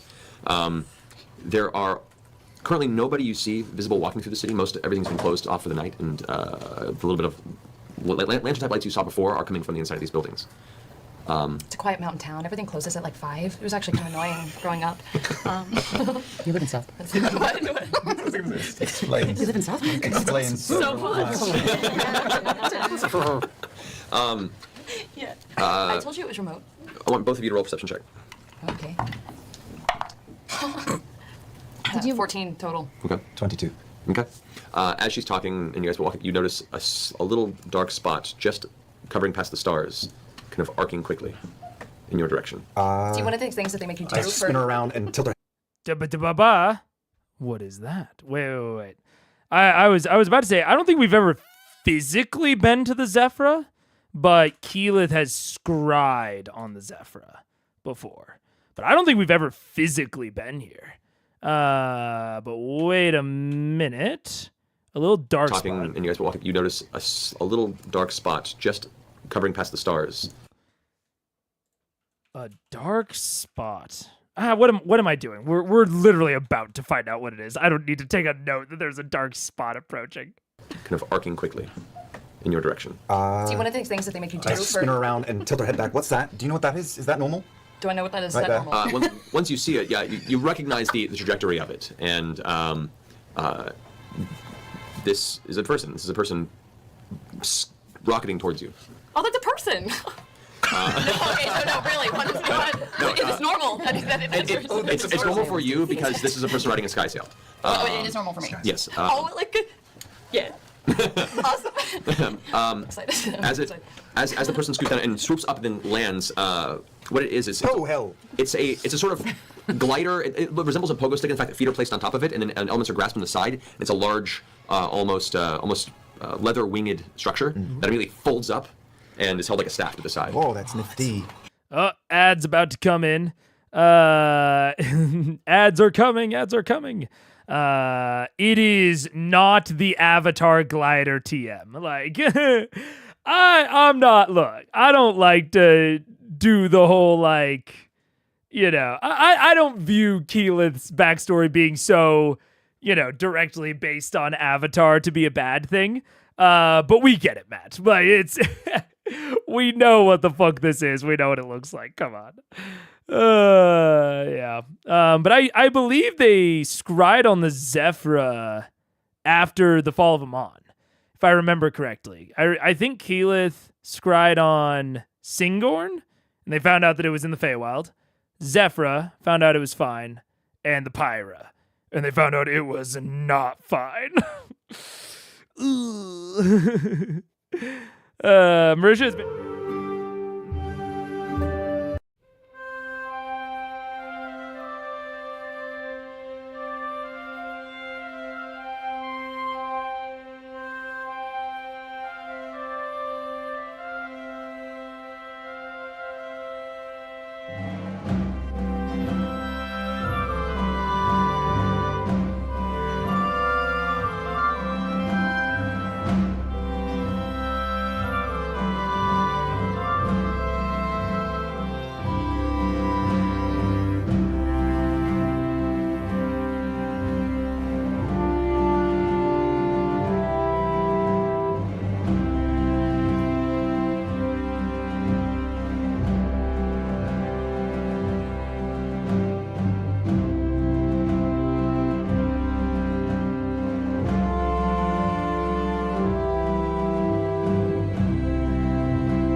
What's up? Why it was so silent when I got back? Is it has it been silent this whole time? Or did we just like get to the end of a song or something? Anyways. Marisha's been open about loving Avatar. Oh no, I know. That's what I'm saying. I don't give a shit about her stuff being based on Avatar. I just think it's funny for Matt to like go through the entire process of describing the glider without just saying it's the Avatar glider. That just is a little funny and silly to me. Let's see. He knows Keyleth is a Navi. How does he do it? That's so true.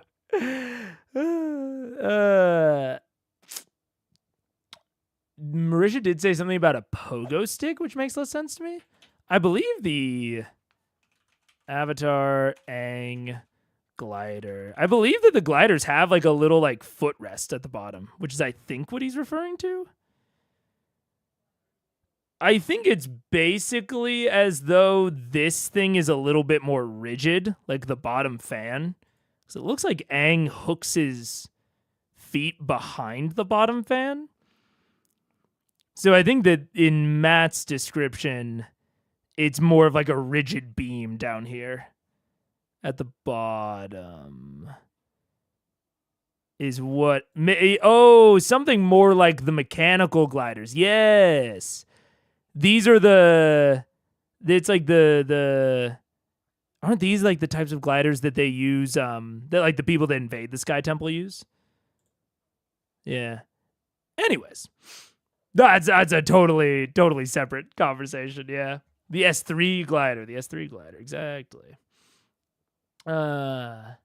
Music played throughout. Oh, okay, cool. The song was playing when you came back? Really? I just couldn't hear it? Weird. All right. Cool. Yip yip yarp. I think I was describing more like a windsurfer. Oh, interesting. That's not what I got from the description, but I guess. Resembles a pogo stick.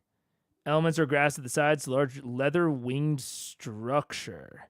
And it folds up and is held like a staff to the side. I don't know. To me, that sounds like the glider. Just like the Avatar glider. But whatever you take from it. You know, whatever. Hi. And oh, wait.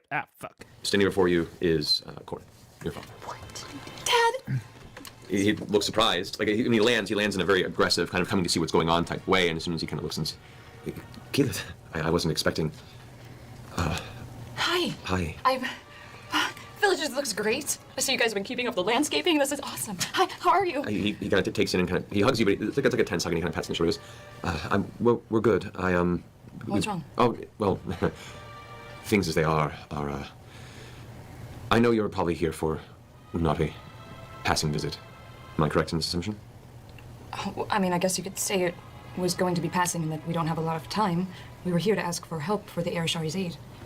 We were waiting the specific word based on our last conversation, and, well, we have ways of finding information about what's going on in the world. So, with the armies that have been mounting and making their way towards Amon, we've been keeping a watch on the gathering energy towards the west coast of Tal'Dorei.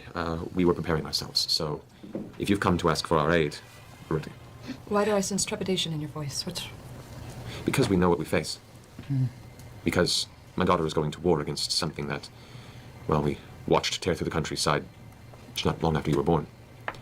And, I'm just...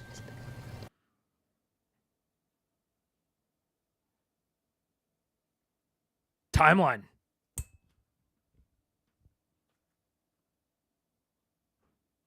Do we know how old Keyleth is?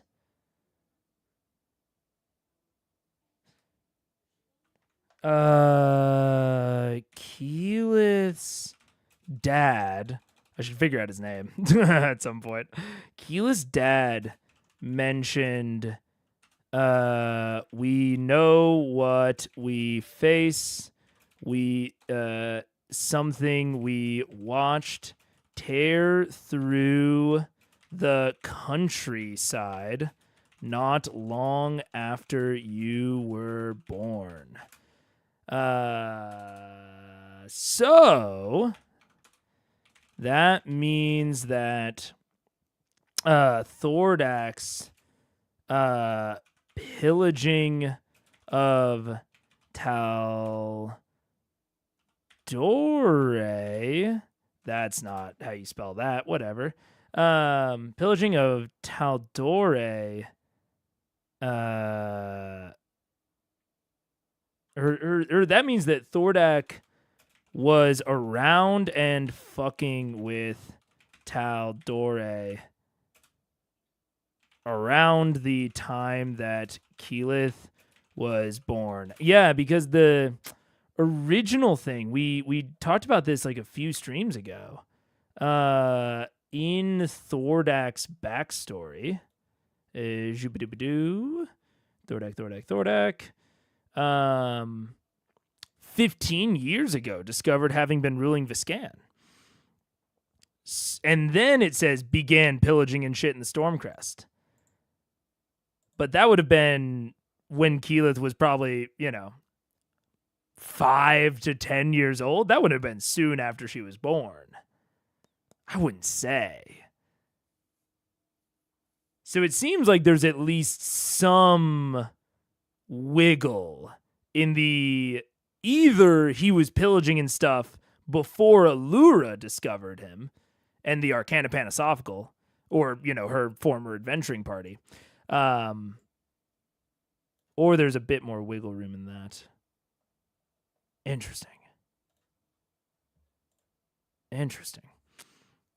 Although I guess from a half-elf perspective, maybe 5 to 7 is pretty quick after you're born. I don't know. I think exactly 23, she said. I know I think all of them have said their age at some point, but I don't think I have it noted down. Yeah. Her father is elven or even half elven, then a few years isn't that long. Yeah. That's not untrue. That's not untrue. And it did say that he began pillaging in the Stormcrest, which is where he would have been encroaching on Raishan's territory. So I guess from a half-elven perspective, that's not long after she was born. Okay. Around the time that, around the time that Keyleth was born, this lightly matches up with the 15-year time frame that Allura gave in regards to discovering THORDAK in Viscan. My assumption now is that he probably was ruling Viscan for a little bit, and the moment that someone or something discovered him, he immediately went to Taldore. Is my assumption now. Because they said that they discovered him ruling Viscan, which to me either implies that they discovered him and witnessed him rule Viscan for at least like a year or two, but that pushes this whole Keyleth born timeline out even further, or they found evidence of him ruling Viscan before they discovered him, and he headed straight for Taldore and started pushing in on the Stormcrest Mountains, which lines up a little bit better with Keyleth's dad's timeline of things, I would say. Interesting. She has not said a specific age. We just know that she's in her early 20s. Interesting. I know that they are both the youngest. Yeah, I will say I don't consider any of this spoilers. Because I don't think that their actual exact ages are going to matter that much. And I know that like things they've talked about their backstories and about how old they are before. I remember I was talking about Scanlan. Scanlan's actually like the oldest in the party, which I would not have assumed. And I know that we as a chat talked about it, I think during the Underdark, what all their different ages were. So this has been a conversation that we've had. but around 10, they're in their late 20s. Yeah, all of this broadly matches up. The only thing about it, yeah, all this broadly matches up. Anyways, the exacts don't matter. We don't need to worry too much about it. Concern is apparent. That is all. You sent me on this path to prove myself worthy and a hero. I'm following what I thought you wanted of me. You are, and I'm proud of you. I just want to do what I can to help safeguard that.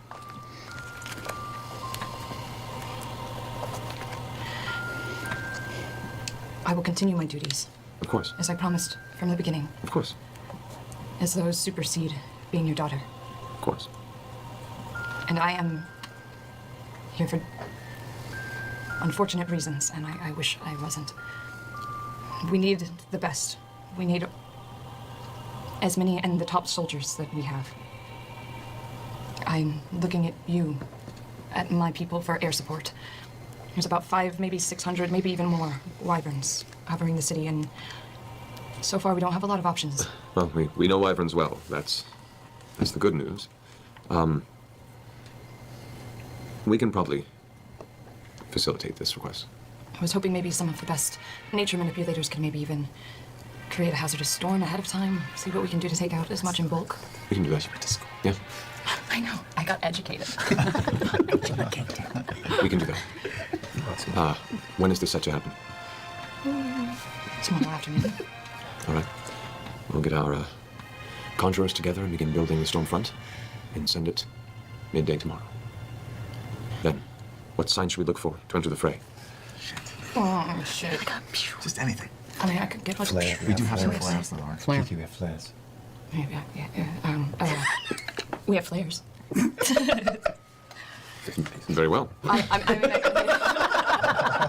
Will you use it? We're gonna spitballing this as we go, Dad. So we can work on a sign together, right? Sure. I mean, if we're creating a sky of rain and darkness, just make the sky itself a sign. I can do that. All right. Something I know. Something I recognize. Okay. And we'll go in there, and we'll tear as many of those wyverns as we can to the ground. You're not alone. There is an army of elves marching as we speak. It's the Singorn army. We've seen them traversing. Their illusions are strong, but their illusions are faced towards the city. We have the luxury of knowing their magic. So yes. With all due respect, if you have seen through their illusion, does that mean... I'm sure many of THORDAK's spies could do the same. Depends on who he has on his side. I hope that's not the case. Yeah, me too. Are you going to come as well? I do not wish to live in a world where the dangers that continue to press upon the free peoples of this early land draws my daughter to the front lines to fight, kill, and possibly die, and I stay back and do nothing. So yes, I will be there. What about Zephyr? What about the village? Who's going to watch it while we come? We have enough to spare for this and protect our people. Besides, as you well know, the protections in this village prevent wayward flyers. Okay. This is Vax, by the way. We've met. Yeah, you have. Good to see you. He came with me. So. Yeah. See you tomorrow, I guess. See you tomorrow. A great many people are grateful for your aid. As am I. And I'm grateful for yours. You're a good man. Prove to me you're one as well. Ooh.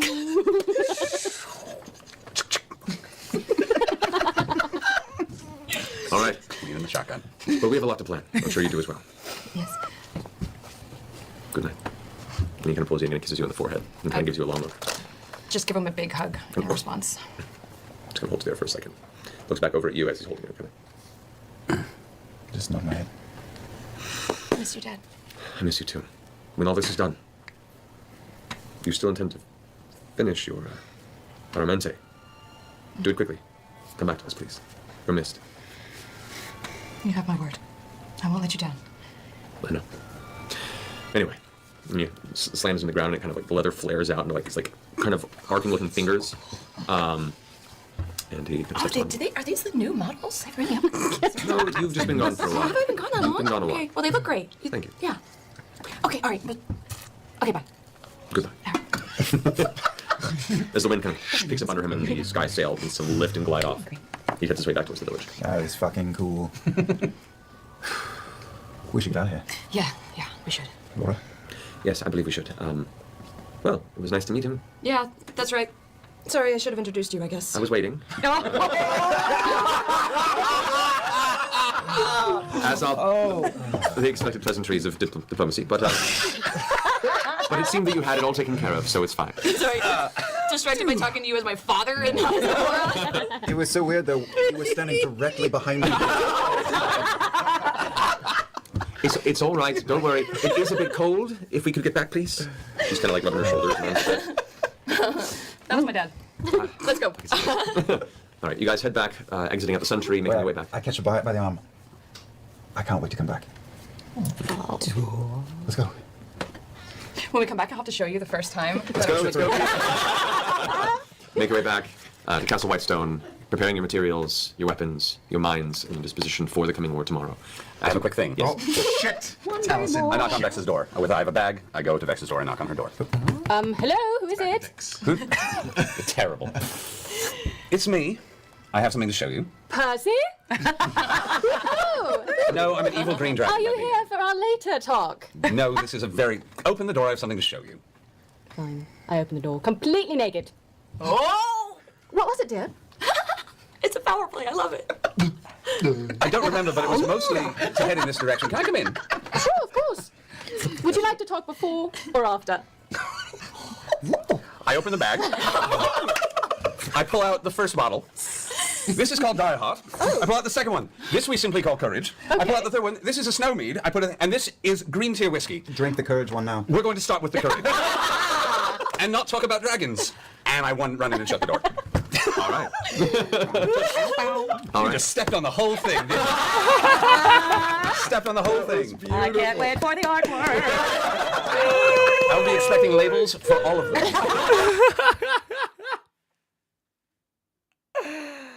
Oh man, dude.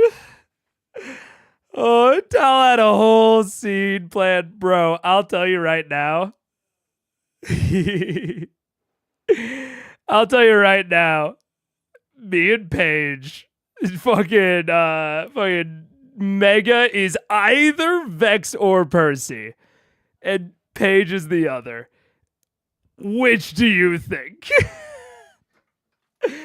Which do you think is me and which do you think is her? Oh, she came in because she heard her name. Paige is the other. Uh-huh. You want to watch it? Other. You want to watch it and see which one you think you are? You'll know. I was gonna take Bird out. Will you take Bird out after I watch it? Yeah. If you mind chat, because we're at the break. We're basically done. Yeah, I got 13 seconds left. Paige will know immediately which one is which. Zero context. Zero context. All you have to know is that they've said "I love you" to each other. Oh. They're an item. Okay. I think they've said "I love you." If they haven't, they're big sexy for each other. Big sexy. All right. Got it. Hello, chat. Hello. All right. We're going to watch. Let's see. I knock on Vex's door. I have a bag. I go to Vex's door and knock on her door. Hello, who is it? Terrible. It's me. I have something to show you. Percy? Oh, No, I'm an evil green dragon. are you lady. here for our later talk? No, this is a very... Open the door, I have something to show you. Fine. I open the door, completely naked. Oh! What was it, dear? It's a power play. I love it. I don't remember, but it was mostly to head in this direction. Can I come in? Sure, of course. Would you like to talk? I don't even know where I'm supposed to pause. So that's already we failed, I think. I don't know. I still don't. Okay, continue. Keep going. Okay. Before or after? I open the bag. I pull out the first bottle. This is called Die Hard. I pull out the second one. This we simply call Courage. I pull out the third one. This is a snow mead. And this is green tier whiskey. Drink the Courage one now. We're going to start with the Courage. And not talk about dragons. And I run in and shut the door. All right. You just stepped on the whole thing, didn't you? Stepped on the whole thing. I can't wait for the artwork. I'll be expecting labels for all of them. You can't always be in control, Percy. No. Okay. I don't know. I feel like I have an answer for which of those I am. But both of it, I think it's neither. Maybe? I'm not sure. What are you talking about? I mean, like you having a detailed plan for our evening and me ruining it with overt sexuality to make you funny uncomfortable? Come on. Oh, in that sense. I'm Vex. Okay, that's fair. I mean, I do have, yeah. Yeah. That is fair in that way. Paige loves to plan out big moments, especially in public, and I love in public. Not in public, but you like to plan out like big romantic moments, and I love to make you feel uncomfortable throughout all of it. Yeah. Poke your buttons. That's accurate. I mean, he's megaphone man, so even when we're in public, he will be talking at that volume. No matter what we're talking about. So that just goes with the territory, I think, if anything. I have only planned out something romantic like that once, and it was when I proposed, and I blacked out. I don't remember a thing. Apparently it was not very good. And our first anniversary, which I spoiled. That's true. Paige did spoil, and I never planned shit again. Look, I didn't tell him that I spoiled it until after. All right, bye, chat. All right, let's wrap it up. Megan and Paige are Persalia. We're more Persalia than me and Paige are much more Persalia than we are fucking Keyleth and Vax. Absolutely. Yeah. All right, wait, let's get the last 9 seconds, then I'll read through chat. That's beautiful. Not when Vex is Awesome. around. Why don't you guys rest? Most of you rest for the evening. We're going to go ahead and take a restroom break. We'll be back. There it is. All right. Just chatting. What did you weirdos, what did you freaks say to my wife while I was gone? Let's see. Another one for the Laura Bailey's the greatest player of all time compilation. What was to say? Who's to say? This is maybe a really boring episode. Dude, I thought it was gonna be. Oh my god. Paige reacts. They haven't said I love you. That's true. Oh my god. Are you both? No, I'm much more Vex than Percy. Absolutely. I definitely plan things occasionally, but big, planned, grand gestures with a lot of thematics and symbolism. That's Paige's bread and butter. Paige loves that sort of thing. Oh, man. In my head, Mega is the one that opens the door naked. That is accurate. That is. I don't think I've literally done that, but I've done similar shit. Except me is max volume all the time. Yeah. For as much as I had a soapbox rant about Persalia being very sweet, character development relationship, I love that they are also fuck nasty. Yeah, that's what you want. You want sweet and loving and also fuck nasty. Another question is more Persalia or more Craven Edge? Neither of us are Craven Edge. What? And I also wouldn't even say that either of us are Gronk. The easily distracted part of your personality does not lend itself to meticulous plans. But I do really love planning shit out. It's weird. Y'all might not think so. but especially in college, I love my calendar because my calendar does a thing that my brain naturally can't. I love planning things out because if people are just like, we'll get together next week, I'm the one that says, no, give me a fucking day. Is it Tuesday, Wednesday? What are we talking here? And then they give me a day and they're like, sometime in the afternoon. And I'm like, what does that mean? 1 p.m., 2 p.m., 3 p.m.? What is afternoon to you? Because if I don't get that, then I can't put it in my calendar. And if I can't put it in my calendar, it doesn't exist. It doesn't exist as a plan if it can't get put into my calendar. Oh, boy. I think Cal was playing this during the war planning scenes. That's why he was so impatient.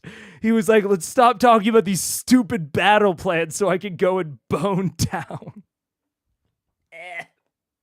No, I committed to it. I had to finish it, but I hated that. Oh my god. I was like the Laura stole a scene because Tal tends to over orchestrate RP scenes. Yeah, it's a fun in character signal of her knowing him well, and that he would over orchestrate it to the point of being not as good. He or she met his goals but made it funnier. Precisely. Planning is an activity, not a real tool that you follow. Planning is an activity, not a... What? I don't understand, confused strawberry. What type of drink do you think courage is? What type of drink would courage be to me? If I was thinking about an alcohol that is courage, it's not wine. It's not vodka. It's either whiskey or gin to me. To me, courage sounds like Hortizia gin is what it sounds like. I mean, just based on my own personal experience. I think the most courageous I've ever been in my life was after a bit of a handle of Hortizia. That's right. I nearly... I was a menace. I shouldn't tell that story. I wasn't actually a menace. I just got so drunk that I was like a toddler. We were in a club, and me and Paige were this club. The last time I drank Hortizia gin, this club is a big oval. It has like an outside and an inside, and then 2 separate entrances and exits that connect the two. And for like 30 minutes, me and Paige went in a circle, continuing to encounter our friends and being like, have you seen Jack? Have you seen Paige? Have you seen Jack? Have you seen Paige? And then I bumped into a guy and he tried to fight me. And I did not understand that he was trying to fight me. And one of my friends had to diffuse the whole situation. And I'm not aggressive in any way when I get drunk. I'm just like, what? And he's like, you got a fucking problem, man? And I'm like, no. That's about what I'm operating on. And then about 20 minutes later, I climbed on top of the fence at the back of the club and was dancing on the fence. And security pulled me down. And I split open my hand on it's like a wooden picket fence almost, but way taller. And I've climbed up it and I'm hanging off of it. And they grab my foot to pull me down, but because I'm dancing on the fence. And other people are starting to climb, so I think I was being a bad influence on the general club population. And so they pulled me down, and my hand that was holding the wooden fence just split open. It's bleeding everywhere. Do I have a scar still? I kind of have a teeny tiny little scar. Although that could also be from a bird tooth. Who knows? But that's the last time I had Hortizia gin, and I think that's courage for me. The fact that Persalia, cheerleader Travis missed their first sex scene, that is so true. That's terrible. Although he's watching, maybe it's better that he gets to be an audience member to it. And now it is a real drink. Wild world. Wild world. What alcohol is a cowardly dog? A cowardly dog is UV blue, I think. I think UV blue is a cowardly dog. You're afraid of drinking real liquor. And you drink something that is arguably worse for you, being cowardly. Arguably worse than if you had just gone with actual liquor. Not gonna make you nearly as sick. But you drink the UV blue because you think it'll taste better. Courage is a whiskey. There you go. Planning is like a hobby, a recreational thing. Thing I do to actually help me. I like the pretty colors on the calendar. I see what you're saying, Confused Strawberry. Nah, it's a tool.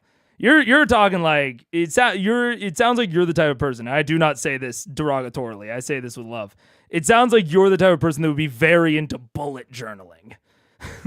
Where like the aesthetic is like half the shit, like beyond the functionality of it, beyond like the actual utility of journaling. You've got to take it to that next level. Any thoughts on this half of the episode? They did a lot of fun RP, which I think helped break up the monotony of what would otherwise have been a pretty boring, like, actual... In terms of, like, things happening, not a lot of things happened. It was a lot of planning, which can be very boring, but I think they sprinkled in quite a lot of nice RP segments to break it up and keep me interested, especially with... And, I mean, bringing back Mary and Will for Cash and Zara was great. Definitely injected some novelty to what would have otherwise been a boring segment. Because I think it's very fair for this to be the longest planning segment ever. This is like the biggest thing that they've gone up against, and it's the thing where they have like the most balls to juggle. You know what I'm saying? So I think it's fair for this to easily be the longest planning sequence, but that's boring as fuck. And so I think that it was really smart to bring in Mary and Will, given if they had time. I think it's really smart to bring them in. Injects a lot of interest that wouldn't otherwise be there. And just naturally, the characters did a lot of nice RP segments throughout it to kind of break up the planning and the monotony a little bit. So I liked it. I thought it was great. I don't think there's really much I would have changed other than possibly being more explicit about what the NPCs are handling.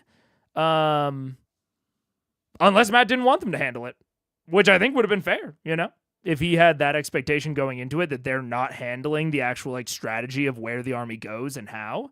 If he wants them to handle that, then I think he did perfect.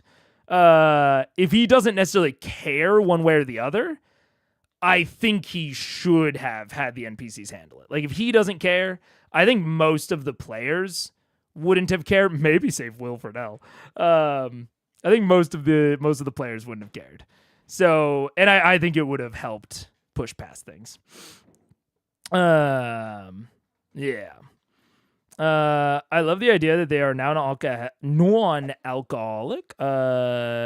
Silas didn't drink because vampire. Delilah didn't support it, like a guy stopping drinking when his wife's pregnant. Cassandra doesn't drink because of control issue PTSD. It's a fantasy energy drink, but no one told Percy. That's very funny. Am I misremembering? I thought you didn't drink. You know a lot about alcohol. Me? You are misremembering. About me and alcohol. Me and alcohol are old friends.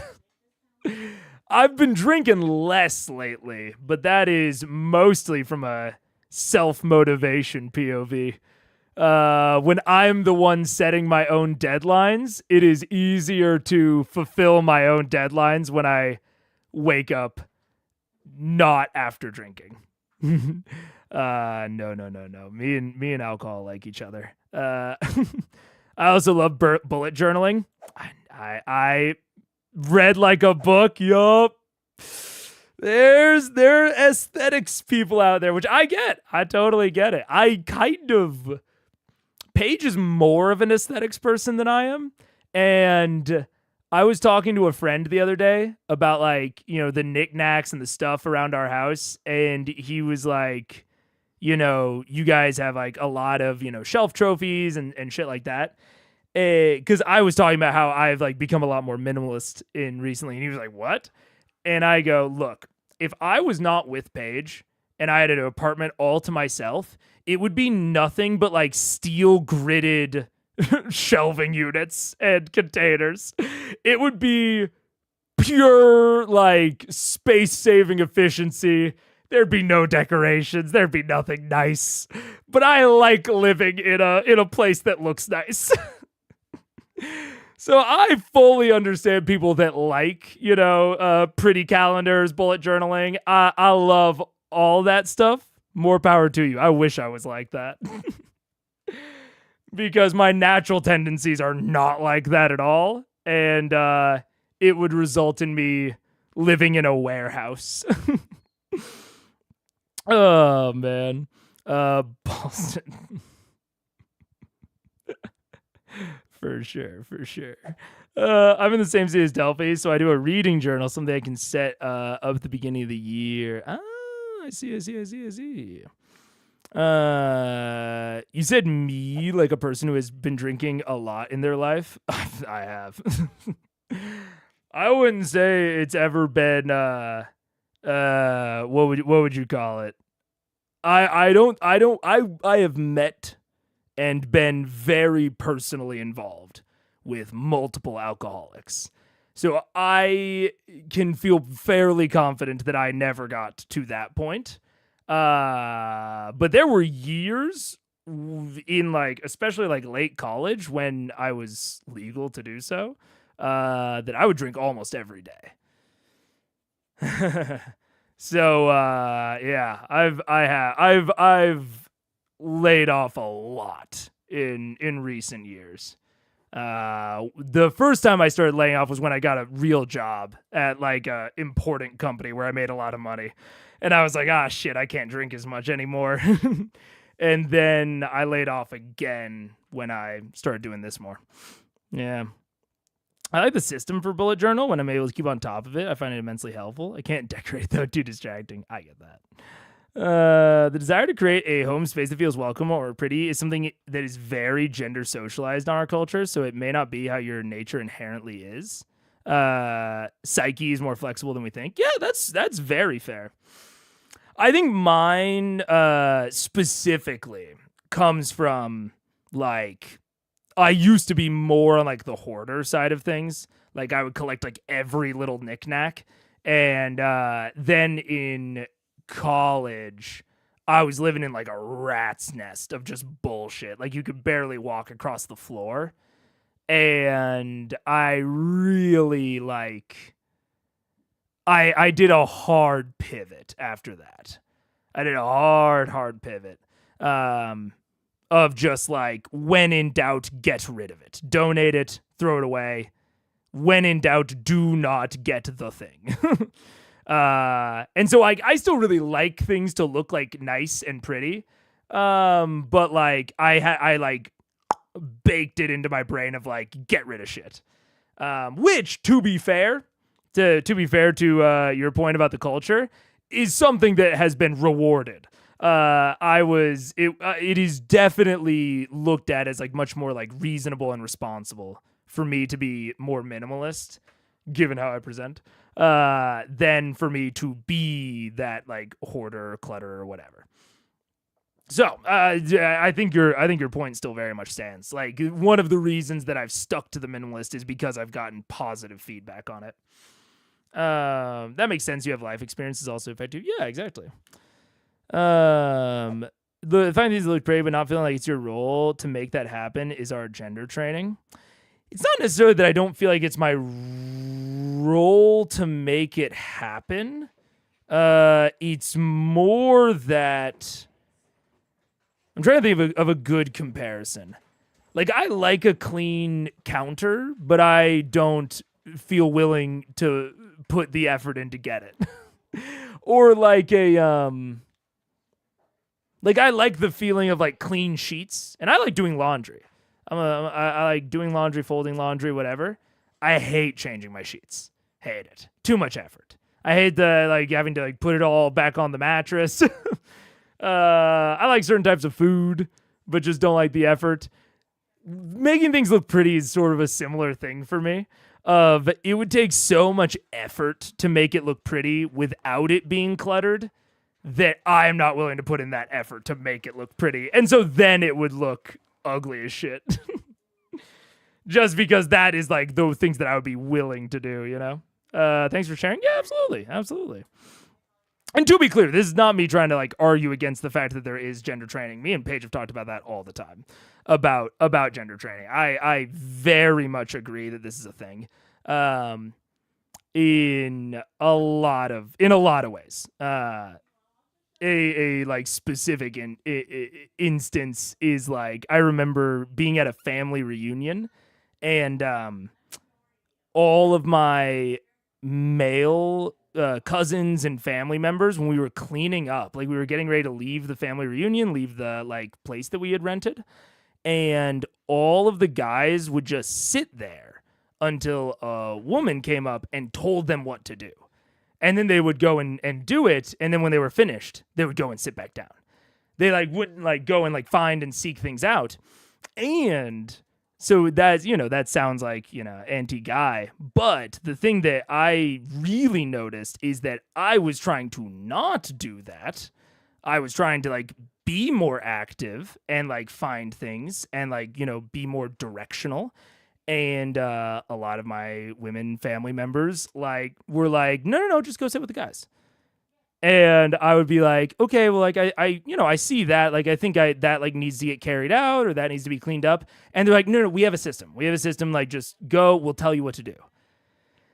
And so it's like that was like that instance was such a like moment of like both genders being like trained in a negative way that had a negative effect on the whole situation. So yeah, I very, very much agree that it is a big thing. Yeah. My dad once reorganized a bookshelf to be color coded for the aesthetic, and I almost had a panic attack because books by the same author were separated. I'm now a librarian. Surprise, surprise. Lol. Oh yeah, changing sheets is an exercise. It fucking is. I hate it. I would sleep in dirt. I hate changing my sheets. One of the best things me and my wife did was discuss which chores we hated more or less and divvy them up based on that. Yeah, which like that's just sensible. That's just sensible, man.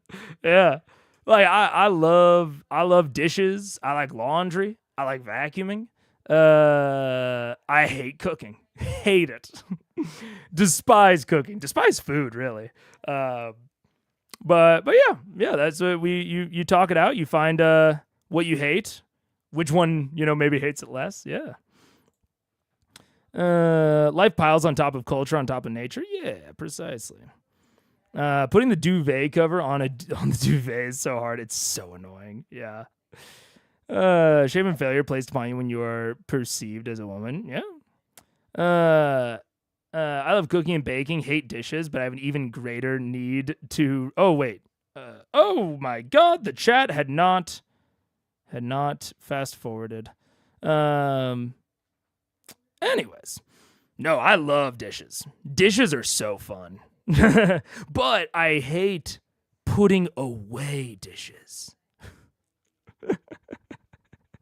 I don't actually hate it. I just regular dislike it. I like cleaning a dish until it's clean and then putting it on the drying rack or like loading the dishwasher. I really like loading the dishwasher, but don't like unloading it. But I love hand washing dishes. If I'm at like a big function where like dishes need to be done, I'm always volunteering to wash the dishes and asking someone else to dry them. Because the dryer normally has to put them away. And I don't like doing that. But I love washing a dish. It feels so satisfying. If you divvy up chores based on gender roles, you'll quickly realize that almost every chore is stereotypically female. Yeah. I don't know, man. Gender roles are not something that me and Paige, thankfully, like really even grew up with. Because I was raised by single parents separately at separate times, so they both were doing everything. And then, Paige grew up with her mom doing like all of the family finances and accounting, and her dad is like an amazing cook. So they just naturally did not fall into gender roles just based on what they loved doing. So we did not really come into the relationship with anything like that, thankfully, which I love. I don't know say that I'll love any chores, but I dislike some less than others. I think that's true. Maybe I don't love dishes, but I like dishes a lot. That dishes are my favorite chore. Easily. Yeah. So the idea of sorting anything by color is like, so it's just unorganized. No. Anyways. That's, yeah. I think that's about it. I think, because I'm trying to think if there's anything else like breakdown from the episode itself. I don't think so. Other than that, I'm very, especially like given everything with Raishan and Zara, I really feel like there's just so much more to crack open about Raishan. You know what I'm saying? So that's the only thing that I'm really trying to watch to make sure she doesn't slip something past me. But anyways, I think that's where I'll leave it. That's where I'll leave it. Oh, I just noticed the kid thing. Yeah, I can imagine that being a conversation. Yeah. Anyways, imagine Raishan getting something past you. Yeah. There it is. We're only at the halfway mark. Yeah, and there's like a decent half left. The actual timing was an hour and 42-minute first half and an hour and 47-minute second half, which is much more equal than it normally is. Yeah. Anyways, yeah, I'm slowing down. Now that the moment that we get out of the episode, if there's not like a theory that I'm actively thinking about, I slow down so much. I'm like, ooh, it's done. So I'm gonna go get some food. Thank you so much for watching. I will be back with Split Fiction on Friday with Paige. And then Saturday, pre-stream for Fantasy High. And Sunday, second half Critical Role. And that's it. Goodbye.